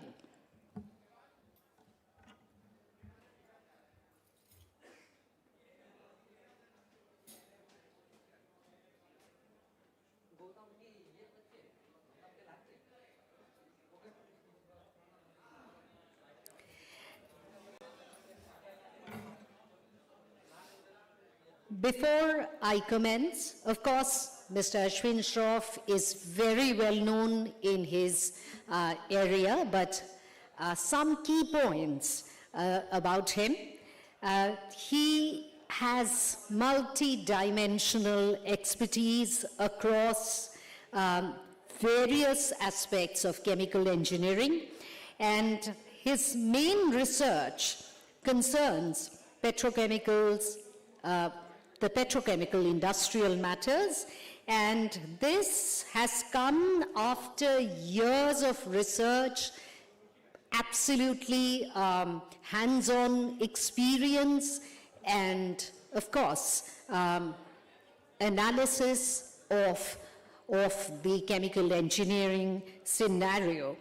In the past, Ashwin ji has held the position of President of the Indian Chemical Council, Chairman of the Excel Crop Care Limited, Chairman of the Federation of Indian Chambers of Commerce and Industry. He has been widely recognized for his contribution in the growth of Indian chemical industry and has received the ICC Lifetime Achievement Award in 2012. So, Shri Ashwin Shroff ji has seen it and done it all, and we are so fortunate that he has decided to share his rich experience with us, and this is going to be industry speak from one of the doyens of the chemical engineering industry. So as soon as our honored, distinguished guests come back, maybe we can wait for another minute or two, and then we can start with Ashwin Shroff ji's presentation on the present scenario, the evolving scenario of the chemical engineering industry.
Ladies and gentlemen, please welcome Shri Ashwin Shroff.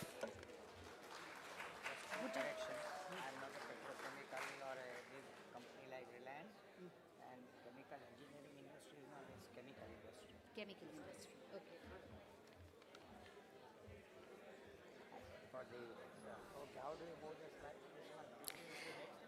Mr. Ashwin Shroff will now speak on the changing face of chemical industry.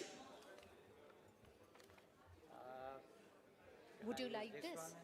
I won't be seen. I'm a very short person. So No, I'll give me give a you- mic. That will be better. No. Do you want Where would you give me a mic? a hand mic? Hand mic. How is this? Also, if the flowers can be removed. I will remove that.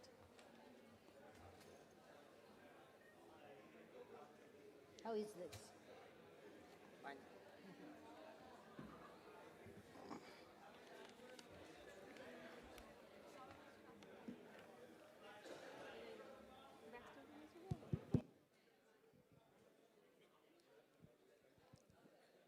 Good afternoon, everyone.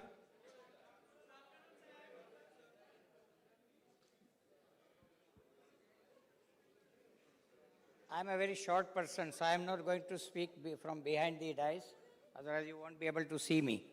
So I'll stand here and then do it. Okay. Should we?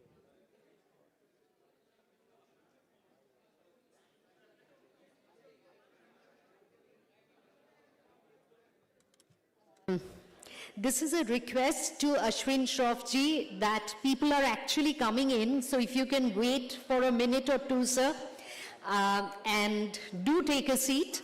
And we are going to wait for a minute or two as most of our distinguished members of the audience are still outside.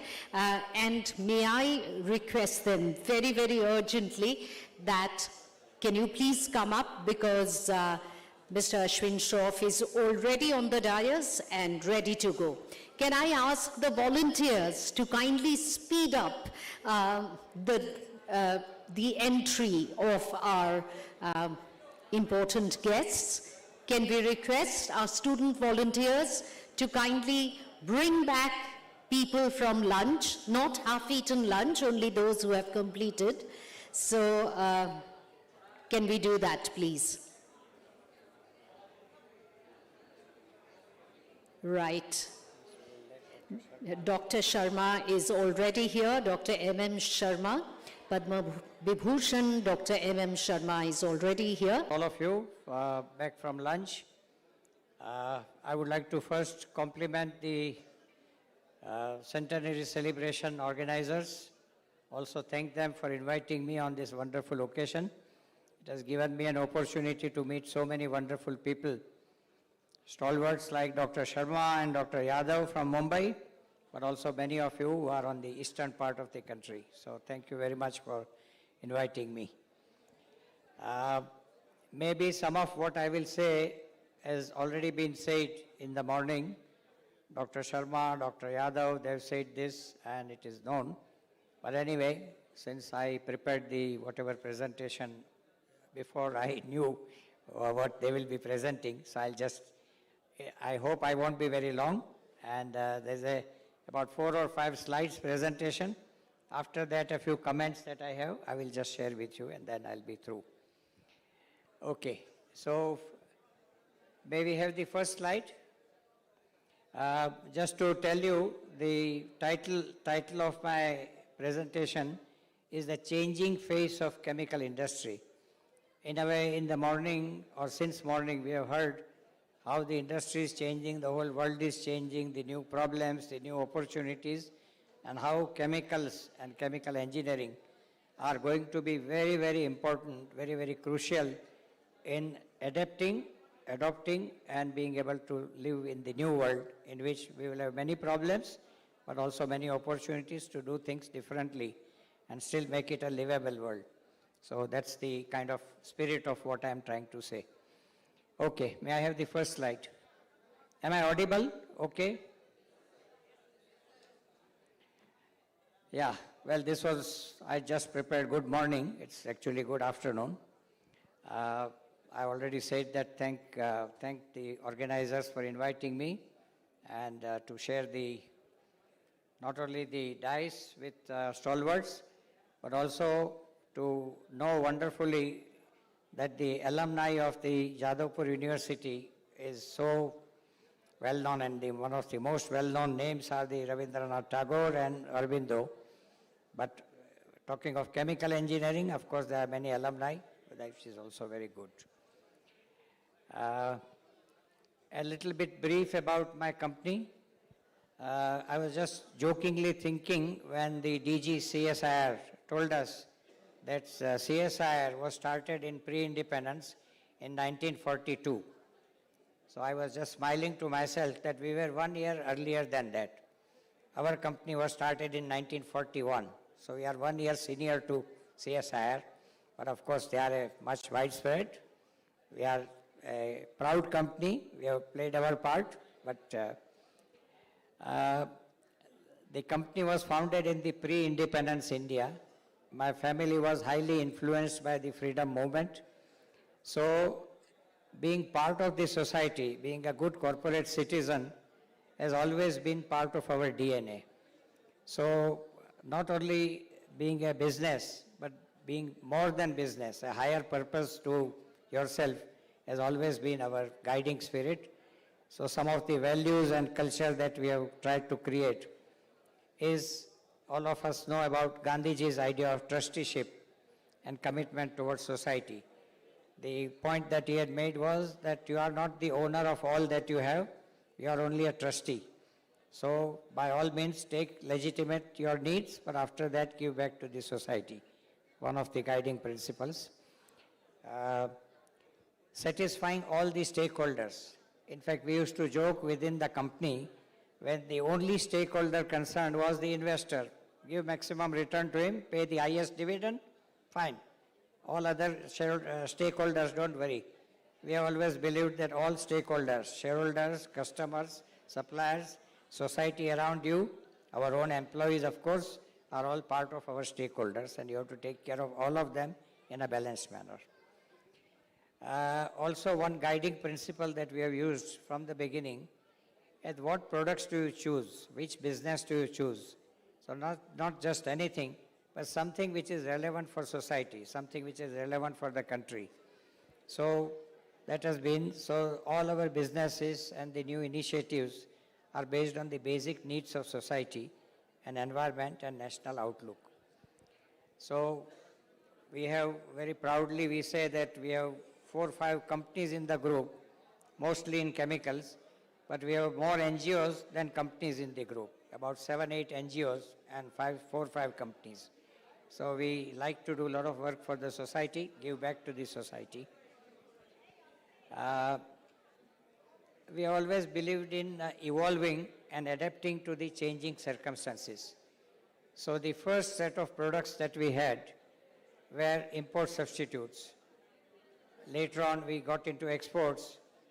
When the Green Revolution was being announced by the country that we are short of food, so we were the first Indian company to start making pesticides. Not only Indian company, first company in India. There were no companies at that time. So ours was the first company to start making pesticides because they were required as part of the Green Revolution. You produce food, but you have to keep it and store it properly. So later on, when we found that 50 years down the line, when pesticides were being looked down upon, we said, okay, what are the new ways to take care of the crop protection, but at the same time, do it properly. So very new concepts were coming up, like integrated nutrient management, integrated pest management.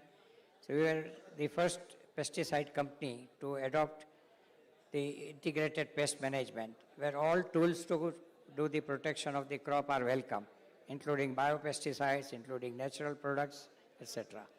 So this is one example.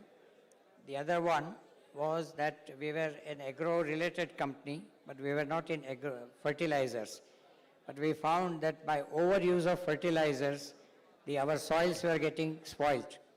So there was something required. So the concept of soil health being an important part was being promoted. And how do you restore the soil health? By putting carbon, by putting the beneficial microbes. And we found that as our cities were growing, as the population was growing, our cities were becoming very dirty. So cities had the problem of being very unclean, and the farmers needed soil health. So we converted the city waste problem into making compost using biotechnology, so that you solve one problem and you solve another problem, or you look at another opportunity. So we were the first to start making compost or organic manure out of the city waste. So like this, we always believed in being of use to the society, doing something which is either a problem or an opportunity, and do something. So our NGOs have been working in the area of water, agriculture, income generation, income increase, and many others. Next one. This I don't have to repeat, but the role of the chemical technologist is changing, whether you are a chemist, an engineer, or others related to that. So, okay, now the next 3 or 4 slides are what are my main slides that I have tried to present. I have tried to look at, and I think, say in the morning we heard quite a lot, so it's not really new, but the typical old chemical industry was based on, let's say, non-renewable materials, fossil materials, let's say crude, coal, and I was also joking to myself that what we call natural gas is actually a fossil gas.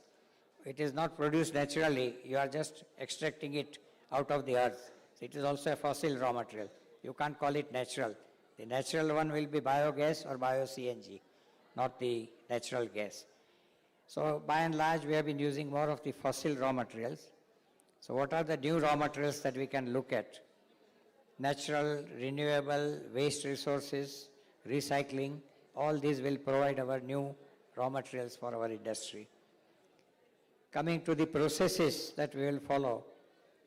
Earlier, typically very high temperatures, high pressures, pollution was sort of accepted. Okay, a chemical industry pollutes, it's okay. Safety and health issues were there. Industry has had many serious accidents, but they were taken in stride. I think when we go forward, we'll need to look at the processes that we employ. They have to be green, they have to be clean, they have to be preferably biochemical rather than only chemical. They have to be environment friendly.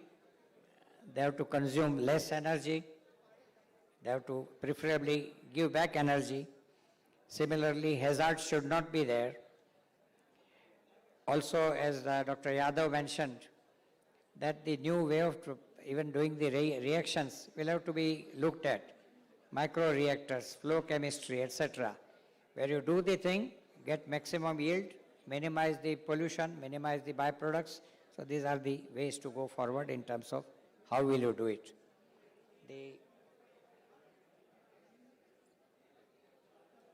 The next one is about the effluent treatment plant or the effluent management. So earlier, the industry and our regulators, we have gone through various, you can call them fashions. There was an incinerator fashion, there was a solar pond fashion, there was a multi-effect evaporator, there is a zero liquid discharge fashion. So they also have been going through processes, and then you discover that no, it's not working or it's not efficient, so you change. So what is the new way to do it? The new way would be prevent as far as possible rather than first create pollution and then try to treat it.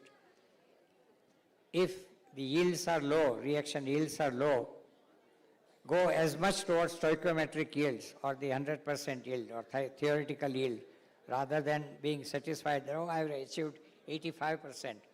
85% yield, fine, but the 15% is still a problem that you need to. The slide is not seen. It is seen here. It has disappeared from the screen.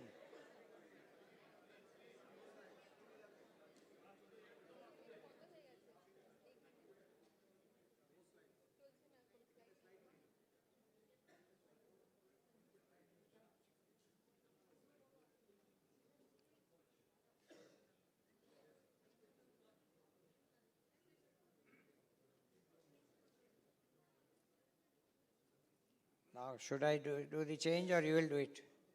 Okay. Yeah, fine. Okay, we are back to the same slide. Okay, so how to minimize the pollution? Now, I think we go back to the previous one. I have not completed that. Go back to the previous one. Next, next, next, next. Okay, stay here. Okay. So how to minimize the pollution, how to prevent it, maximize the yields, recover and recycle whatever you can. Also use for even pollution treatment, use methods which are very mild, maybe based on biotechnology, and not use very strong ones, which again will generate some other issues. So don't use very strong materials or a lot of energy to do it. Recently, the Indian Chemical Council had a very interesting seminar in Delhi about 3 months back on how do we achieve sustainability. And one very good example which came was how do we many times contradict ourselves. So it was said that the zero liquid discharge is the way forward. So people started asking that I can achieve the zero liquid. What do? I evaporate all the water from the effluent, and then I get a solid, which is so the pollution becomes from liquid to solid. I have not changed it, number one. Number two, to evaporate all that water, I need a lot of energy. So it is not energy efficient. It is not a carbon, from carbon point of view, not very good. So is ZLD the way forward, or it is not the way forward? So like this, questions keep on coming. One has to answer them. But like has been said in the morning by Dr. Sharma, Dr. Yadav, that keep on thinking, keep on looking at ways to minimize the problems and maximize the opportunities in a sustainable manner. Okay, in terms of the image of the chemical industry, we enjoy a poor image, not very good image. That these people are very hazardous, they are very polluting and all that. And accidents like Bhopal accident have really created a bad image, but it has not gone away. With the result that we are one of the most regulated industries. All regulations, are they practical? No. Many times we just borrow some ideas from abroad and put it here, whether they are practical or not. So that is one. But regulations are very high. Image of the industry is not high.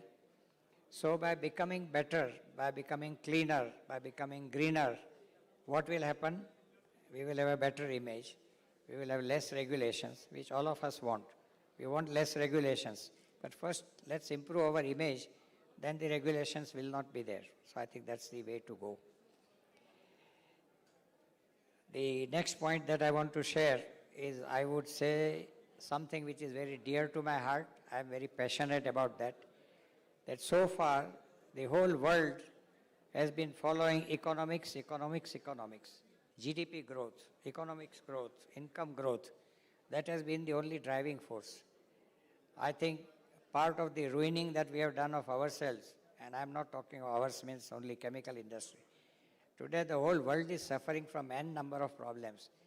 If you look at the central cause of that is overuse, only chasing GDP growth, only chasing economy. And one of the things that has been mentioned repeatedly is that up to the, as the revolutions, industrial revolutions have progressed, the generation overuse, over-marketing has also progressed. So we are already in the current industrial revolution, which has already caused enough problem.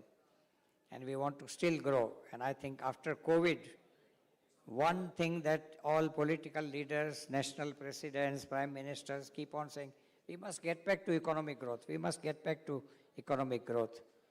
I would like to question that.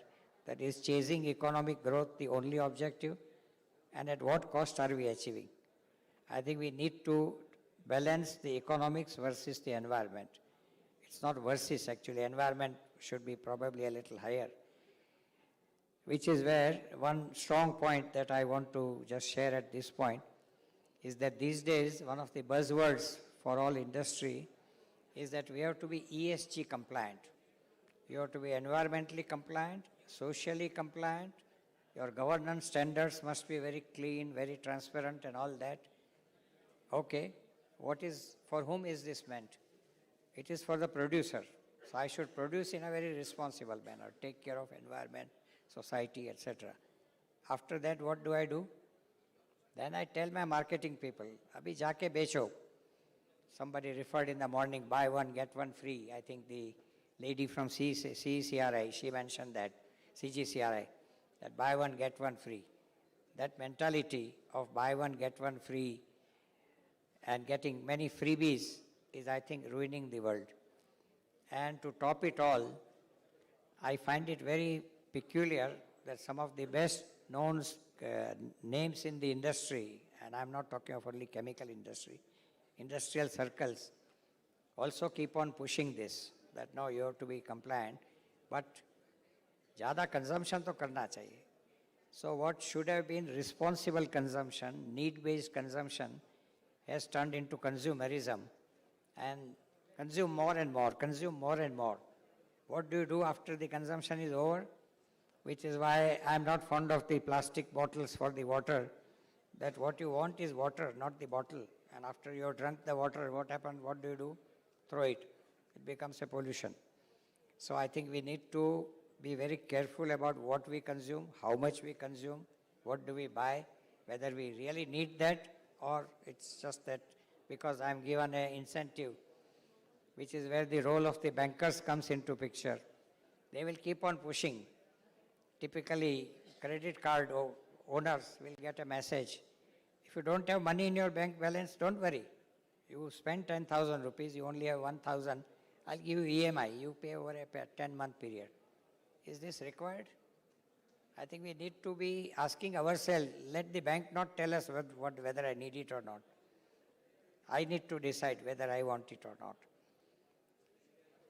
A good example of that, my secretary, who is a Christian lady, she mentioned that a typical Christian lady at the time of her wedding would spend 30, 40, 50,000 on the wedding gown. And how many times in life is it worn? Once. But because it's wedding, so wedding mein to kharcha is one part, but I have to be looking best. There's one lady of the community, she is doing a very good service. She says after the marriage is over, please give that gown to me. I will recycle it. I will give it to somebody at a 500 rupees, 1000 rupees after doing dry cleaning and all that. This is one way to recycle, one way to be responsible. That don't spend just because somebody says please spend. So sorry to take you out of the main agenda, but I think this is something which I'm very passionate about, and I think unless so I even coined a new word. We don't only need economists, we need econologists who take care of economy but also take care of the ecology. So this is what is required.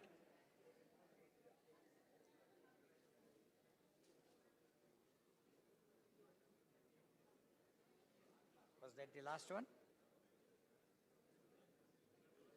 I think one or two slides are remaining, so no?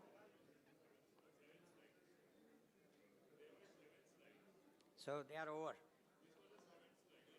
Okay, fine. Okay. Now, as I said, I have a few comments, and I am still, I hope, within time. Yeah, no, I have a few additional comments. Sure. No, I'm not over. Please reserve your claps for a few minutes. I have a few more thoughts to share.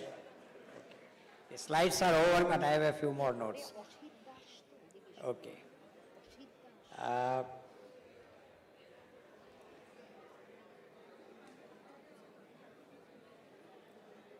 Okay, I already referred to pesticides, I referred to city waste.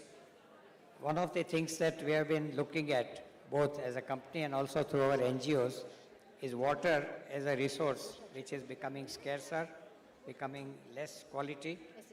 So we can take the credit for getting the Israelis to come to India for drip irrigation so that the water is used in a very, very responsible way by the farmers especially, because farming consumes about 70-80% of the water. Then the next question is now, okay, I'm a progressive farmer, I put a drip system, but the water that I get is so hard that my drip system gets choked, it does not work. So we have developed some chemicals which will keep your drip system clean so that it does not cause a problem, you can continue to use it.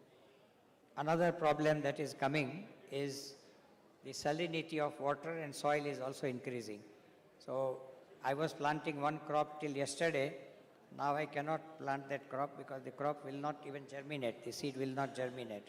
So some salinity management, we have developed some solutions which are based on biotechnology, microbiology and not chemicals. So this is one area.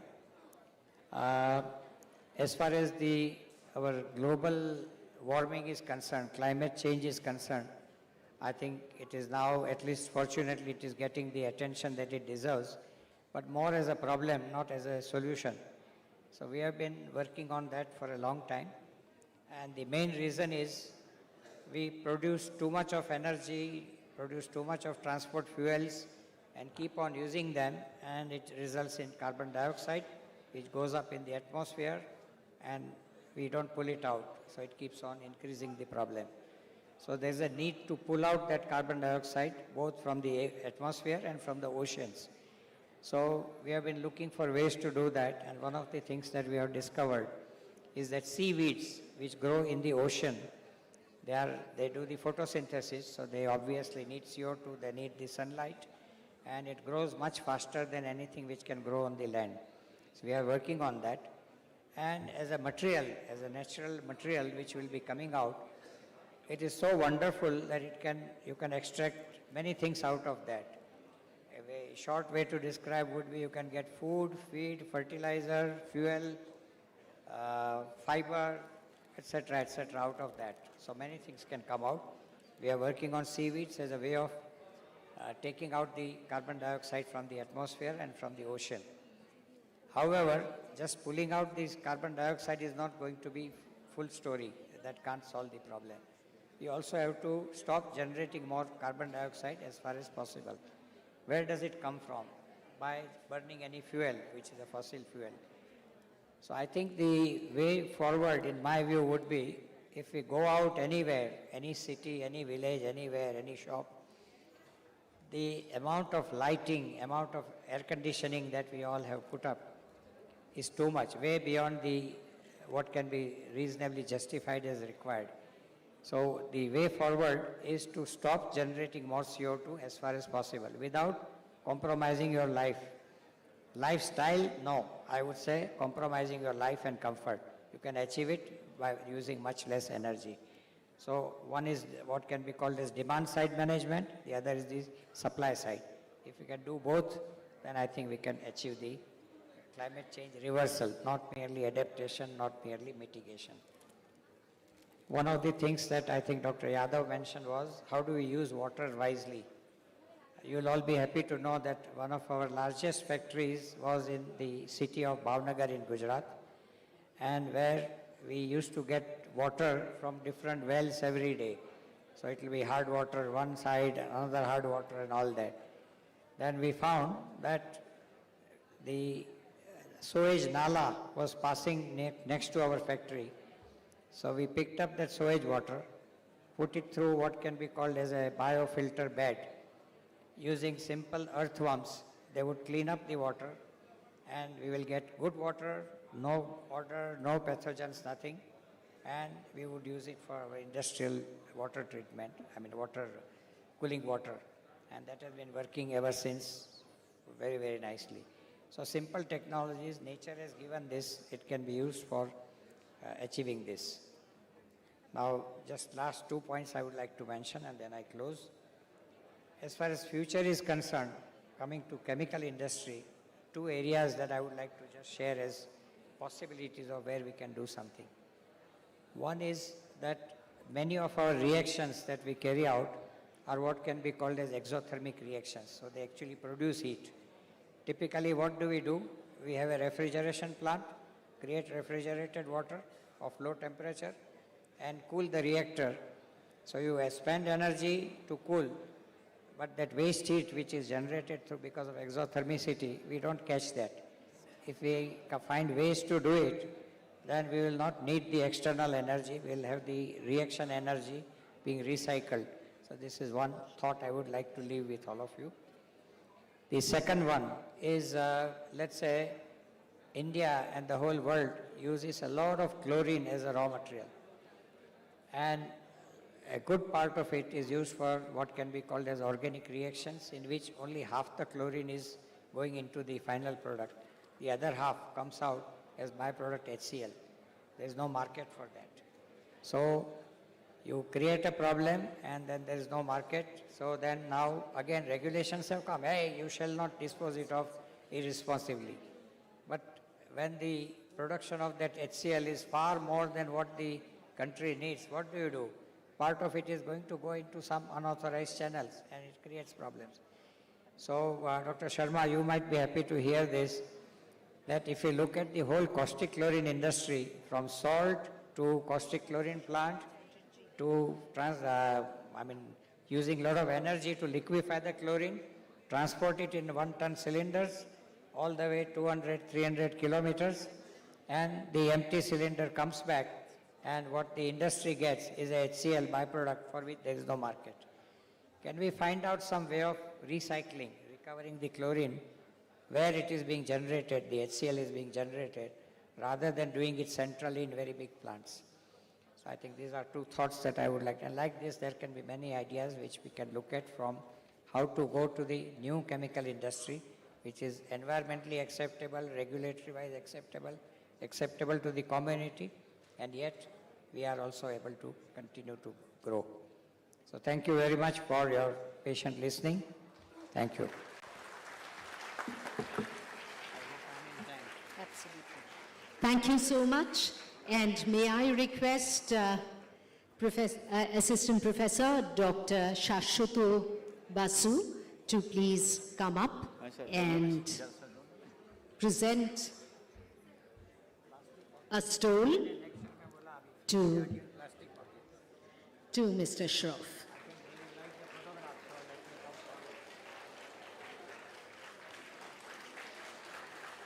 Dr. Shashwat Bose to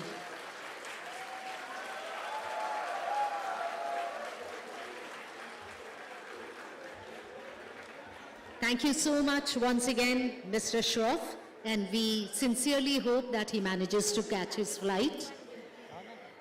Okay. Yeah, but give it in 10 minutes. Sorry for my some curt remarks about you.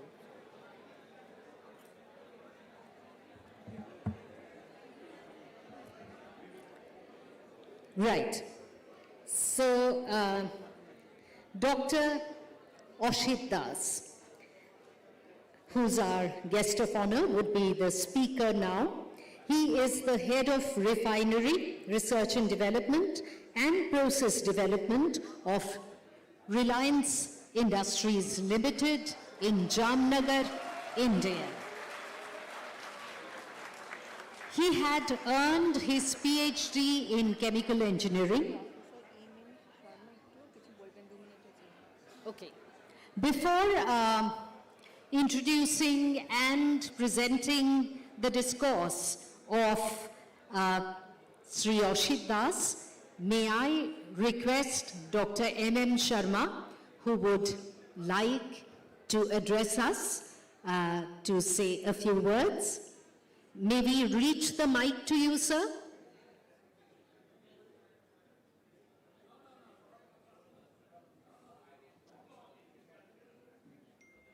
Sorry, there was some misunderstanding. So we continue to M.M. Sharma, who would like to address us, to say a few words. May we reach the mic to you, sir? Right. So as we were saying that... Sorry, there was some misunderstanding. So we continue to M.M. Sharma, who would...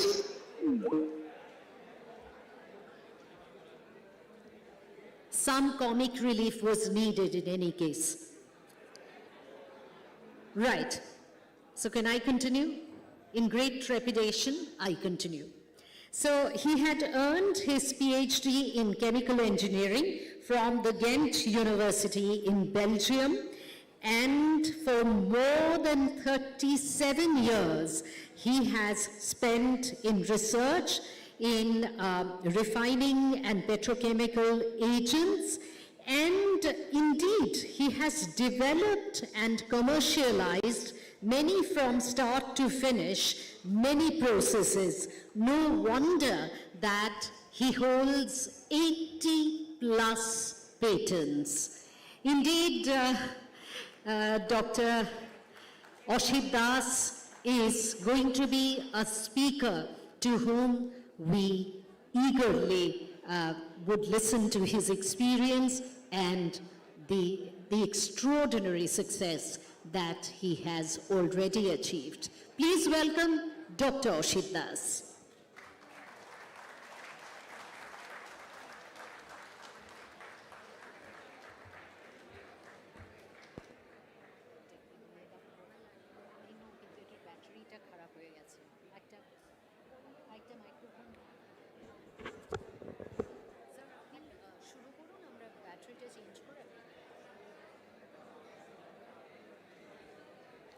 Okay, can you please load? Okay.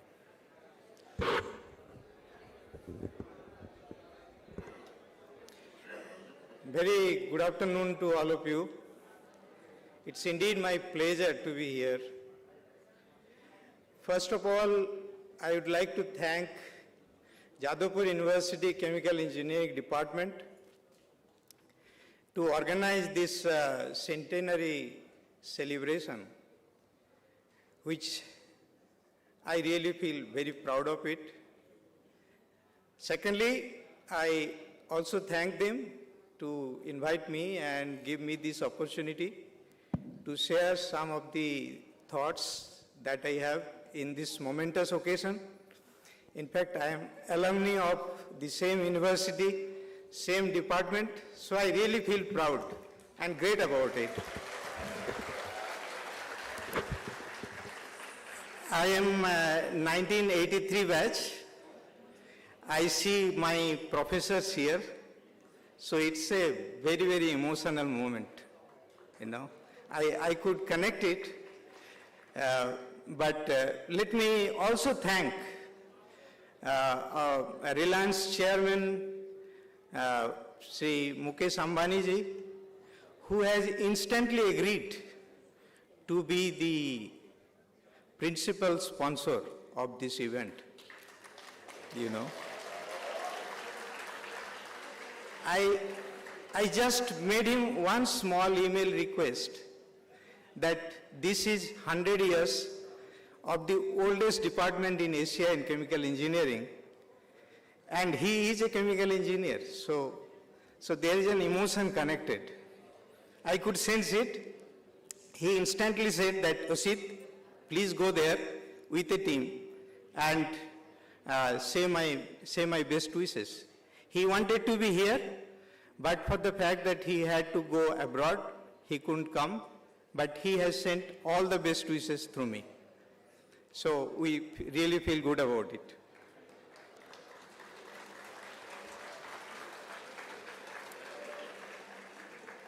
Actually, mine will be short talk. This is basically to celebrate chemical engineering. In the morning session, we have heard from Professor Sharma, Professor G.D. Jadhav, and many other eminent dignitaries that how chemical engineers can play a very vital role. I have picked up few examples from work of our own R&D team, just to demonstrate you the fact that how powerful can be chemical engineer. And I will try to prove that it is just not passing university and getting degree or getting good marks. The same fundamentals can be very effectively utilized to solve society's problem. Now the big thing is that when we connect our work with solving societal problem, then it is no longer a routine work. It becomes a life's mission. And in India, whatever we have achieved in R&D is basically when the work has been converted into mission. When emotion is attached to the work, then it becomes really a lifelong exercise to achieve something innovative, something great, something first time in the world, but not only in the lab. You have to go all the way to applying the same thing in the industry and solving society's problem. If we keep that big objective in our work, in our studies, and whatever we do, I believe that life becomes meaningful and also work becomes meaningful, because what we learn in university can then get an ample opportunity to solve real society's problem. Let me come now to this is just a demonstration of this basic fact. So I will be speaking about the role of chemical engineering in the green energy and chemicals, because today chemical engineering is at the crossroad. Why crossroad? I'll just show you. Can you go to next slide? Please, you will change the slide, right? I will not change. Can you go the previous one? Yes. Whatever I speak here, it is my own personal opinion, and Reliance has no hold on it, no response. Next. 3 points here. We are celebrating Jadavpur University's chemical engineering 100 years. So this is a tribute slide. It is the oldest university in Asia in terms of chemical engineering, and also certainly in India, and it is one of the finest department in our country. My very sincere, heartfelt gratitude, because I am an alumni. I feel really great that whenever I faced any difficulty, the technical difficulty, the learning that I have got from the professors have been so good, so fundamental, that I had really didn't look to many other ways, but I just looked into fundamentals that I learned in the colleges, which has helped. So I really feel very good and proud about it. I greatly owe to whatever little I know of chemical engineering to the great gurus of JU Chemical Engineering. My salute to all of them. Next one. A very brief, you all know Reliance. Reliance is number one in the country in terms of EBIT and in terms of also sales value. It has a very strong presence in oil to chemicals. It also has a big retail, and also it has a very digital footprint. You all know that. Go to the next one. Let me come this circle of innovation, which is actually, you can see, there are 4 things I have written.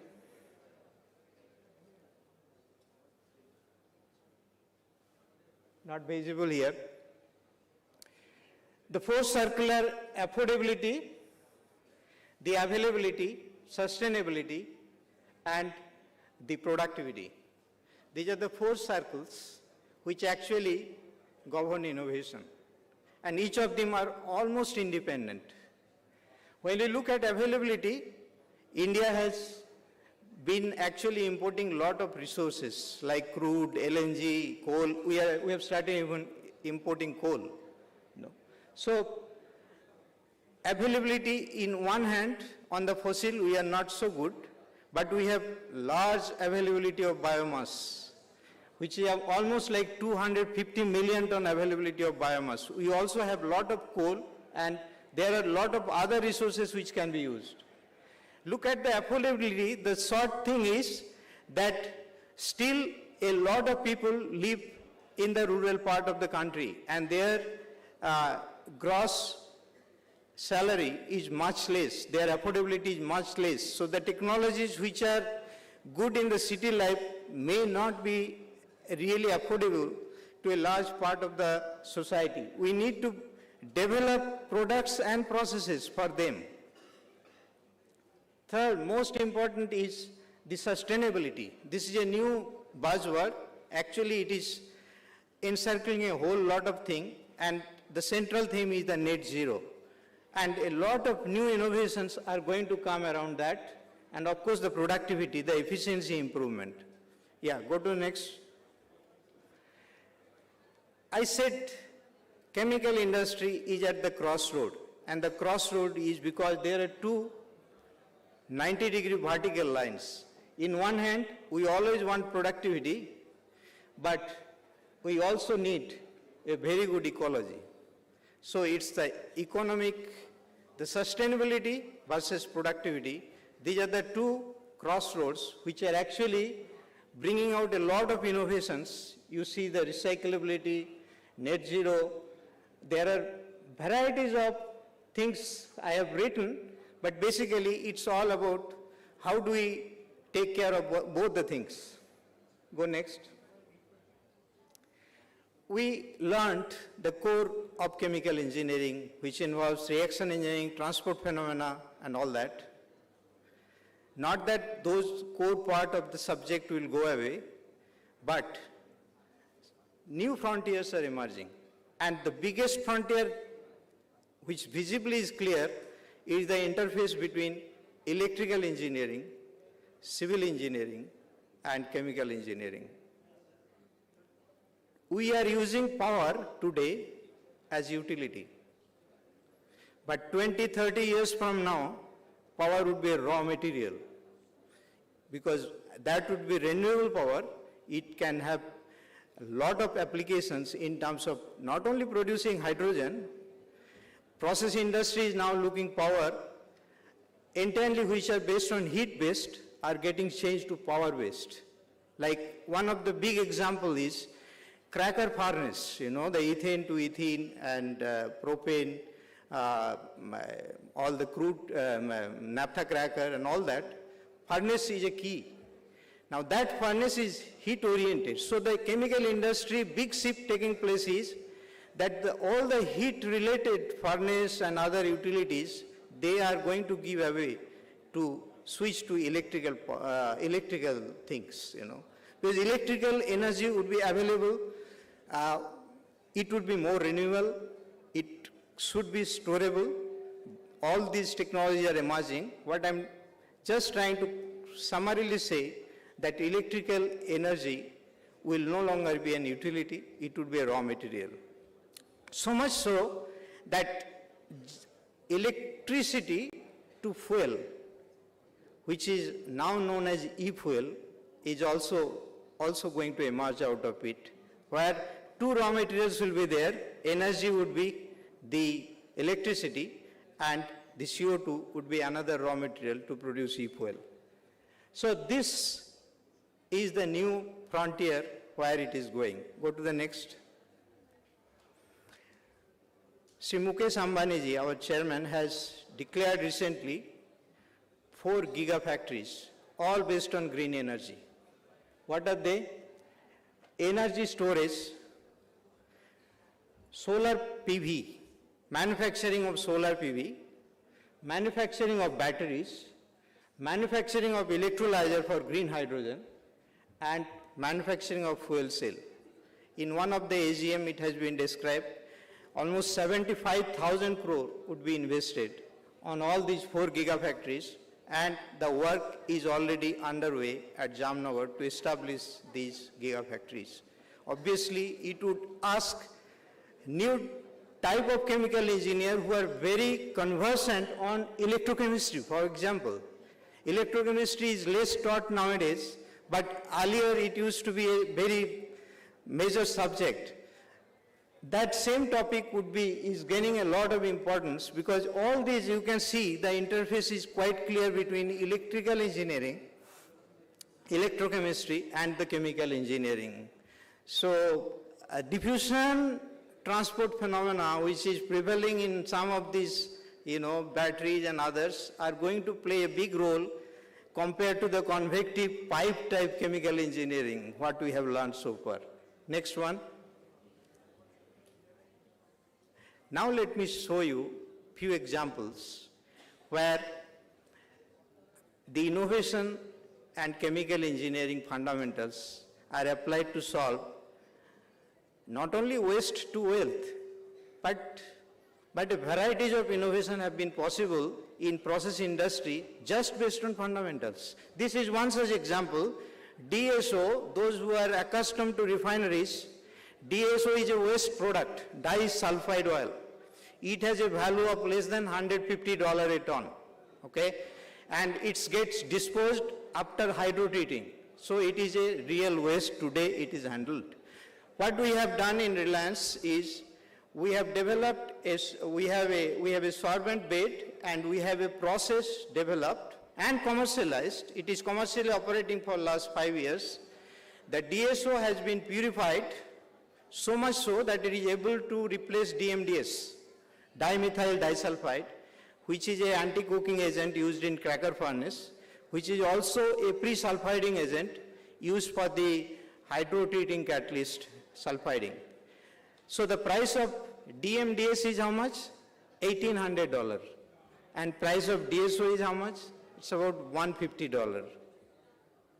That's the kind of value creation possible. And this has been patented, commercialized.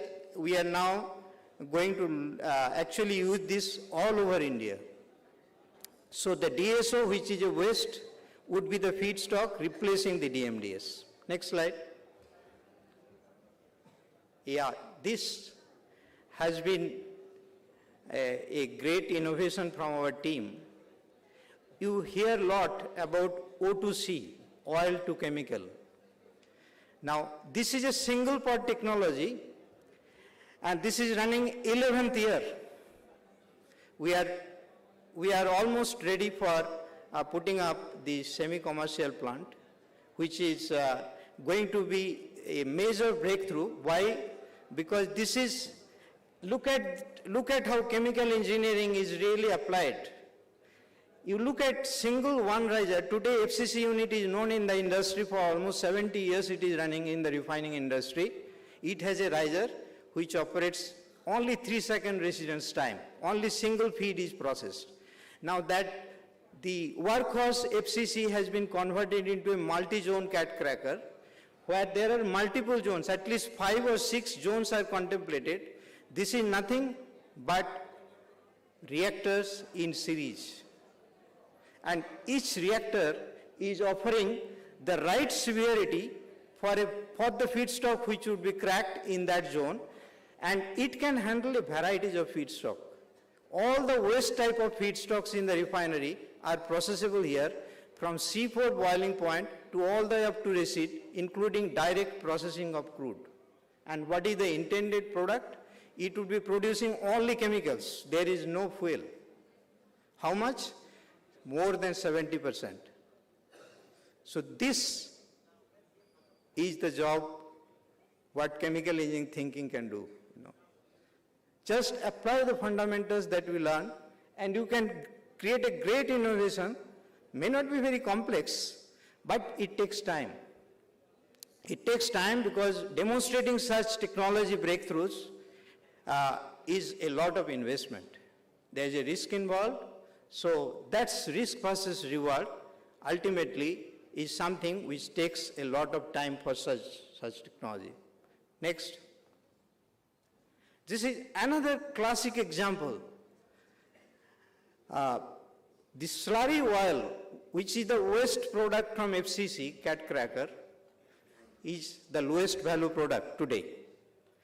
What we have done is, we have converted it into a needle coke, which is nothing but crude graphite. And from there, we have now made pure graphite, which is the anode for lithium-ion battery. What is the value creation here? Slurry oil is about $300. And the anode battery is about $3,000. And look at the need. And I have no hesitancy to say, this process is we have commercially run it in our largest coker in the world is at Reliance. We have commercially run it, and we have produced the needle coke of very high quality, and we are going to produce in a commercial scale, and we are also going to put up the anode for the lithium-ion battery and also for the steel arc furnace. Yeah, next one. This is another example. I have a lot of patent. Almost throughout my life, I have done a lot of patent. But this is one process which has given me an immense satisfaction, because this is where I found the real breakthrough is there in terms of the catalysis. This is a biomass catalytic gasification. First time in the world that we have developed a catalyst which is having a supported K2CO3, and the catalyst is able to move between the reactor and regenerator, playing a very active role of solid-solid catalysis. Why solid-solid catalysis? Because the biomass is a solid feed, and the catalyst which is there is also another solid. When we started getting very good data, we really wanted to know what is the mechanism behind this solid-solid catalysis, which was not known. It is very little understood in the chemical industry that a solid can catalyze another solid. But fortunately, because of this CO2 cycle that is there, the K2CO3, it's a kind of transmigration from one particle to another. So it's an interparticle transfer of active site, but very well balanced. We have proven it and published this work. But I'm very happy to say that this is a breakthrough process which is going to be demonstrated soon. And I'm very happy that Reliance management has agreed to go to the next level to develop this into a commercial scale. So in single step, you can convert waste agro biomass which you are burning in the field to produce CO2 and to produce pollution, We are burning on the field today, and much of North India pollution is attributed partly because of this burning of the waste biomass there in the field. That would be the feed for this. And what would be the product? Green hydrogen. How much? 11-12% weight percent. So if you take 1 kilogram, you get almost 120 grams of green hydrogen. Okay. And the good thing is, because it is catalytic, can you go back please? You look at the color of the water that comes out, the right side is the color if you don't put the catalyst. That means you have a lot of tar which is remaining in the finished syngas.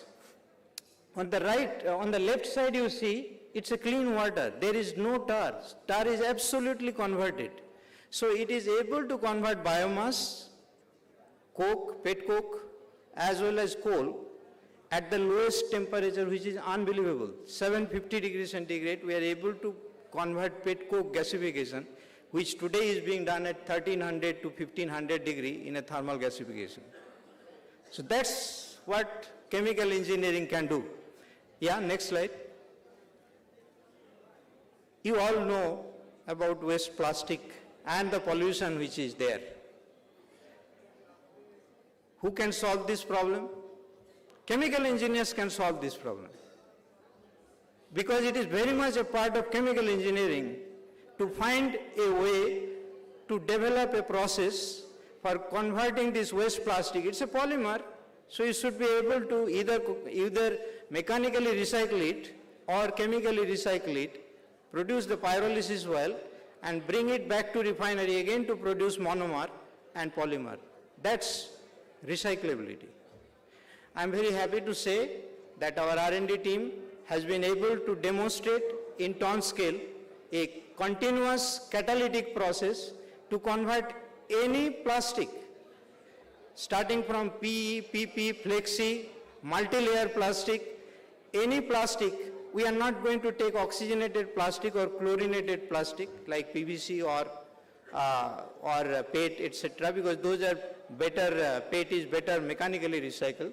So this one is catalytic process which gives superior yield. It can convert any kind of plastic into high amount of high quality. It's a cat cracking happening inside. And look at the reactor. It's a rotary reactor. I find very little is taught about rotary reactor in reaction engineering course. But rotary reactor is a very versatile reactor because it can handle solid, all kinds of solid, particularly waste solid, have very little shape and size, quite difficult to handle waste. So rotary reactors are very handy tool. I would strongly suggest to include rotary reaction engineering as a part, at least one chapter in reaction engineering, because we had to learn this additionally. The rotary reaction engineering is not usually taught that much. But we have utilized the rotary reaction engineering to develop a catalytic process, a cat cracking process to convert waste plastic into pie oil, and we want to bring that pie oil to refinery and utilize the MCC process to convert into monomer and then finally to polymer. Yeah, next one. This is another example of how you convert a waste into a very valuable source of feedstock.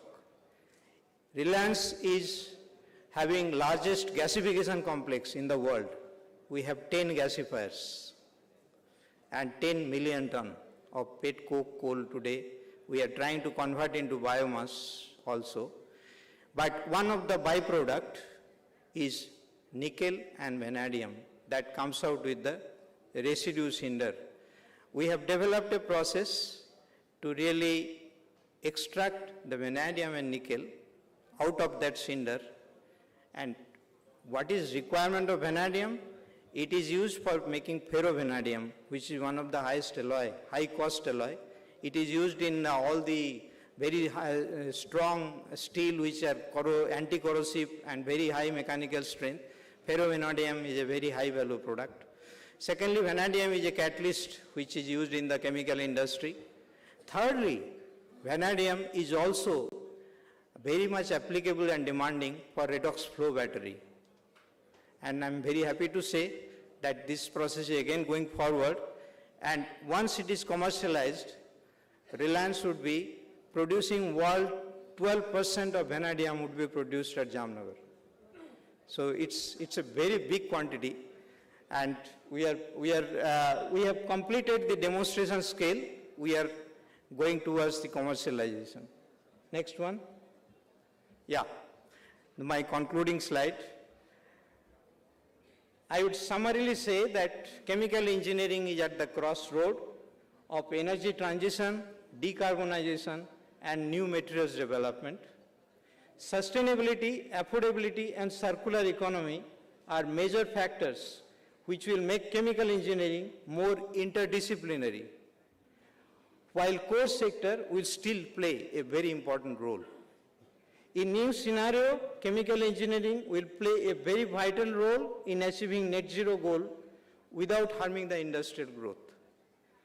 RIL has made major policy goal to achieve net zero by 2035. It's not very far, and we have already started our journey in that process. First, we'll become a carbon neutral company, first time carbon neutral company by 2030, and then overall net zero, including scope 3, by 2035.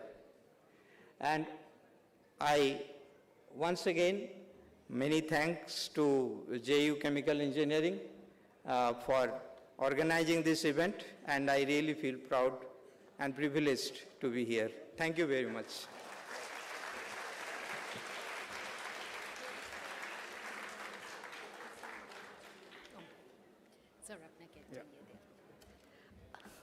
May I now request our head of the department, Professor Roger Chakraborty, to kindly come up and felicitate Dr.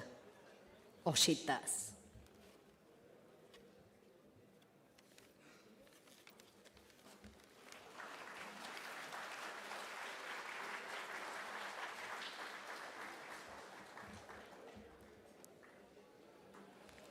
Thank you, sir.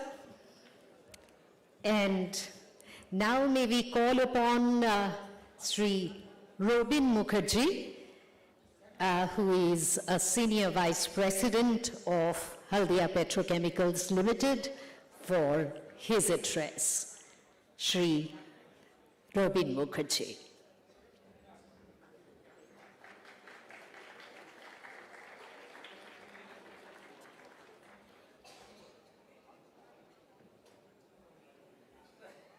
Please welcome Sri Robin Mukherjee, representing Haldia Petrochemicals Limited.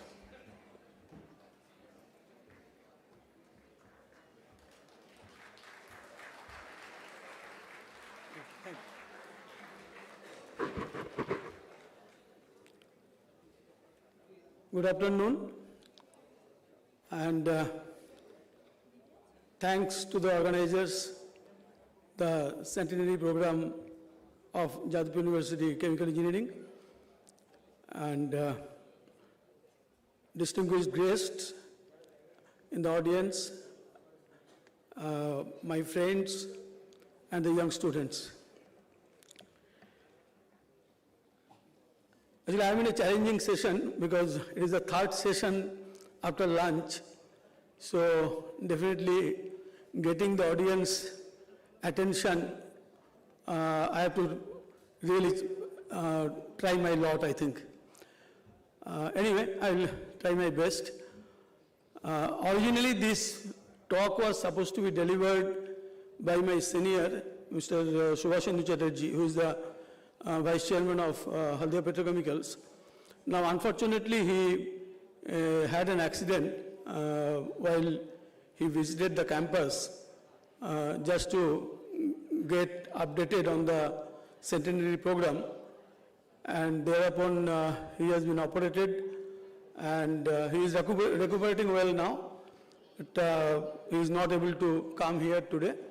And in his place, the organizers have requested me to deliver the talk, so I am here, and thank you, the organizers. Now, I thought to very briefly talk about role of chemical engineering in sustainability. Now, you know that sustainability, since morning, I really do not know how many times this word has been used in this particular forum itself. So, Professor Jadhav has very correctly told that it is no more a buzzword, it is an imperative to the industry today. Sustainability is a big challenge to the industry, and the chemical engineering or process industry overall is trying to get adapted to the new norms, and there are systems and methods are evolving to judge the performance of the industry on sustainability front, and every industry is trying their best to meet the requirement. There is a new term many of us know, that ESG, environment, social and governance, where the companies are required to on annual basis report to their board and stakeholders their performance on the ESG. Now, chemical engineering has got a big role to play here, because basically what we are doing is cutting down the gaseous emission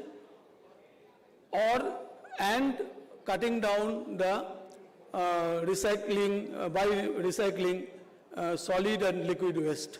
These are the two ways we can reduce the effect of the process industry or any complex on the environment.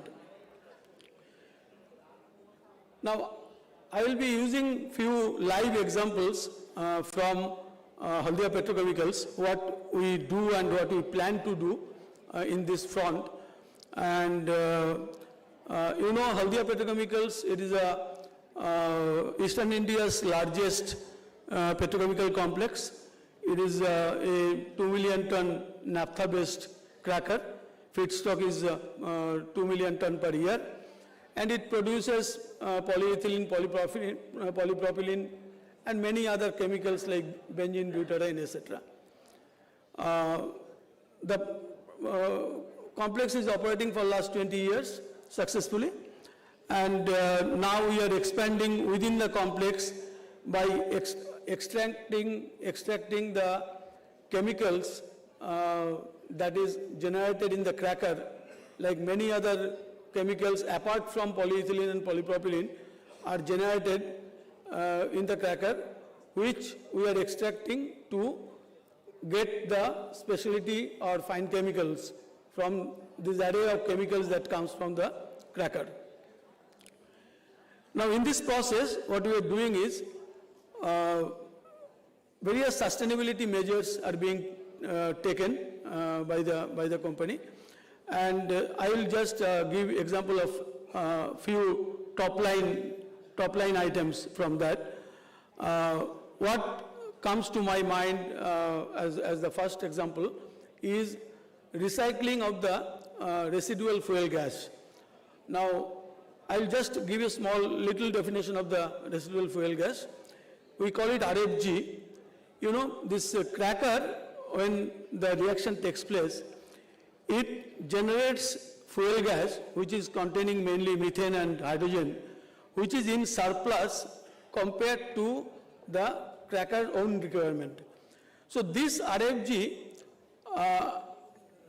either you have to use it economically and at the same time reduce the emission from this.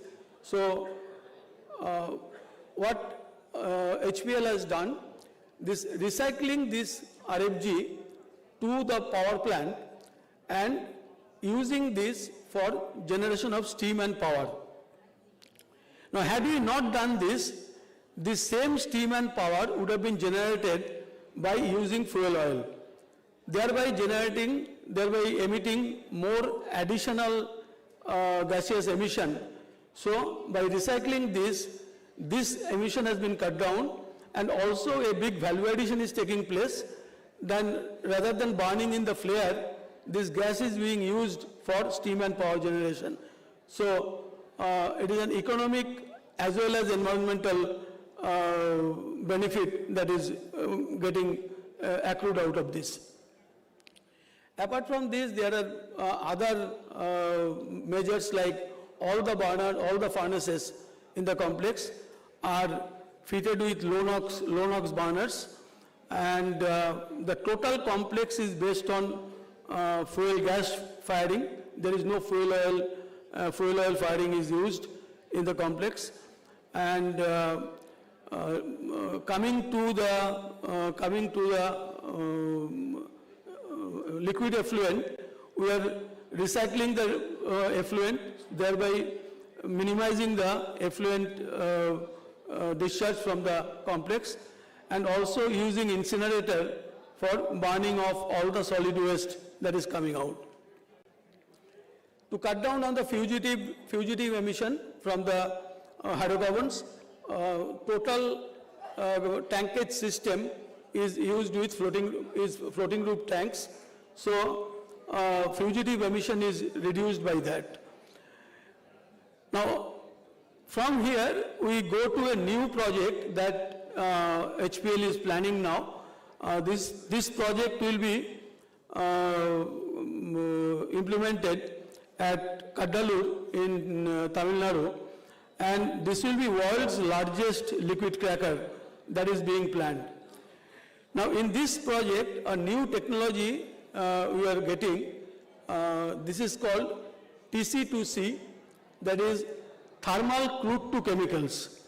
Now, this technology is developed by Chevron Lamas Global, and you know, in 2020, HPL has acquired Lamas Technology USA, and it is a HPL company now. So we are using this technology to cut down the emission. The very technology itself is developed on the basis of reducing the emission from the crude oil. Where it is different from the conventional refining cum petrochemical, how the TC2C is different. You know, in a conventional refining cum petrochemicals, what happens after the distillation, the vacuum gas oil that comes out from the distillation process, that gets processed either in hydrocracker or in FCC, and the fuel produced goes for the finished products. In that process, it is also produces some olefinic and aromatic compound which is separated out and converted to petrochemicals like polyethylene, polypropylene, and many other aromatic products. Now, if you go by yield of this in a conventional refining cum petrochemical process, about 30% of crude oil that gets converted to petrochemicals, that is a material converted to materials which doesn't have any role in the emission in the environment. Balance 70% remains as fuel, and that adds to the emission to the environment. Now, in TC2C process, what is happening, that crude is directly getting converted through a hydrocracking process. It is directly getting converted to petrochemical feedstock and getting converted to ethylene and propylene and other chemicals in the ethylene cracker. The resultant yield coming out is about 80% of crude oil directly getting converted to petrochemicals, and only 20% remains as fuel product. So straight away from 70% fuel product, In the TC2C process, it is coming down to 20% fuel oil. Resultant emission, if you see, it is 1.6 ton per ton of crude oil, compared to in a conventional petrochemical process, it is 6.2 ton per ton. So obviously, when you are reducing the fuel product from the process, the emission is coming down. So apart from these, the other sustainability measures that is being used by the complex is zero liquid discharge. There will be no liquid discharge from the complex. It will be total recycle of effluent, and no groundwater will be used. The total water requirement of the complex will be met by rainwater harvesting and desalination process. There will be also solar power generation within the complex, and we are also considering some amount of green hydrogen generation within the complex. So these are the way HPL is expanding their activities to sustainability, and I think while talking on the sustainability, I should touch upon the plastic recycle also, because that is another big way is affecting the environment. Now, in plastic recycle, there are two types of recycle that is being used. One is for physical or mechanical recycling, where the collected plastics are washed, cleaned, and then go for extrusion process, and then extrudeds are mixed with the virgin pellets to produce the downstream products. In another process, which is more molecular change, where the plastics are getting converted to pyrolysis oil, that type of process is also many of the companies are developing and already in process. Recently, Exxon has already commissioned in their Texas plant a 40,000 tons per year of capacity plant, which they are further planning to increase to 500,000 tons per year. So the whole industry is trying to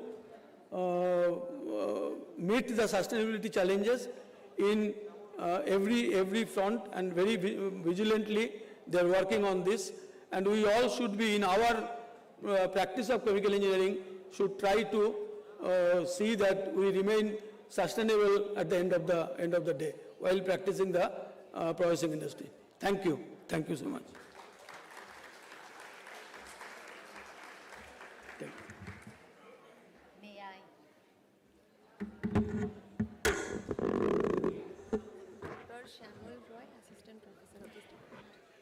May I request Dr. Shamul Roy, Assistant Professor of the Department, to felicitate Mr. Robin Mukherjee.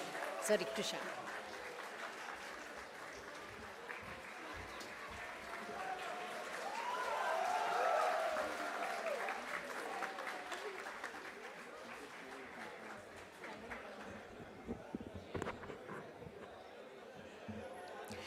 And now we will have an online presentation by Dr. D.P. Mishra. Dr. D.P. Mishra is one of the very well-known alumni of the department. He was a chemical engineer of the 1965 batch, and of course, he is one of the best-known members of the chemical engineering fraternity. Amongst his many achievements are the Lifetime Achievement Award from the Indian Chemical Council in 2014, and also from the Indian Institute of Chemical Engineers in 2017. We will now have a presentation by Dr. D.P. Mishra.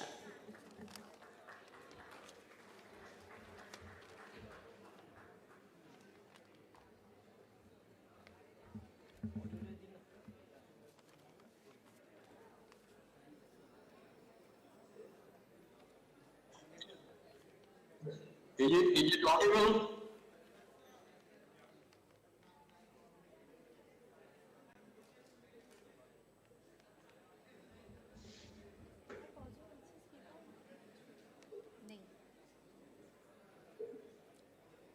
এরপরে vote of thanks দেবেন হচ্ছেন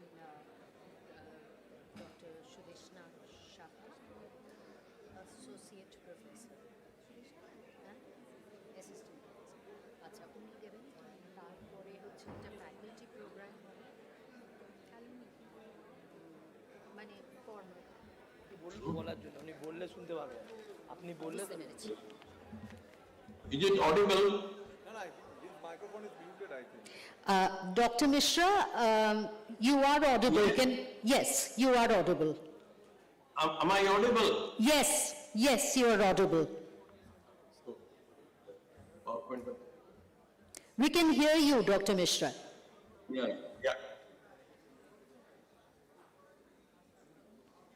Dr. Mishra, you can start. You're audible. Yes, please.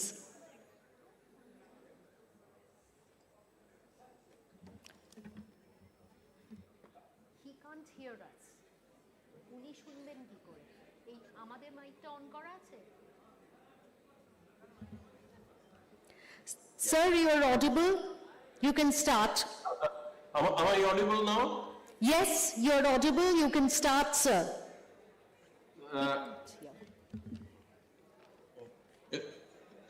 The PowerPoint are you getting the PowerPoint on that side?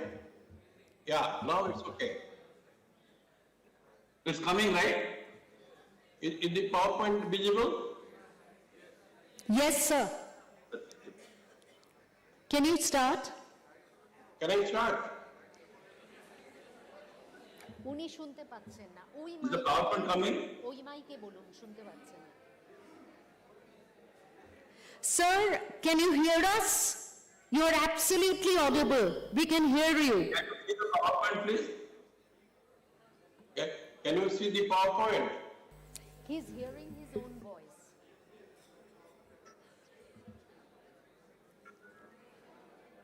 Hello? Sir, we can hear you. I can start.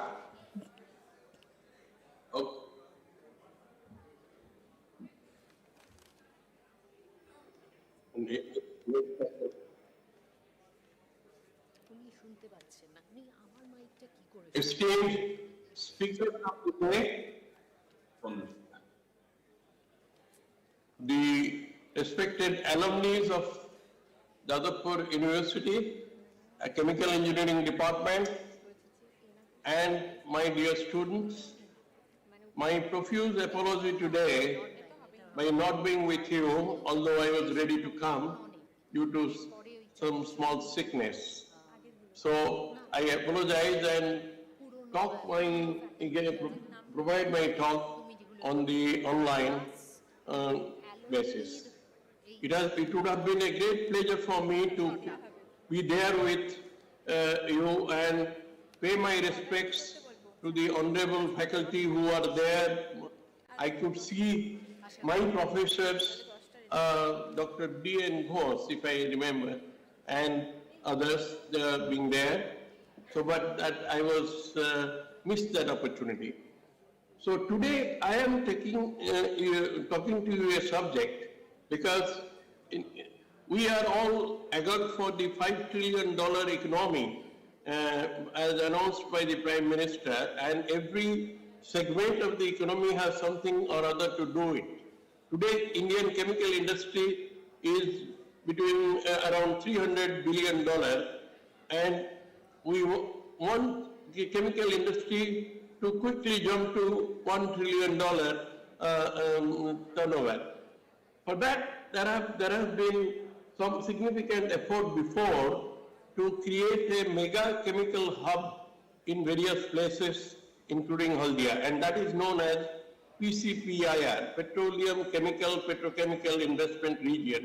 And this was actually mooted by non-resident Indians from USA in their discussion to the the then Prime Minister in 2005, Manmohan Singh, and one of them was the chairman of Haldia Petrochemical, Mr. Punnendu Chatterjee, Christopher Menzies, and these are the people who mooted this idea, and every state had a presentation to Deputy Chairman, Planning Commission, Mantok Singh Alwelia those days for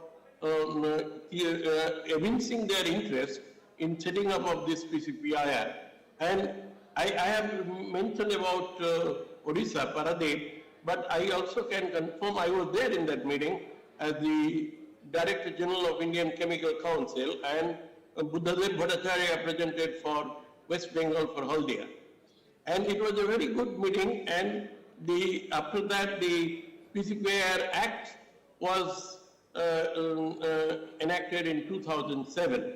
But the approval was available to 6 locations, which include Dahej, Mangalore, Paradeep, Haldia and Vizag.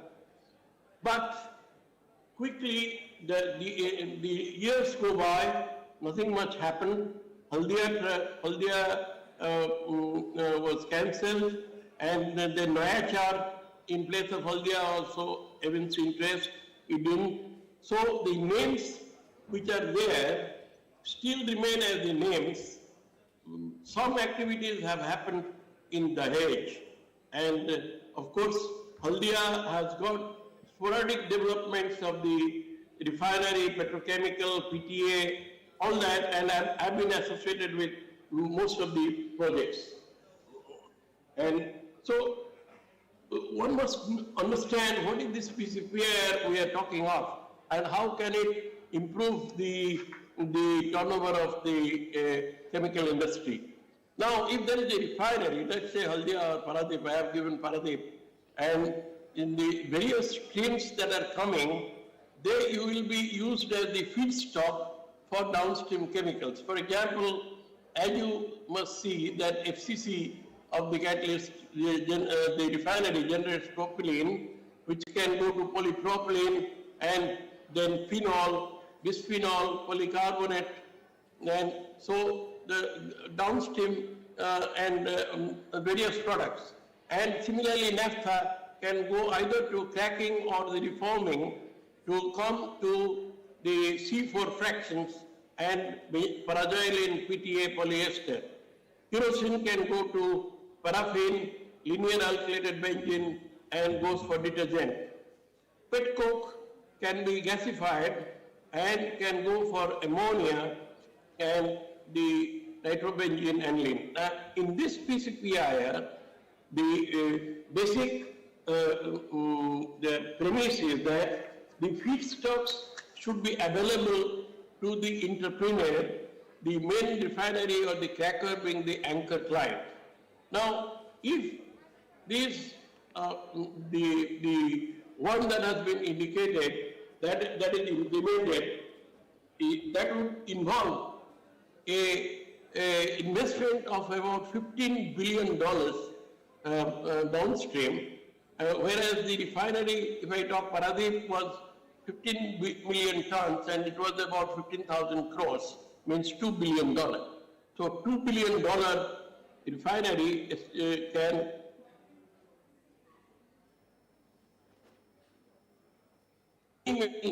companies coming into the fray. I will show you later on the various the chemical path they call it, or the equivalent to PCPIRs of the world actually. And so in this particular thing, if we go for naphtha reformer, now in Paradeep, for example, Indian oil on their own has gone to polypropylene, ethylene glycol, and PTA they are going. But that is on their own. That's not the concept of the PCPIR. So the investments are coming from the owner side, and it is taking a lot of time, and it's not associated with many other world-class companies with regard to FDI, which we want to have a lot of FDIs into the country. Now, the in Paradeep PCPR, Indian Oil is the anchor client. They have declared, the Odisha declared Paradeep as the PCPR, Indian Oil is the anchor client. Government of Odisha is responsible for the land, water, electricity available for the total complex, and central government is responsible for port, road and railways connectivity. But anchor client himself, Indian Oil, has not declared what are the feedstocks they are giving to the various industries so that the industrial investors who are interested to put up the investment will come for that, and there will be central supply of water, electricity, steam, etc. by the utility contractor who will be responsible for, so it is like a plug and play kind of concept.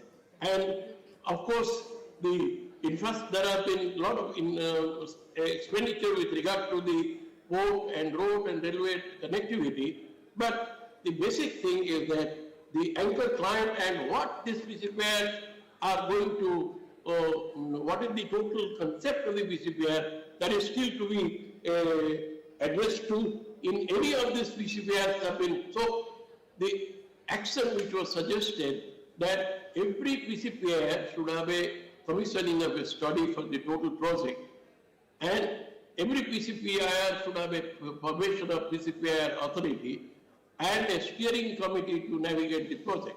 But nothing has happened. Years have gone by, 15 years have gone by without much of activity. But if we look to the global chemical parks, what are they? We have Ludwigshafen in BASF, and BASF Ludwigshafen can be compared to our Reliance Jamnagar actually. Jamnagar will be a best example of that kind. There, Leverkusen, Germany, in Texas, Louisiana in USA, Rotterdam in Netherlands, are very close to us is Jurong Island in Singapore, and then the Shanghai Chemical Park and Nanjing, China. In fact, when I was the Director General of Indian Chemical Council, we had a delegation from Indian Chemical Council who visited the Nanjing Chemical Park actually, which is one of the world's largest with a ethylene cracker of 1.5 million tons by BASF. And then Yesu in South Korea, Maktafut in Thailand, and of course Jamnagar, as I said. Jamnagar is a mega petrochemical complex like Ludwigshafen. Now if we see some of the success stories of the chemical park, Jurong Island, the land requirement is not as much as PCPR wanted. PCPR wanted about 265,000 square kilometers, 250, and now in Jurong Island it is only 32 square kilometer area. 250 square kilometer was the PCPR requirement, and the majority of the PCPR got bogged in acquisition of the land and all that kind of thing. And then this Jurong Island has been operational since 2000 and has an output of $62 billion from the concept of that chemical park, and 32% of Singapore's manufacturing value. Total investment has been $40 billion, and over 100 companies,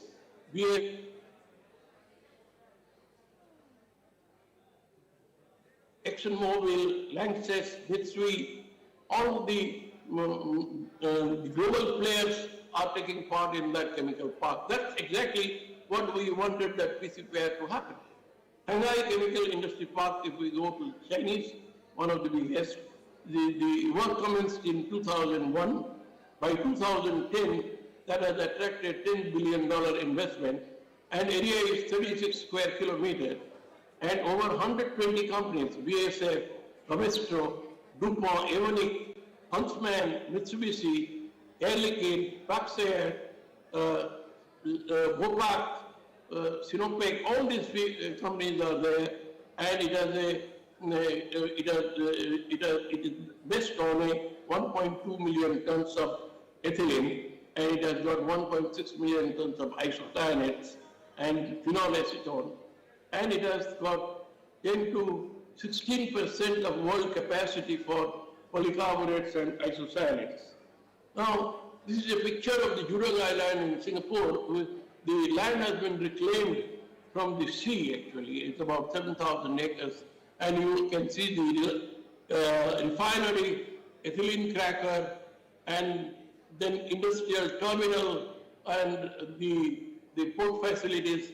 Everything is available on a central basis, and then the downstream units can have their only process units where they will be supplied with the utilities from the central utility station.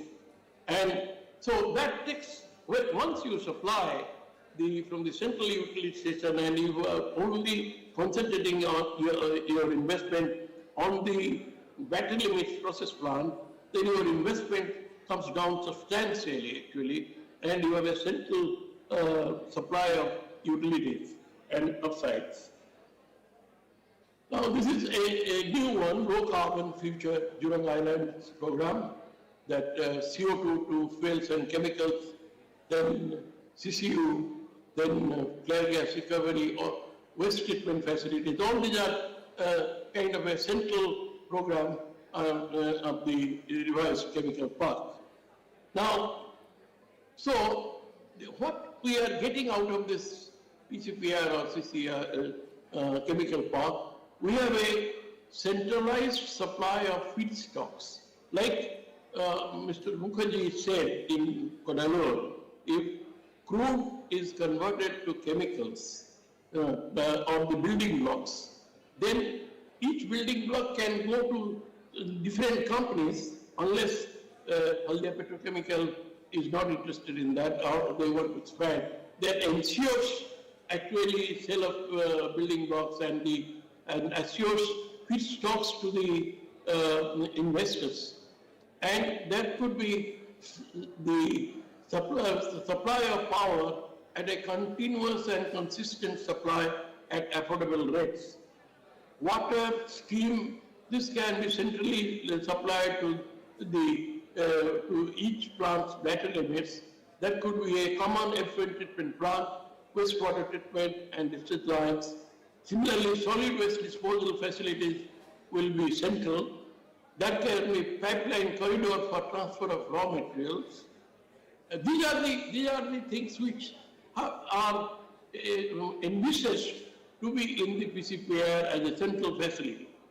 And then high quality roads and railway network for transport. Chemical port terminal with a high capacity with jetty and terminals, and natural gas network, and social infrastructure. If you go to the Nanjing Chemical Park, which we visited, it has got the university where from the passed outs will join the industry actually. It has got the banking facility, it has got the recreational facility, it has got the residential facility. All the social infrastructures are built into the chemical park. Skill development centers will be there, and central firefighting laboratory and central R&D facility. In fact, we could see the innovation center in Nanjing Chemical Park, centrally located. So these are the advantages of a central availability of PCPR, the examples which I came to. Unfortunately, this is yet to be materialized in India so far, actually. But this is kind of a roadmap of a PCPR, how we should go in planning of a PCPR, starting from the market forecast, product mix, finalization of land and utility needs, master plan. A master plan has yet to be done for any of the PCPRs, then land acquisition, then connectivity preparation, then the environmental approvals that need to be taken, then preparing an international model so that we can invite the the investors to come to this PCPI for setting up of their complex and the execution part of it. But lo and behold, nothing much has happened, although this has been planned since 2007. Now, what are the approaches needed? We need not be very pessimistic that nothing can be happened, but it can happen provided we follow such steps. Government must have vision for the Indian chemical industry. There has been no kind of target that government has for the Indian chemical industry so far. Earlier, in earlier days, good old days of my time, there were some kind of in the government, those digitally days, but they still had some kind of view. But these days, there has been no plan. The plan, the investors work for his own investment, notwithstanding a common requirement for the country. So we need to have a fair share and competitiveness, and so that we can attract the FDI, and that will go a big story for making India campaign actually. And the ministry must be empowered to take decisions and accountable for the decisions. So the ministry, chemical DCPC, should take the lead for this actually. We have a lot of seminars happening in which every one of them make presentation of PCPI, but nothing much has happened. Then there must be interministerial coordination mechanism, and also with the involvement of the states. See, in fact, in Haldia, whatever state it has, now it can be planned for having some integration of the facilities to get the maximum out of the investment. The laws, for example, they have 250 square kilometers of land, mind-boggling requirement of the land, and they get fussed in the acquisition of the land. We could see that Jurong has come out of 25 square kilometers of land, and with a $60 million turnover. The development of PPP models, and then we have, till now, India can be proud of Jamnagar facility. It is the best track facility of a global complex like Ludwigshafen. And then we could mock some of the international best practices model. Then the authorities must understand and act with regard to what is the concept of PCPI. They should visit the PCPIs in the world and find out. And we should have some the commitment from the stakeholders for the integrated planning and monitoring, and then there must be expert group for master plan and targets. So we have lot things to do to have it, but it is not out of our bounds. We have to have some intention and dedication and passion to make it happen if we want the development of chemical industry in a big way. And with regard to the number, if we want to see the growth of Indian chemical industry from $300 billion to $1 trillion, we need to have such concepts of mega chemical hub and central facilities. And this is what I wanted to present to you. Thank you very much.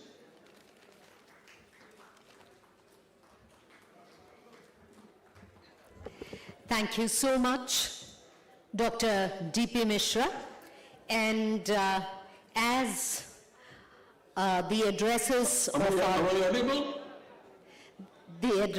of our guest of honor come to a close, may I request Assistant Professor Dr. Sudeshna Shaha to kindly come up to the dais and propose the vote of thanks.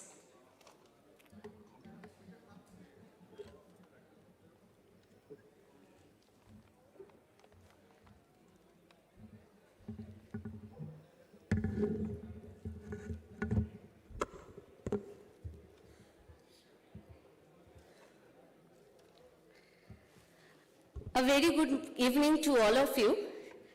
It gives me immense pleasure to deliver a vote of thanks on this auspicious occasion of the Centenary Celebration Program of Chemical Engineering Department, Jadavpur University. This is the oldest chemical engineering department of India and one of the oldest in Asia as well. I, on behalf of the department, would like to extend our heartfelt thanks to our Chief Guest of Honor, Professor M.M. Sharma, Padma Vibhushan Professor M.M. Sharma, former Director, UDCT Bombay, for his gracious presence. He has taken all the pain to come from the Mumbai to here. Thank you, sir, for being with us. We would also like to thank our guest of honor, Padma Vibhushan Dr. R.M. Ashilkar, former DG CSIR, for his indispensable words of experience and insight.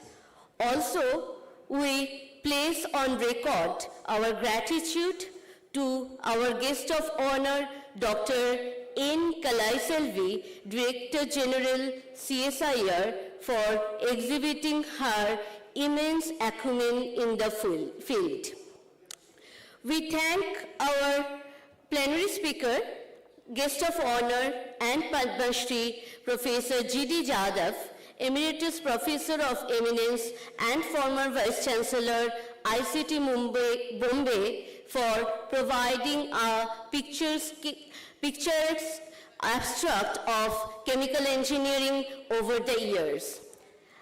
Unfeigned gratitude towards our guest of honor, Dr. Ashit Dash, Head Refining, R&D Reliance Industries Limited, for aiding us visualize a potential of green energy in the future. We would also like to fervently thank guest of honor, Mr. Robin Mukherjee, Senior VP, Haldia Petrochemical Limited, for his rewarding insights. Let us not forget guest of honor, Mr. D.P. Mishra, advisor and former president of IICHE, for his invaluable words of expertise and wisdom.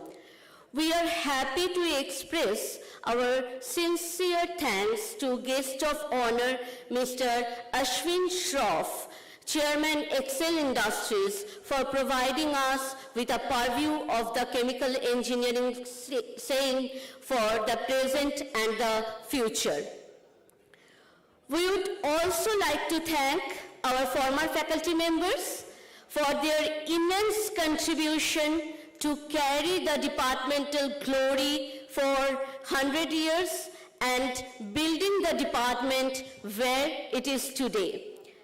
We are taking this opportunity to thank Dr. Ashit Dash for taking all the responsibility to make Reliance Industries Limited as principal sponsor of this event. We thank Mr. D.P. Mishra for his immense help to bring in our gold sponsor, Aditya Birla Chemicals, and bringing other sponsors like Excel Industries, IVL Dhanseri, Deepak Nitrite.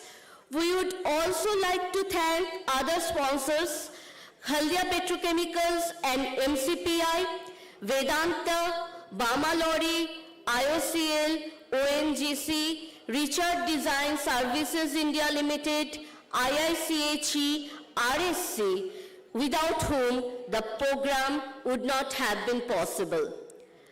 I also would like to thank the donors whose name I am not taking individually, who have generously contributed for this particular program to happen.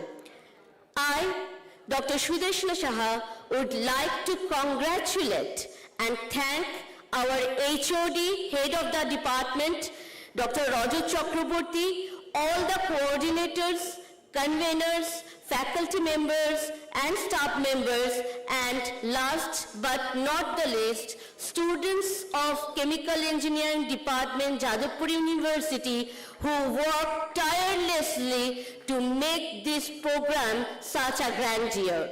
Also, we would like to express our gratitude towards Jadavpur University Chemical Engineering Alumni Association and Global Jadavpur University Alumni Association for their support in departmental laboratory buildings and facelifting. Thank you all. Lastly, we would like to thank all for being such a wonderful audience. Thank you. I hope this 3 days will be a grand success, and it will help you to bring or to actually visualize your future later on. Thank you so much, all of you, and have a great day.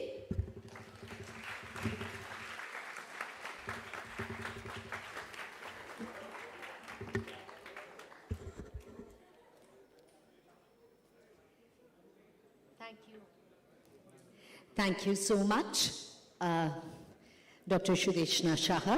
And now we would take this opportunity of our centenary celebration to felicitate some of our faculty who had given seminal service to the department.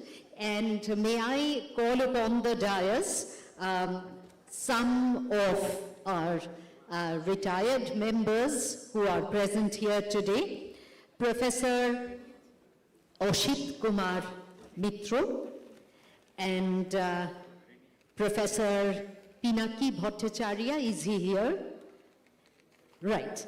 So we would call both Professor Mitro and Professor Bhattacharya onto the dais. Professor Siddhartha Datta and Professor Morun Chandra Shaha, Professor Chandan Guho.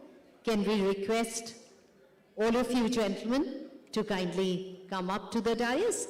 And the present HOD, Professor Rajat Chakraborty, would take this opportunity of felicitating our retired professors. Professor Rajat Chakraborty, HOD.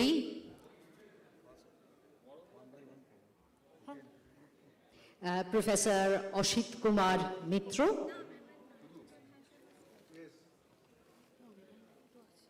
Professor Ashit Kumar Mitro to be felicitated by Professor Chakraborty.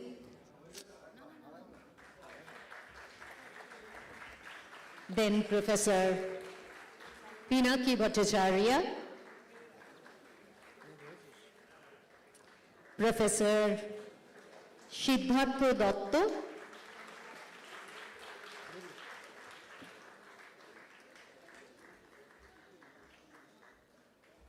Professor Morun Chandra Shaha, Professor Chandan Guho.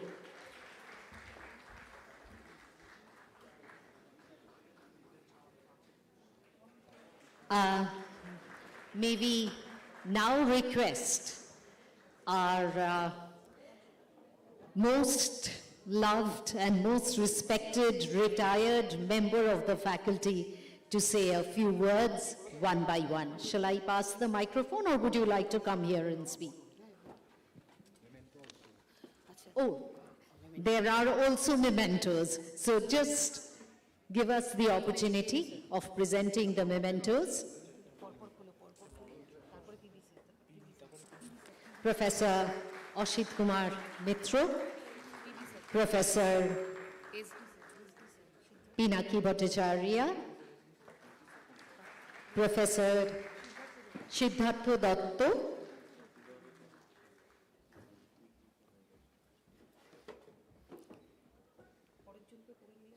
Professor Morun Chandra Shaha, and Professor Chandan Guho.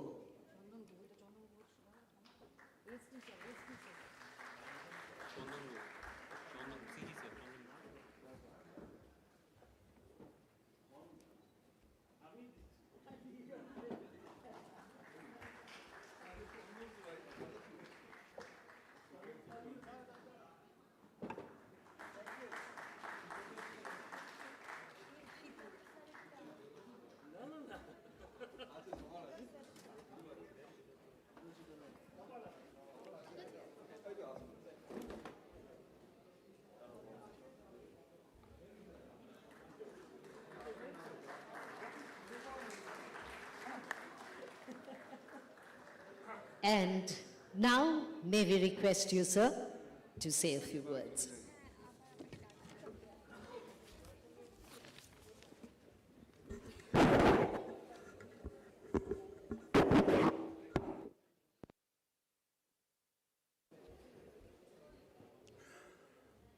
All my students on the dais,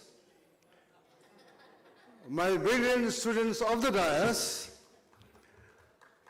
and guests and would-be graduates, that is coming in graduates.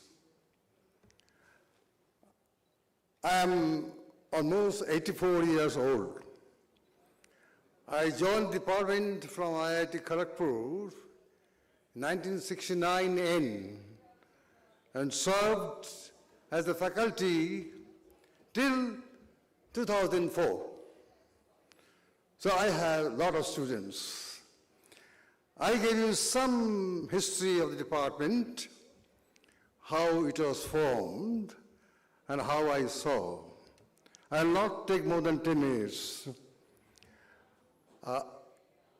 In 1890s, Gurudas Banerjee, the then Vice Chancellor of Calcutta University, the first Indian Vice Chancellor of Calcutta University, 1890, he visualized that the course curriculum, the teaching standard, all these things by the Britishers were not up to the mark.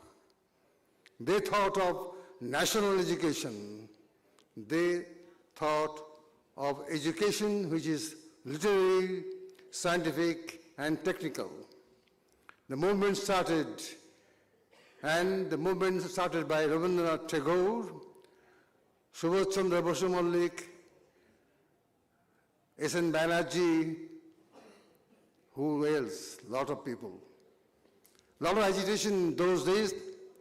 Lord Curzon made partition of Bengal in 1905.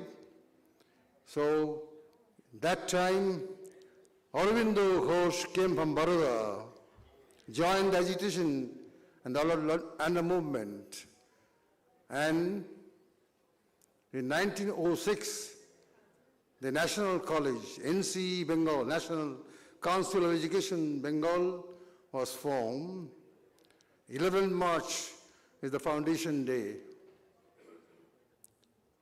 Hiranand Roy passed his matriculation from Comilla Jilla School, came to Calcutta, did not take admission in Presidency College, took admission in National College, knowing fully well the future is very bleak. But he passed with high honor in 1910 and proceeded to the scholarship to Harvard. He passed from Harvard, graduated from Harvard with distinction, came to Calcutta, joined National College, started teaching chemistry and mathematics. H. Roy's students were Professor Hemgo, Tigon Sen, and others. He was thinking to start a course in chemical engineering, and his thinking came to light in 1921. He started the department. With Professor Baneshwar Das, he passed his chemical engineering degree from Illinois. So that started with 10 students in department, 19 hours per week, theoretical class, and 19 hours per week was practical class. So it went on like that. A lot of turmoil, a lot of difficulty in getting students, but I could gather from the history that the stress was given on the fundamentals, on the practicals, and that served the purpose. Because we saw from the history, the 1935 batch and onwards, a lot of people started their own business, own industry, own method of engineering because job was less. When we joined the department in 1957, in our batch, I joined, I had a galaxy of brilliant teachers. Dr. T.K. Roy, SCD for MIT, Aurobindo Bose, SCD for MIT, who else? Professor Biman Chandra Chando, and a lot of galaxy of teachers. And that was a marvelous time. Best faculty in India. Best faculty in India, I can tell you that. I have visited all the places, all the departments of the country.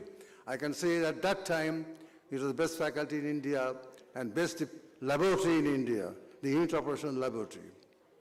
And that Unit Operation Laboratory was built by our ex-students. Our ex-students, and they were running a factory of their own, and they made those plants.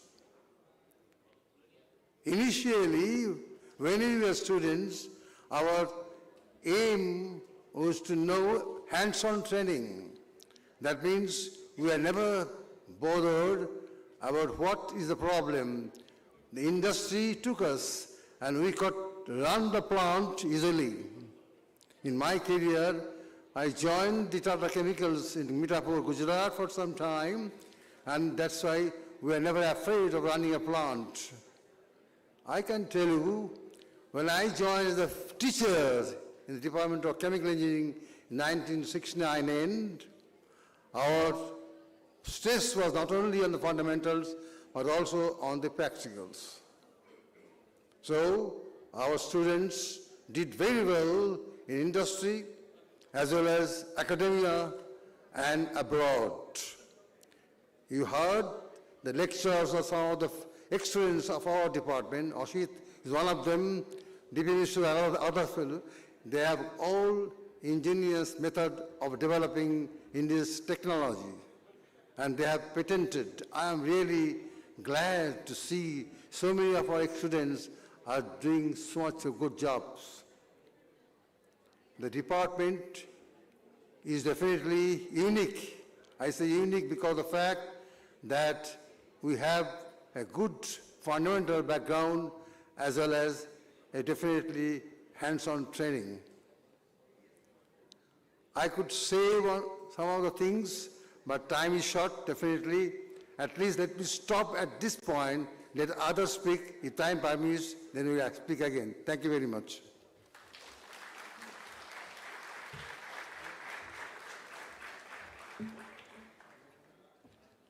Can we now request our next speaker, who is Professor Pinaki Bhattacharya. Good afternoon, my respected teacher, Professor A.K. Mitra, my respected seniors, my past teacher colleagues, my dear students. I was requested by the present HOD to speak something on the past history of our department, Chemical Engineering Department of Jadavpur University. So as a result, what I want to discuss today is a 10 minutes presentation on the past history of Chemical Engineering Department, Jadavpur University. Well, ladies and gentlemen, I'll just take you back to in the past, in 1905, when the British imposed the divide et impera, that is divide and rule, and that arose a national sentiment throughout India, especially in Bengal, to fight against the British rule, and that was probably the beginning of the end of British rule. So what happened there, in fact, the stalwarts there in Bengal, they asked for boycotting the British materials and to use the indigenous materials, what is in history, which is known as Swadeshi movement. During that Swadeshi movement, the people, students, they came out from the British, taught the methods of teaching, and our stalwarts thought that we must develop some system in which students should be taught in the tradition of India, in the tradition of Bengal, and at the same time, the technical education should be provided in terms of the national need. And that was the concept of National Council of Education.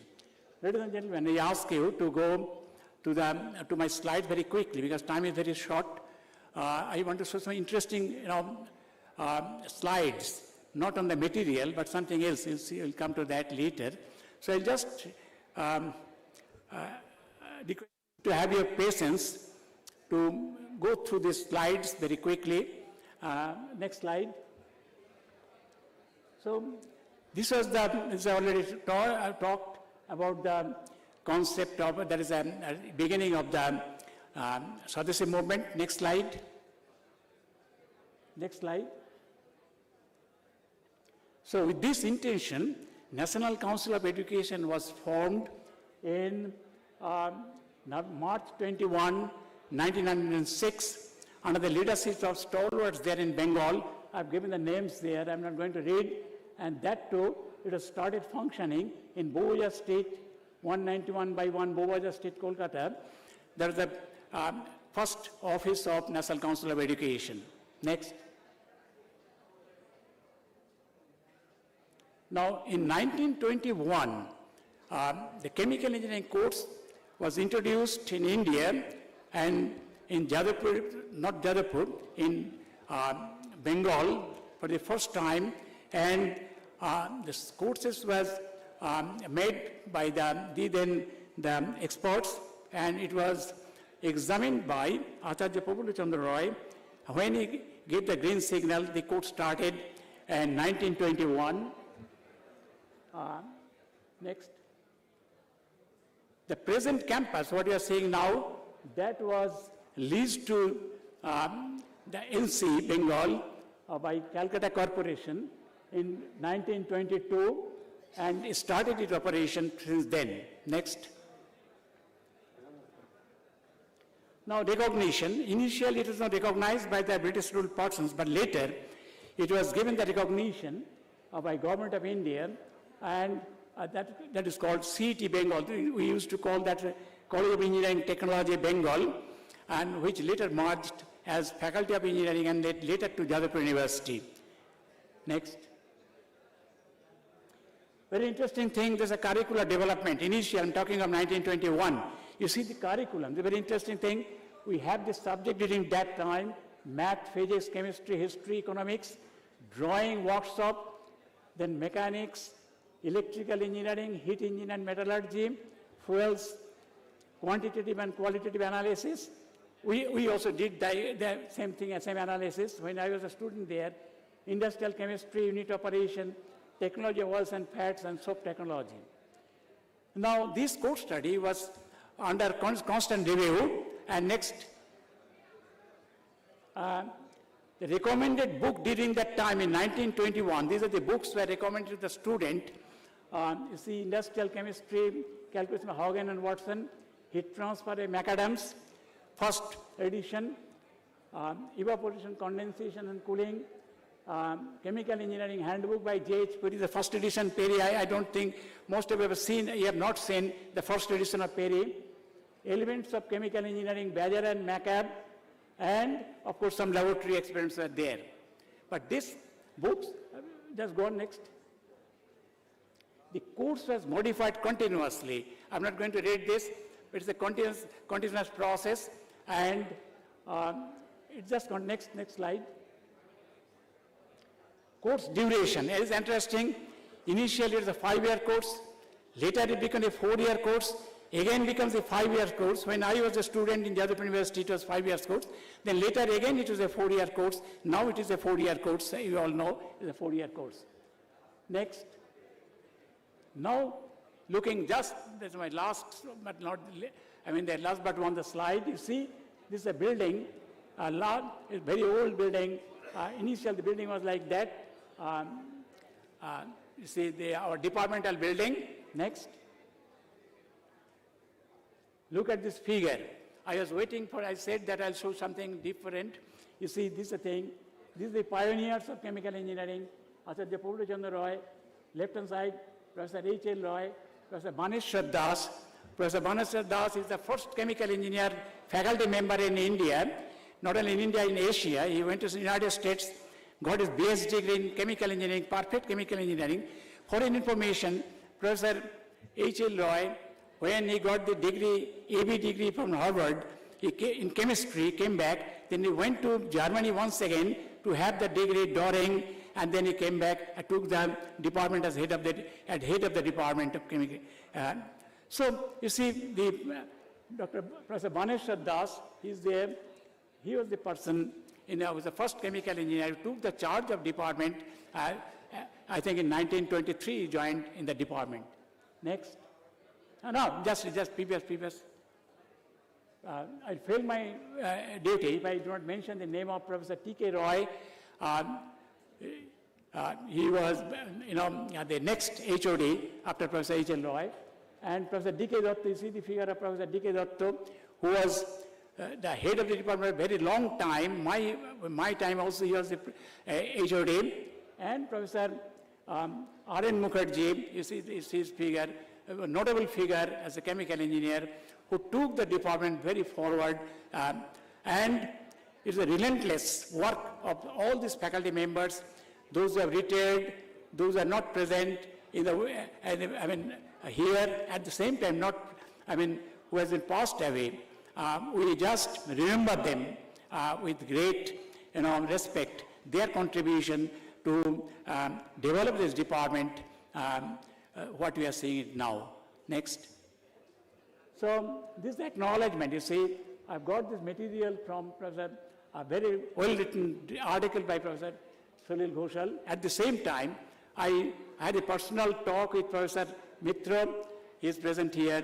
He helped me write so many things in different ways to get the history behind it. So thank you. We have got a long heritage of chemical engineering department. I'm sure that still in future, there will be 200 years of celebration. We will not be there, possibly you will not be there, but our future generations see the 200 years celebration in near future. Thank you very much for your patience. Thank you so much. Can we request Professor Siddhartha Datta?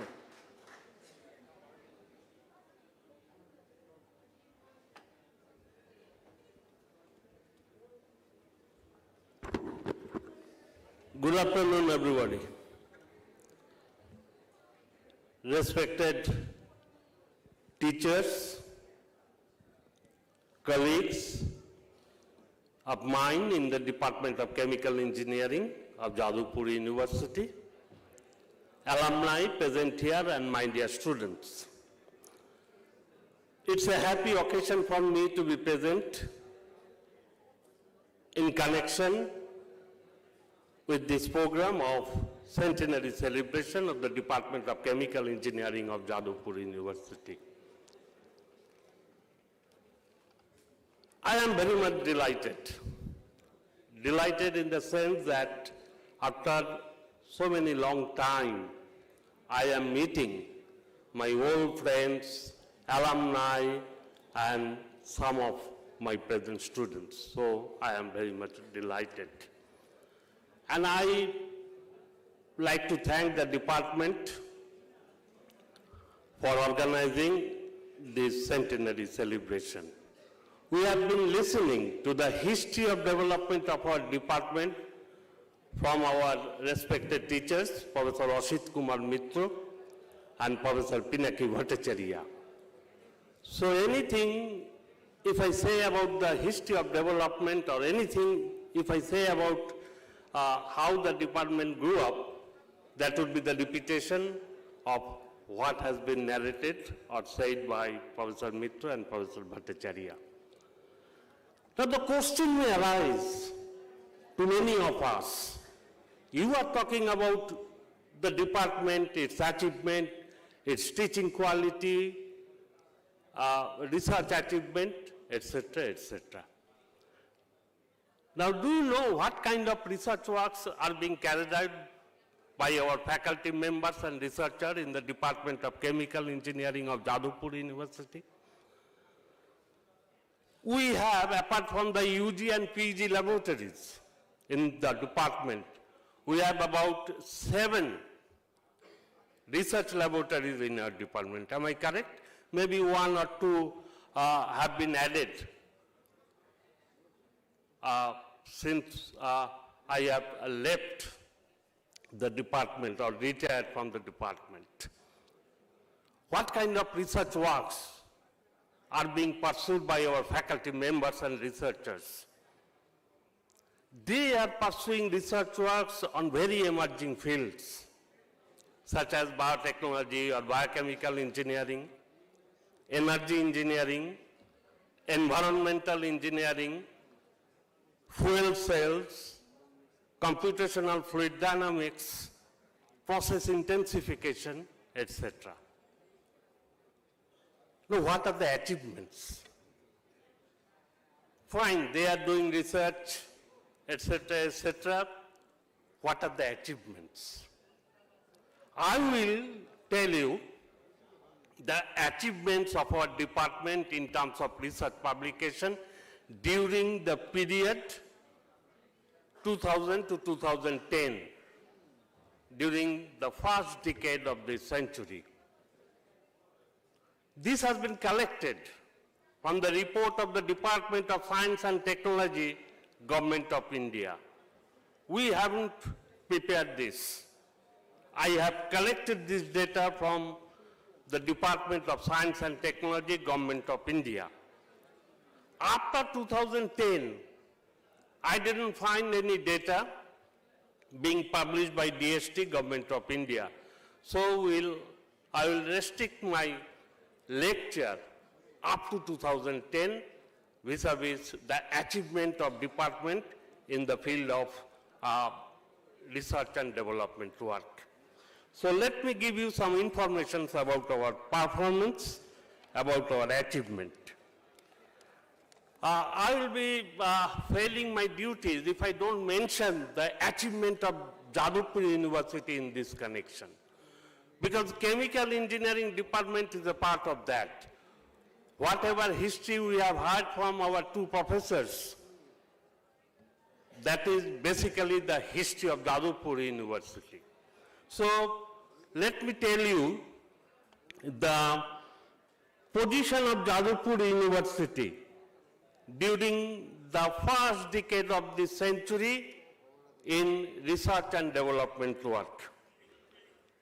The first position is being occupied by University of Delhi. I am comparing our university with other universities also. We should not compare it with IIT, Indian Institute of Science, and the national laboratories we have in our country. I don't want to highlight some of the points utilizing this platform. No, I will not. So I will compare our department, our university, with the department of other universities. So during this period, for research and development work, the first position is being occupied by University of Delhi. And the total papers they have published during this period is 6,572.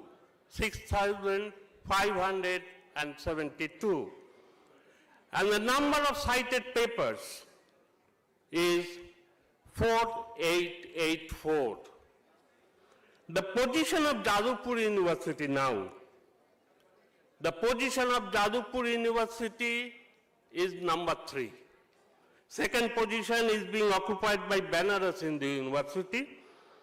Now, what is the performance of the Jadavpur University during that period? Jadavpur University has published 5,328 research papers during that period. And the number of cited papers, 3,749. Now, in terms of H index is a measure of the productivity and the impact of the published paper for scientific community, in scientific community. So in terms of H index, if you compare our university with other universities, you will find that during this period, the first position is being occupied by University of Hyderabad, and the H index is 62, whereas the position of Jadavpur University is number 5, having H index 55.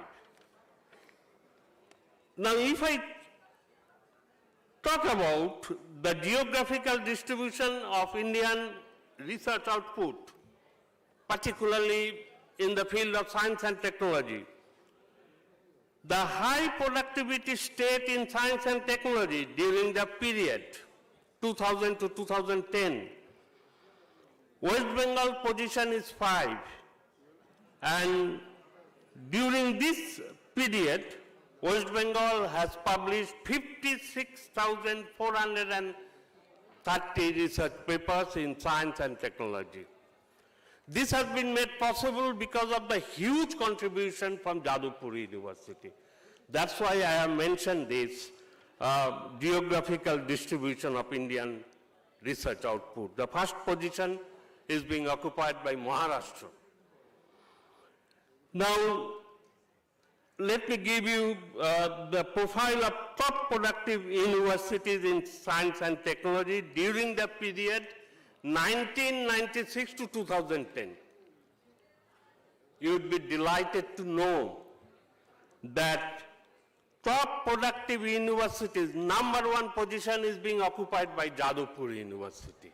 So give a big hand to our faculty members, researchers, university authority, and I should say the non-teaching staff of the university also, and the officers of the university.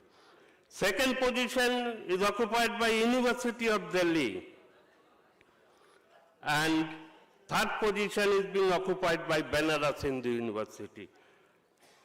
During this period, Jadavpur University has published 7,821 papers, research papers, and the H index is 63.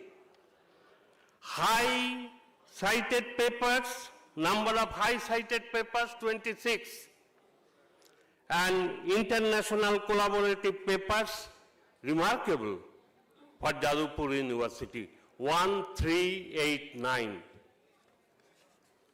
Now I come to the position of chemical engineering. I will skip other data if you are interested. These data are with me. You can check it or you can collect it also. Now, so far as chemical engineering research in our country is concerned, in terms of total number of paper publication and citation, during that period, the first position was occupied by Mumbai University. During that period, Chemical Engineering Department of Mumbai University had published 577 research papers with a citation of 6829. It represents the quality of the research papers you published in different journals. Third position is being occupied by our department, Chemical Engineering Department of Jadavpur University, among all the universities we have in our country. During that period, Jadavpur University has published, Chemical Engineering of Jadavpur University, I should say, 376 research papers, and the corresponding citation was 3996. Remarkable achievement. Thank you all. Thank you all, and the researchers also. I would also like to thank the undergraduate students and postgraduate students also, because when I was in administration,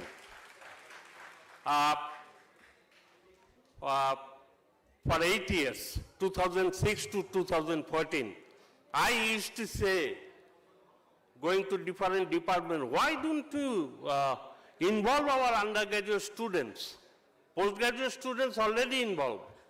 Why don't you involve our undergraduate students to different research and development projects? So this process has been initiated since then in different departments of our university, and I suppose this is the result of that initiative. Now, ranking of institutions in chemical engineering, if you considering the period 1996 to 2006, and now I will compare our department with all IITs, Indian Institute of Science, national laboratories we have in our country. The first position is being occupied by NCL, National Chemical Laboratories, Pune. They have published during that period 1010 research papers. Second position, IIT New Delhi. Third position, IIT Chennai. Among all the state-aided universities, our position is number one. Like many other departments, many other organizations, many other systems, our department has weakness and strength also. Our strength is highly qualified faculty members and the bright students we have. The average age of the faculty members, should I say that? Average, you don't have any objection, I think, the lady teachers. Below 45. It's a very good indicator for pursuing research. We have very good, well-equipped UG and PG laboratories. I do think, personally think, since I was associated with this department for about 50 years, 50. So I do believe, and I have full faith on them, that department will rise to the occasion, and among all the institutions and national laboratories we have, the department position would be number one. Let us hope and hope for the best. Thank you. Thank you very much. Thank you so much. We have a serious time crunch, as I was informed by the head of the department that Pandit Tejendra Narayan Mojumdar and Pandit Tanmoy Bose would start their program at 6 o'clock, and they need a stage preparation time of half an hour, so we have to give them the stage at 5:30.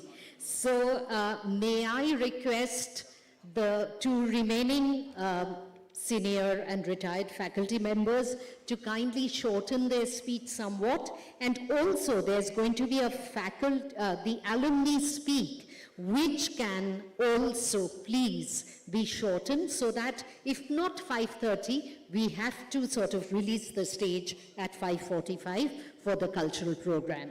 Thank you so much, and may I now request Sri M.C. Shah, and after him Professor Chandan Guho, to give short addresses.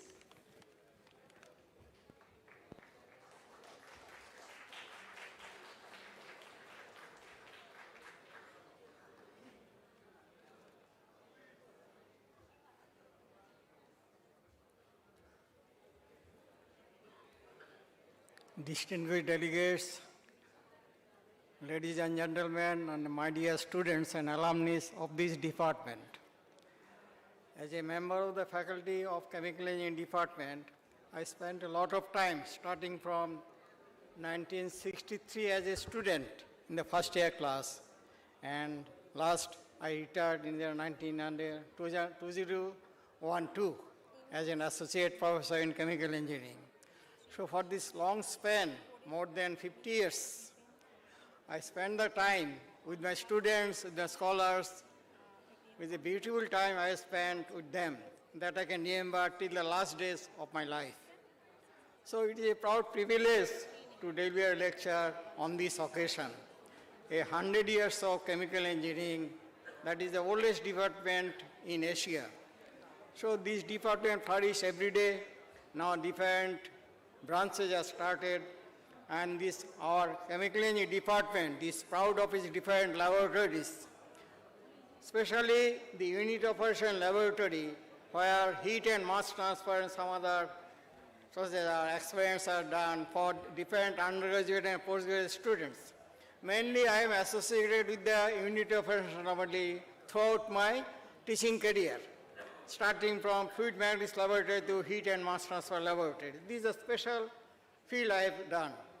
Now, my sincere teacher was Professor Dilip Datta, who was the head of the department. I served under him for a long time. Now there are different faculty members, there are many new faces are there coming from different institutions. But their association will furnish this Department of Chemical Engineering.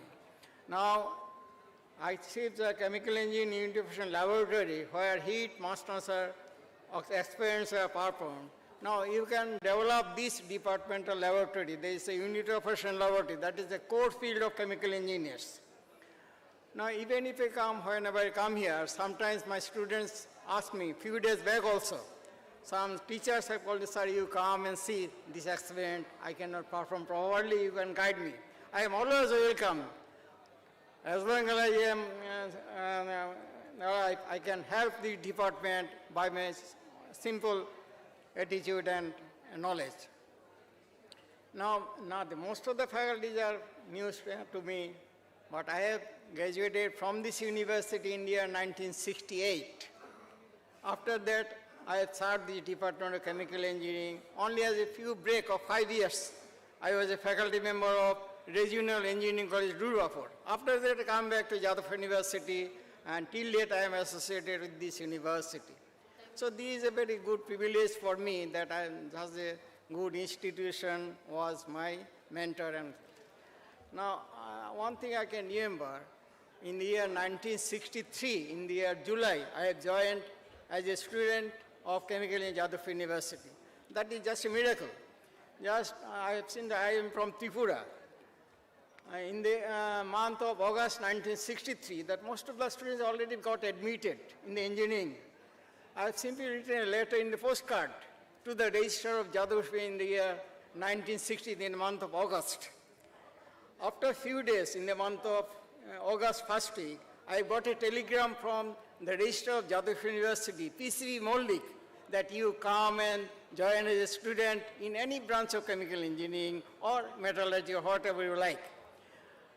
Then in the month of August, there was an interview for scholarship from Bhabha Atomic Research Center in the year 1963 in the month of August.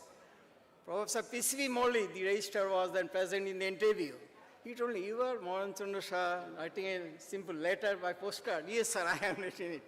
That in the month of August, the admission was completed. He wrote me a letter that you come and join as a student in chemical engineering. That is the start of my life in Jadavpur University Chemical Engineering. And till that, I am proud to be a member of Faculty Jadavpur University. So I thank you all that you have the privilege to be a student, as a teacher, as a member of this faculty. I thank you all for this, to have a gracious occasion. Thank you all. Thank you so much. May we now request Professor Chandan Guho for a really short address.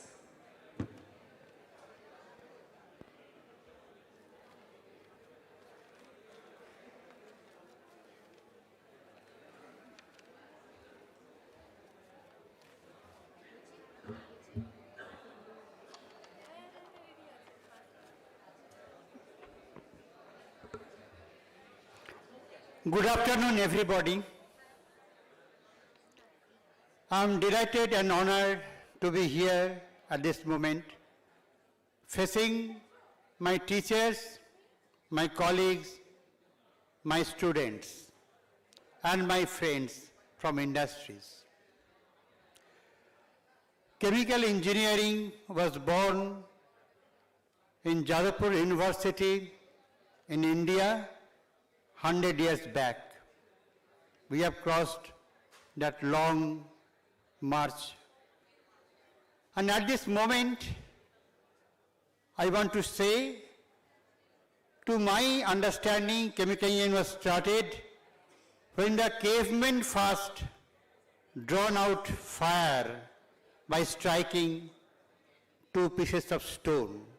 Because when there is no energy, there is no chemical engineering. Now I like to highlight how chemical engineering has developed over the world and how chemical engineering has been developed in our department.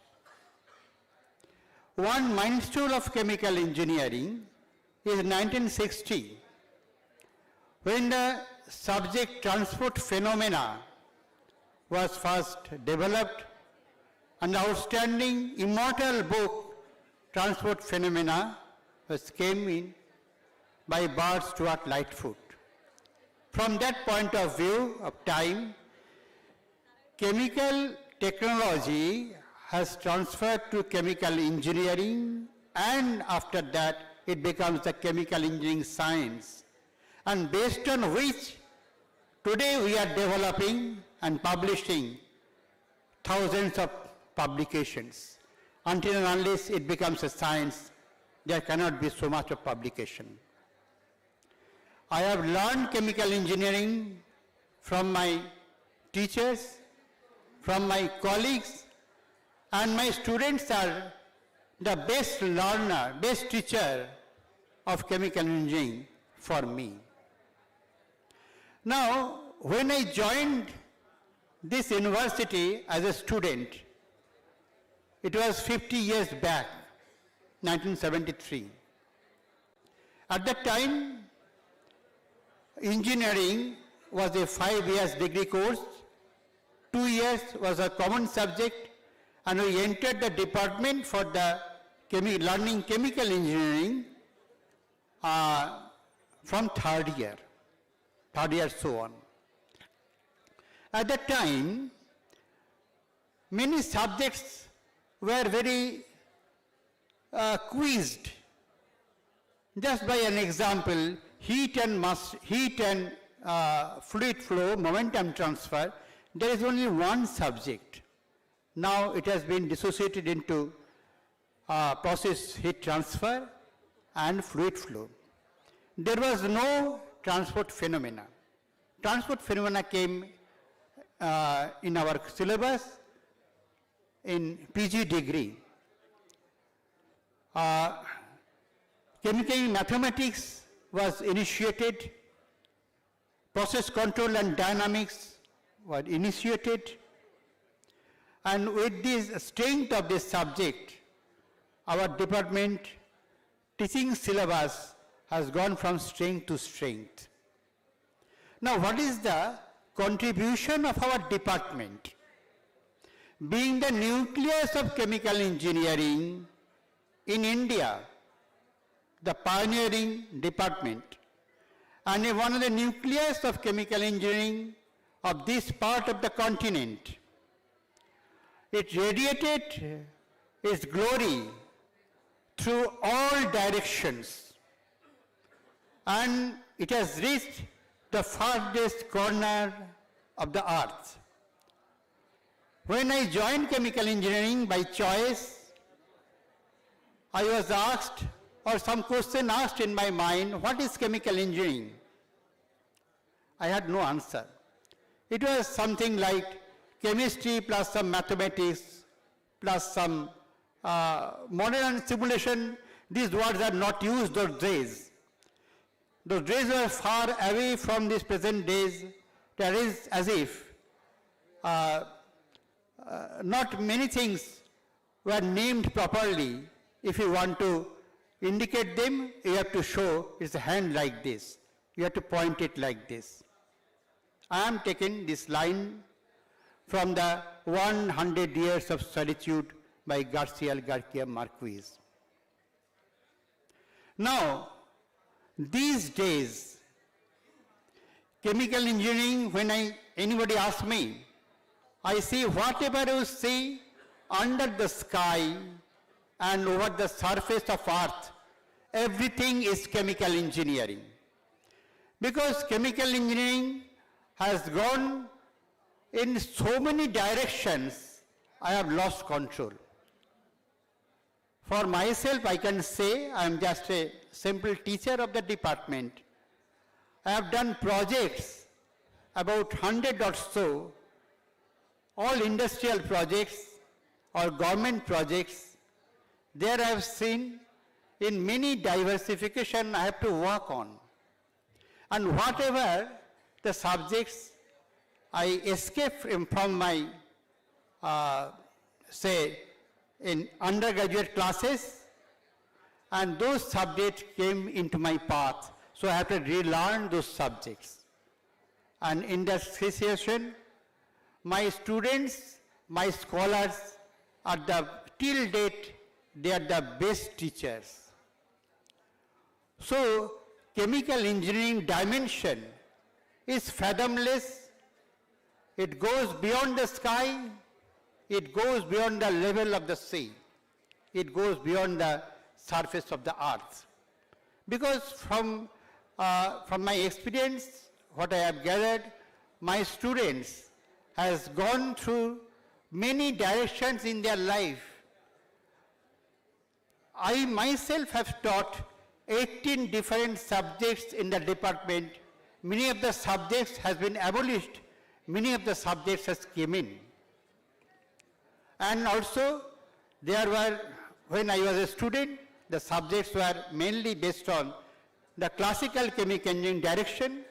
Now, they have come into as biotechnology, nanotechnology, genetic science, and what not.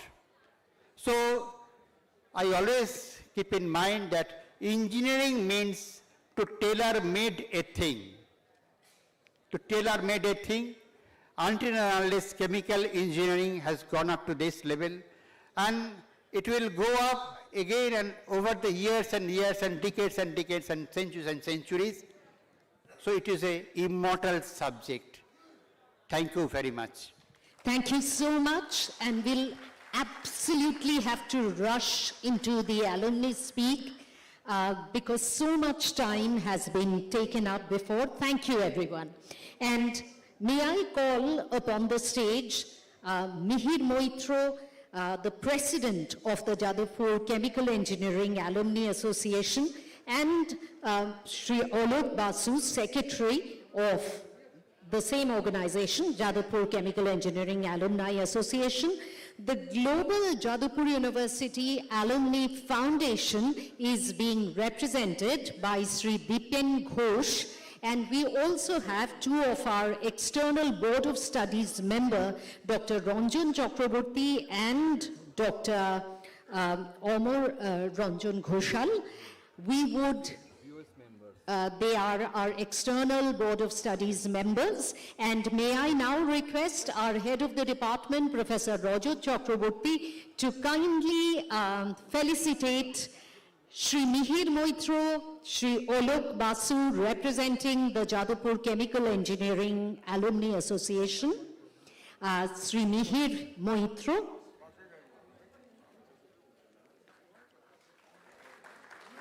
Sri Alok Basu, President and Secretary, representing the Global Foundation, Sri Dipen Ghosh, and our external Board of Studies member, Dr. Ranjan Chakraborty, Dr. Amar Ranjan Ghoshal.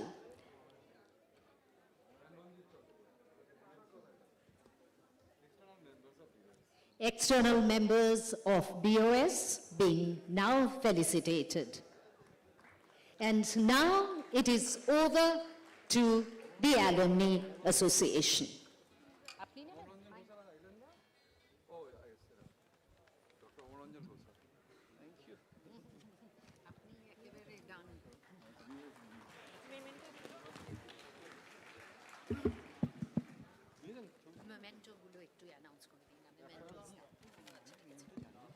And also mementos to all our members.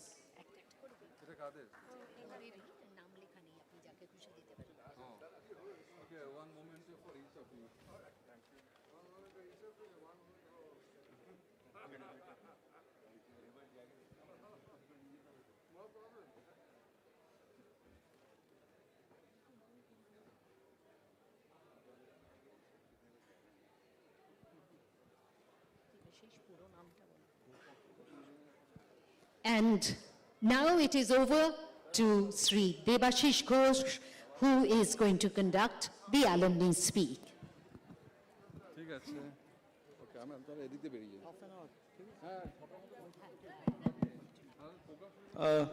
Thank you, Madhumanti Di. Thanks for lovely sessions that we had the whole day.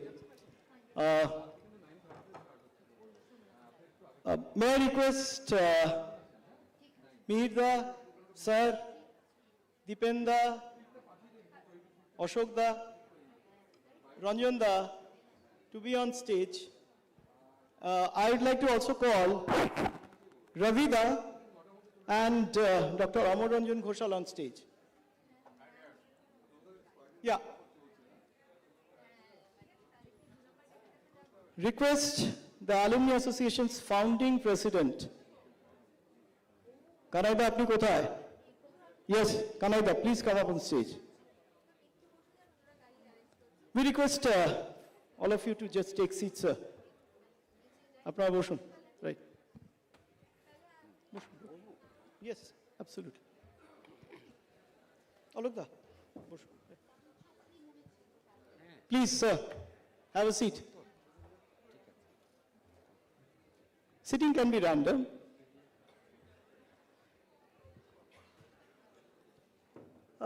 Just to go straight to our program, because we are given very strict time deadlines. Good afternoon, ladies and gentlemen, the eminent dignitaries on the dais, the alumni, the faculties, and the students present in this August occasion of the centennial celebration of the oldest chemical engineering department in India, possibly in Asia. To set the an excerpt from Life and Times of Hiralal Roy, where he has enumerated that alumni associations were meant to be much more than an expression of collective loyalty and togetherness. So much so that they were also sources of practical help and could exert influence wherever they were in industry, commerce, government, or in any profession.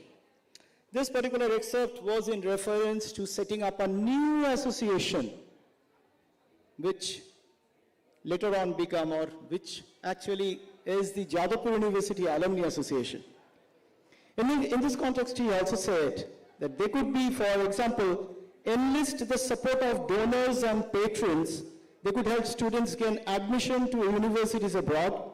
They could arrange for loan scholarships to help students at home, and graduates could be helped to secure jobs in one field or the other. I guess there cannot be any better theme to have the retrospective reflection of 100 years of journey from alumni perspective. In this context, just to start, I wanted to play a video. I'd request if the team can just connect to the video, please. This is a video which is made by one of my very good friend, my schoolmate and 93 batch alumni, Sumit Mitra. But the time when I leave chemical engineering or maybe step into a new world, এখন জানতে পারছি chemical engineering দিয়ে কি হয় না।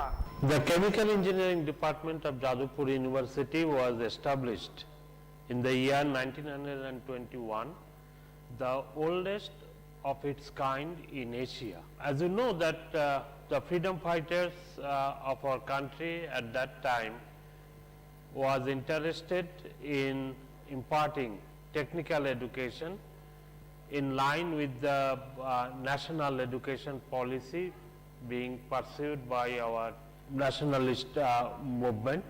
As a result of that, the Chemical Engineering Department of Jadavpur University was established. During that time, many new laboratories were set up, particularly for producing different chemicals which were being used by the citizens of Kolkata and particularly West Bengal. Later on, in the 1955, when the Jadavpur University was transformed into a university, the Chemical Engineering Department grew at a faster rate. Since then, the syllabus, the curriculum has been modified many times in line with the recent development of science and technology around the globe. And now we have in the department very sophisticated laboratory. We have altogether 7-8 laboratories apart from the 5-6 research laboratories in the department. In terms of the research output, our department has been ranked at the number 1 position for the 5 years duration during 2009 to 2014, which is based on the total number of publications, and this ranking is based on all the departments, on all the 37 departments situated at the Jadavpur University.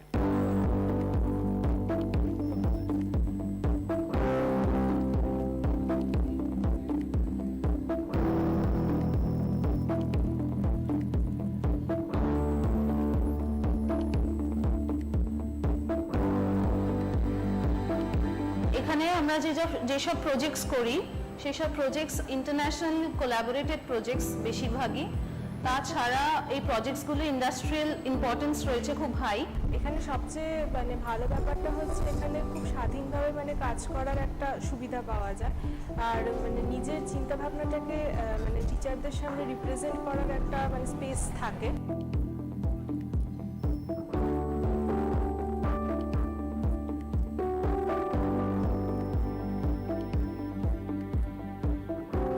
কাজের স্ফিয়ারটা অনেকটা বড় এবং আমরা অনেক রকম সাবজেক্টের উপর কাজ করতে পারি, বিভিন্ন রকম ফিল্ডে আমরা এখানে কাজ করতে পারি।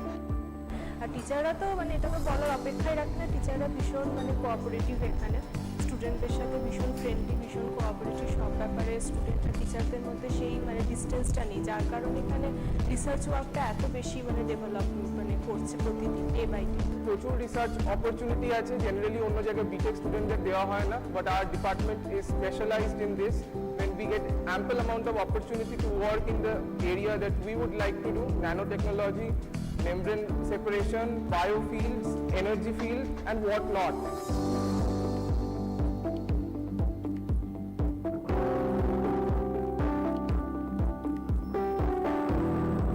এখানে আমরা কাজের ভেরিয়েশনটাও খুব এনজয় করি। I passed out from chemical engineering department probably about 23 years back, and although I don't live in India anymore, but I have worked in many organizations in India for quite some time, and what I've seen that Jadavpur University has a tremendous reputation. Wherever I've gone, people know about Jadavpur University chemical engineering department just by the name. Presently, we are having the Indo-Norwegian collaboration project funded in India by the UGC, that is the University Grants Commission. I'm Jansu. I'm coming from Norway. I'm a PhD student at the Norwegian University of Science and Technology in Chemical Engineering Department, and I came here for a research visit. The collaboration is focusing on a new type of biofuel that has not been produced till now. So the project title is butyl-butyrate production from lignocellulose derived sugars, Ecolodge. And the part done in here is the pre-treatment and enzymatic hydrolysis of the lignocellulosic biomass.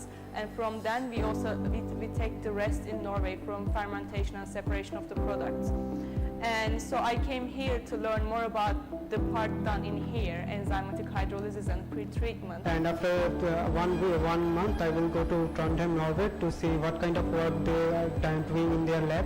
Enabling us to transfer know-how, exchange knowledge between two countries. Our faculty members are having foreign collaboration with Australia, as well as France, then Belgium, Germany, Italy, Spain, as well as in some other countries in South Asia like the Singapore and the South Korea. It has gifted me with excellent internship which I wanted throughout my life.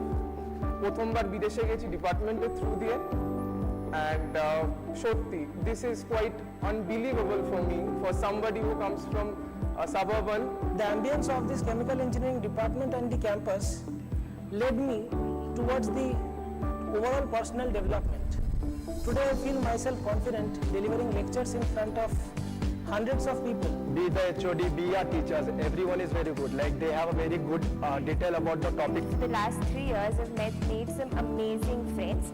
There have been some amazing teachers who have taught us. Say for example the microporous membranes, the homogeneous membranes, the asymmetric membranes. Microporous membranes are basically contains a lot of pores. So it is basically homogeneous in that particular respect as shown in this particular diagram. This is one of those classrooms where I've spent the best 4 years of my life. This is one of those classrooms where the teachers encouraged us to think out of the box, and I apply them in my professional life as well as in my personal life, and it helps me a lot. It makes a huge difference.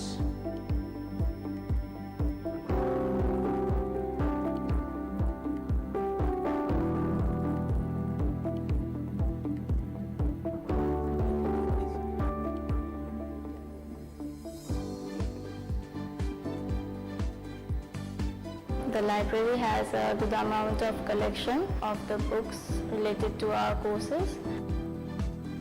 The environment is such that we want to come here and read. আমাদের এই departmental লাইব্রেরিটি টোটালটাই হচ্ছে digitised, সমস্ত বই computerised আছে, যেটা অন্য কোনো ডিপার্টমেন্টে নেই। আর আমরা নতুন একটা কাজ করছি, পুরনো যেসব জার্নালস আছে সেগুলো আমরা টোটালটাই ডিজিটাইজ করে রাখছি, যে কেউ চাইলে আমরা সিডির মাধ্যমে তাকে প্রোভাইড করতে পারবো। In recent past, DST Government of India, they have assessed the performance of all the educational institutions in our country in terms of number of research publication, citation index, number of active researchers in the university, etc. The Chemical Engineering Department of Jadavpur University is the rank is first among all the educational institutions we have in the country in terms of number of paper produced per active researcher. Or whenever I go a few years from now, everything that I do will be credited to this department. This has taught me way more things apart from engineering. Chemical engineering এর সাথে শুধু chemical engineering শিখিনি, গেছি ঝিলপাড়ে. We have got OAT, we have got our staff canteen, excellent seniors. The terrace where we discussed about many topics, the these and current topics, over innumerable cups of tea and coffee. This is the terrace where I met so many friends with whom I'm still in touch. This is the reason I always come back to this department whenever I'm in town. This is true that I did not know exactly where I should have landed, but department today gives me an objective of living my life with my full ability. So that's the legacy that we are carrying forward too. Next, our Global Jadavpur University Alumni Foundation, represented by Sri Dipen Ghosh. He has to leave, so we had actually kept him waiting for the session. So I'd request Dipenda to speak a few words. What has been the contribution of Global Alumni towards organizing this centennial program? Hello, thank you everybody, faculty members, students, alumni and distinguished guests. As Debashish mentioned, my name is Dipen Ghosh. I'm a 65 chemical engineering graduate. Actually, I'm representing Global Jadavpur University Alumni Foundation. Many of you have seen our logo in standees. It's called JCEAA. Maybe you do not know what does it mean. Let me explain very shortly. This foundation, it was formed about 4 years ago under the leadership of Dr. Ranjit Chakraborty, who is also a 61 chemical engineering graduate. Our main purpose to provide support and help to all the departments of the university for their needs for the development of the laboratory or any other requirement as necessary to further the growth of the undergraduate and postgraduate students. Having said that, it is not that easy. It's a big challenge to raise the funds. But as Martin Luther King said once, don't give up, we have a dream. So we are extremely happy to participate with our local JCEAA member for this celebration and also to help to raise the funds for the development of the chemical engineering department for this time, for the infrastructure and the new equipment. But however, our role is not only limited to chemical engineering department, but to expand to all the departments of Jadavpur University, and that's why we need all your support to join us so that we can make it a better place in the future. Thank you very much. Very well put, Dipendra. Thank you so much for your crisp words.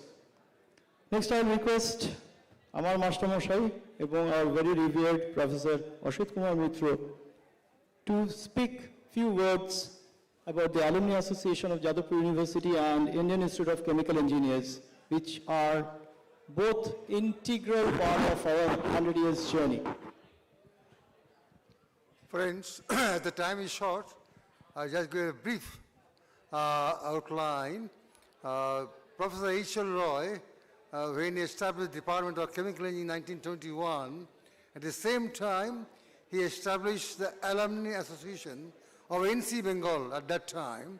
Later on, the name has been changed to Alumni Association of NC Bengal and Jadavpur University. However, we started the alumni home in the corner of the big field there. Afterwards, by the donation of Indian Oil Corporation, by our ex-student of Department of Chemical Engineering, Mr. C.R. Dasgupta, 1943 batch of Chemical Engineering, the first chairman of Indian Oil Corporation, he on his name, he could get a donation of 30 lakhs rupees from Indian Oil, and he could have a new building of the association. We have got different branches all over India and abroad, and we have several members. The department has started the ex-student association, which is now holding the meeting. Well, if please, definitely, my friend Ranjit Chakraborty, who is 1961 batch in chemical engineering, also the chairman of the Global Association, is trying very hard to collect funds and donations from various members abroad and in India to develop and help the university at large. So I hope everything will be utilized properly. The money should be utilized properly, and definitely we want to see the department flourish. Thank you very much. Thank you, sir. Please give sir a big hand. Next is a very interesting session. You have heard, all of you who are present have heard our very gracious alumnus, Mr. C. Ravi Prasad, in the morning. But for that particular project, to other great gentlemen of the same batch, 1971, are also present here, who are very closely associated with the particular project which is concerning, which is connected with our department. Let me introduce, you have all seen Ravida. So Ravida, and I would like to request Dr. Amar Ranjan Bhoshal to please come at the mic, and our very senior alumnus, Ashok Nath Nag, all of them are 1971 batch chemical engineer. Apna turn Ashbe Mihirda. Okay, Mihirda is also from 71. And Mihirda's introduction goes, he is the current president of the Jadavpur Chemical Engineering Alumni Association. Okay. I thought we would have the photo session together at the end of the program, end of our this thing. Okay. And here is Mr. Kanailal Pal, who was the founding president of the Jadavpur Chemical Engineering Alumni Association. Okay. Right. আমি দুটো কথা না বলে পারছি না। এই যে আমাদের অমরদা দেখছেন, একসঙ্গে পড়েছি, একসঙ্গে পাশ করেছি। ইনি প্রেসিডেন্সি থেকে অনার্স পাস করে এসে আমাদের কেমিক্যাল ইঞ্জিনিয়ারিং ভর্তি হন। তারপরে ওই যে দাদা বলা শুরু করলাম, সে দাদা আজকেও সেই দাদাই চলছে। এতটুকু বলার জন্য ইনার কথা আমি উচ্চারণ করিনি। পরেরটা বলি, সেটা হচ্ছে ইনি 9খানা গোল্ড মেডেল পেয়েছিলেন। আমার জানা এত বছরে একসঙ্গে 9খানা গোল্ড মেডেল কে পেয়েছেন আমি জানি না। মানে আমি ওনাকে বন্ধু হিসেবে ভাবি না, শ্রদ্ধেয় দাদা হিসেবে ভাবি। এইটুকু না বলতে পারলে আমি এক্স প্রেসিডেন্ট হিসেবে অ্যালুমনি অ্যাসোসিয়েশনের এইটুকু না বলতে পারলে আমার মনটা বড় মানে ঋণগ্রস্ত হয়ে থাকতো। নমস্কার সবাইকে। Thank you কানাইদা। অমরদা দুটো কথা বলুন। I am very happy to be here. I am privileged to be in this centenary celebration. And here on the dais, I am with Ravi and Ashok. Actually, it is Ravi who was willing to give something during this to Jadavpur University, some equipment for unit operation. And with assistance of Professor Rajesh Chakraborty and Professor Chiranjeev Bhattacharya and Professor Ranjana Chaudhary, we could finalize some equipment in a small pilot plant, which we can do a high pressure reaction with different gases. We can put hydrogen or carbon dioxide, of course not very high pressure, 70 kg, but it can operate at 200 kg pressure. And also all equipment are made of stainless steel 316 grade, and there are all instruments and accessories and PID controls, SCADA, so that any student can be benefited with this, and it is just like a one can study a model reaction or can study the catalytic activity or selectivity of whatever he wants. So it is a equipment that Ravi has provided to Jadavpur, and we are associated as a friend to him to coordinate Jadavpur University and also especially the vendors to come to a conclusion, and so we'll see the results shortly. Amodda, as always, is very humble. The project was just a thought in my mind. It was it gathered momentum after we met the Professor Chiranjeev Bhattacharya, Dr. Rajesh Chakraborty, and Dr. Pinaki, Dr. Ranjana. It gathered momentum, but the project would have remained just a concept and a thought or a dream. It made into reality only because of Dr. Amarjan Ghoshal and Ashok Naik. Sorry. I request Ashok Naik to say a few words. He did these youngsters did a brilliant job of making this happen. You know, they worked so hard to make this happen. Thank you all. Thank you, respected professors and dear friends and students. I'll just give some background. In the morning, we were talking about sustainability, hydrogen, green hydrogen, and CO2. Let me tell you my past thoughts about when we passed out. We were feeling, frankly speaking, we were feeling inferior. At least I was feeling inferior when I went to the interview board. So at this stage in life, we were thinking as an alumnus how we can help the present students not to have the same feeling as we had about 50 years back. So with that idea in mind, and Ravi being so kind and generous, we talked to the professors, what is it that we can do to help the present students? And then we felt that probably a modernization of the unit operation laboratory will help the students to get a better feeling of the chemical engineering, and they should not feel handicapped when they attend the interview. And nowadays, we will have green hydrogen, carbon dioxide, carbon capture. So what we can do in the department so that the students get benefited, and not only the students, the research work that should also be going on so that Jadavpur gets its glory back. Let me give you some details, a very quick bird's eye view of the reactor that we will be giving. It is a continuous high pressure tubular reactor about 1¼ inch diameter. Design pressure is 200 bar, design temperature is 700 degrees centigrade. It will have a electric heating furnace for carrying out reactions like hydrotreating, hydrocracking, and for CO2 also.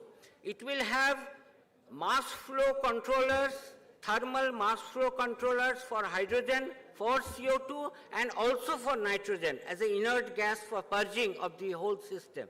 It will have a high pressure liquid pump for the feed liquid.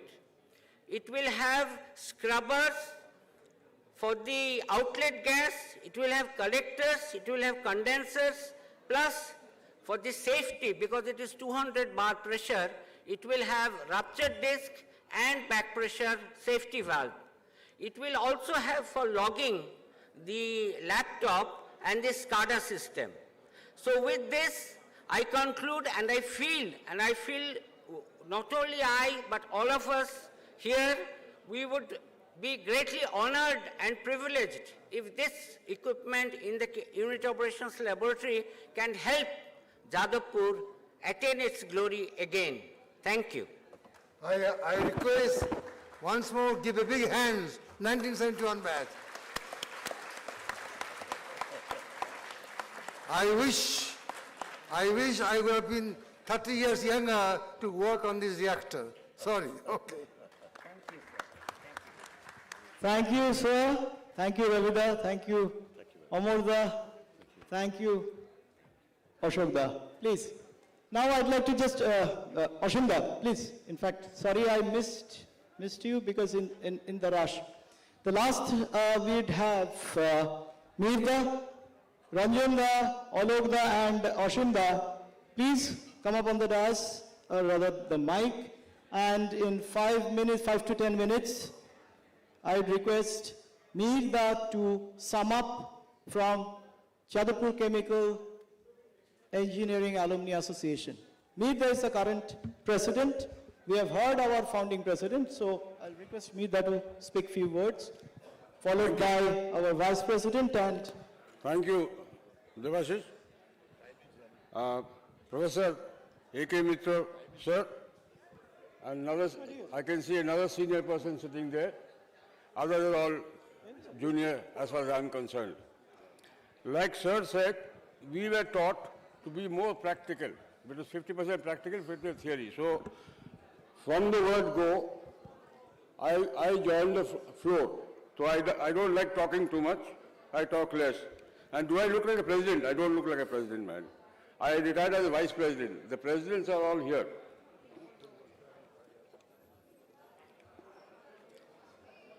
All that I can commit to you is, as the president of the alumni, we will help to develop infrastructure for the chemical engineering department. That will be our first goal. The second will be, we will try to facilitate opportunities for budding chemical engineers. We will also keep a slot to provide assistance and support to alumni welfare. There are a lot of past students who are in need of money today. We have some people and we are looking after them. We will look for more.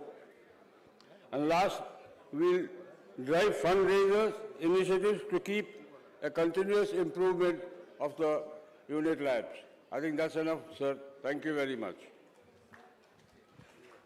Request Ranjanda to speak a few words.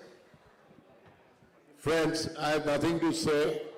All that, I'm really very happy, feel proud and happy to be a part of this glorious centenary celebration. This is a lifetime achievement, I would say. My only two messages I would like to pass on to the youngsters. One is, in this virtual world, with the advent of virtual world, please keep pace with the external world. This world is progressing at a very faster rate. Don't be complacent with what we have achieved or what we are doing so far. Don't be very happy with what we are doing. Everything has been said wonderfully. All things were very inspiring, very encouraging. I am very proud of it, but one thing, keep it in mind, never be complacent. The world is progressing at a much, much faster rate, and we have to keep pace with that. Please take care. Don't be very happy with what we have achieved. Second, what has been written here, arise, awake, and stop not till the goal is reached. You can do everything. Activate your mind.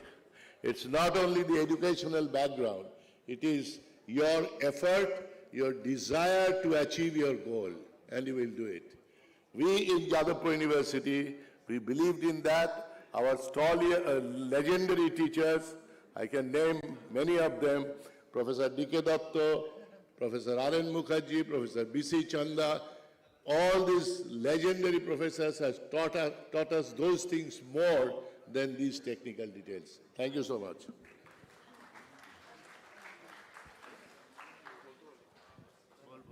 Yeah, I request our present secretary, Alokda to speak, and then the closing part will be given by Ashimda. Please. আমি বাংলায় বলছি আমার নাম অলোক বাসু আমি alumni অ্যাসোসিয়েশনের secretary আমরা কয়েক বছর আগের থেকে এই ইউনিয়নটা করছিলাম কিন্তু এটা সেন্টিনারি ইয়ার সেই জন্য আমরা করছি না পরে কি হবে সেটা পরে বলা হবে যাই হোক আপনারা সবাই এসেছেন ভালো থাকবেন শুধু আমার পরিচয়টা দিয়ে দিই আমি এখানে 1977 সালে পাস আউট আমি চাকরি করেছিলাম সিএসআইআরে তারপরে ছিলাম সিএসআইআরে 5 বছর ছিলাম তারপরে চলে গেছিলাম ইনস্টিটিউশন অফ ইঞ্জিনিয়ার্সের 3টে ডিপার্টমেন্টের আমি ডাইরেক্টর ছিলাম একটা এডুকেশন একটা এক্সামিনেশন আর থার্ডটা অ্যাক্রেডিটেশন এন্টায়ারটি আমার ডক্টর অমিতাভ ভট্টাচার্য জোর করে নিয়ে গেছিলেন গভর্নমেন্ট চাকরি ছেড়ে আমি আনন্দ পেয়েছি আমি যাদবপুর ইউনিভার্সিটিতে পড়ে আমি রিয়েলি হ্যাপি মানে খুবই ভালো লেগেছে কিন্তু সবাইকে ভালো লেগেছে এবং যে কটা আমি ইউনিয়নে এসেছি আনন্দ পেয়েছি ধন্যবাদ Thank you, Alokda. I request now our Joint Treasurer Ashimda to give the closing comments. Well, good afternoon. I mean, time is not there, so I'll just mention one or two things.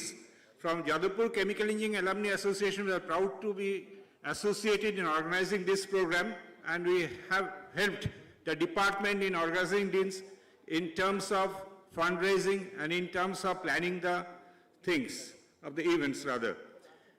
Our Jadavpur Chemical Engineering Alumni Association was formed about 4 years back with an object to reconnect all the alumnus who are present throughout the globe.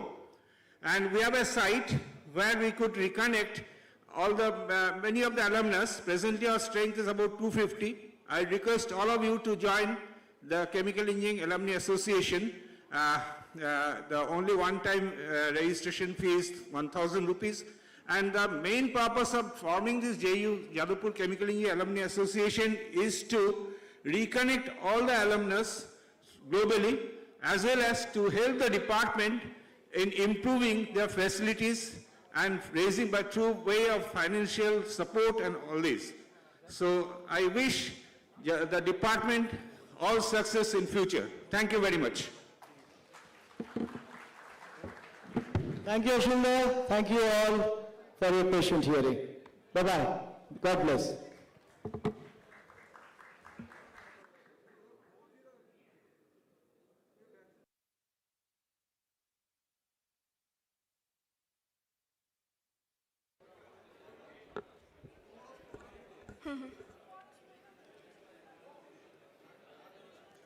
We would like to thank all the delegates present here.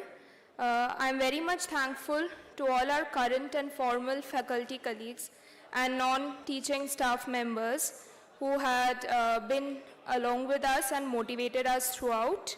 So now there's a tea break for 10 minutes, and after that we'll be gathering for the cultural program which will be done by Pandit Tejendra Narayan Majumdar and Pandit Tanmoy Bose.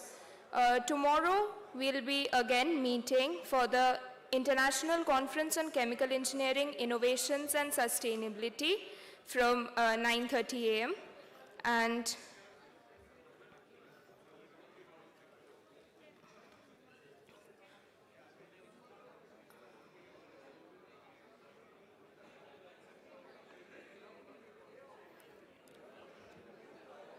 thanking you.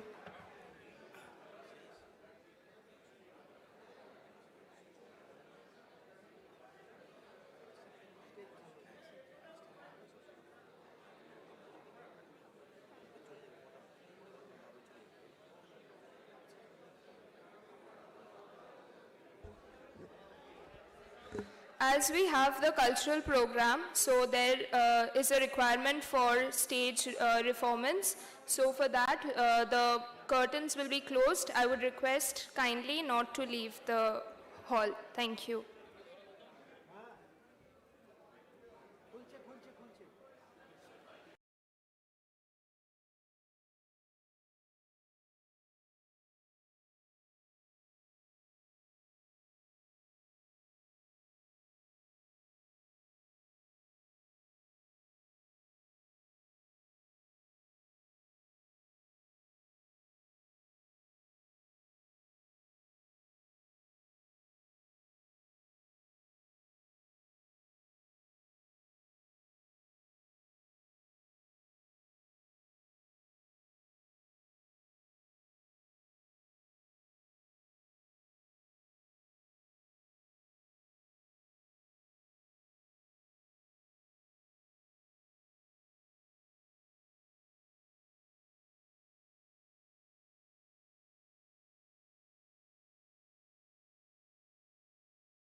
Hello.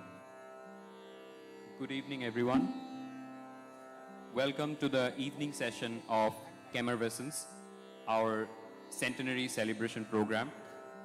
After an entire day of several talks, discussions, conversations, and presentations on several industrial and educational topics, it is time to enlighten ourselves with the beautiful tunes of music. It is with great pleasure we welcome Pandit Tejendra Narayan Mojumdar and Pandit Tanmoy Bosh to enlighten our evenings with an amazing performance and display of Indian classical music. Kindly, a big hands for them.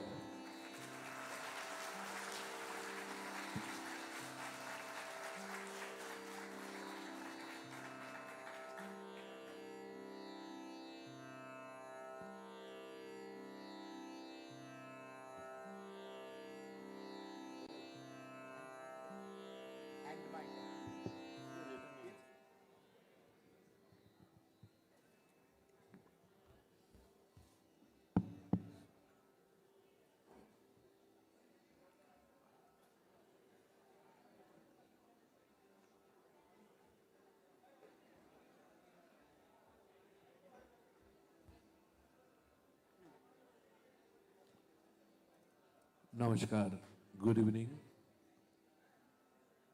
First of all, on behalf of Pandit Tanmoy Bosh and myself, we would like to extend our gratitude and thanks to the organizing committee of this great two-day celebration of Chemical Engineering Department. Usually, as you know, that for Indian classical music, we always choose the time-based melody or raga. Though we don't have that much of time left, first of all, we have to wind up by 7:30, and also I thought to play for two ragas, but let me start with one very beautiful evening raga. Name of the raga is Madhu Malati. This is a great creation of my Guru, Sar Samrat Ustad Ali Akbar Khan Sahab. First I will render a short Alam Jor, followed by two compositions set to Tin Tal of 16-bit cycle. My respect and pranams to all the senior faculties and all the members here present. Rag, Madhumalati, Alap Jor Jhala. Thank you.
Thank you very much, শেষ করছি।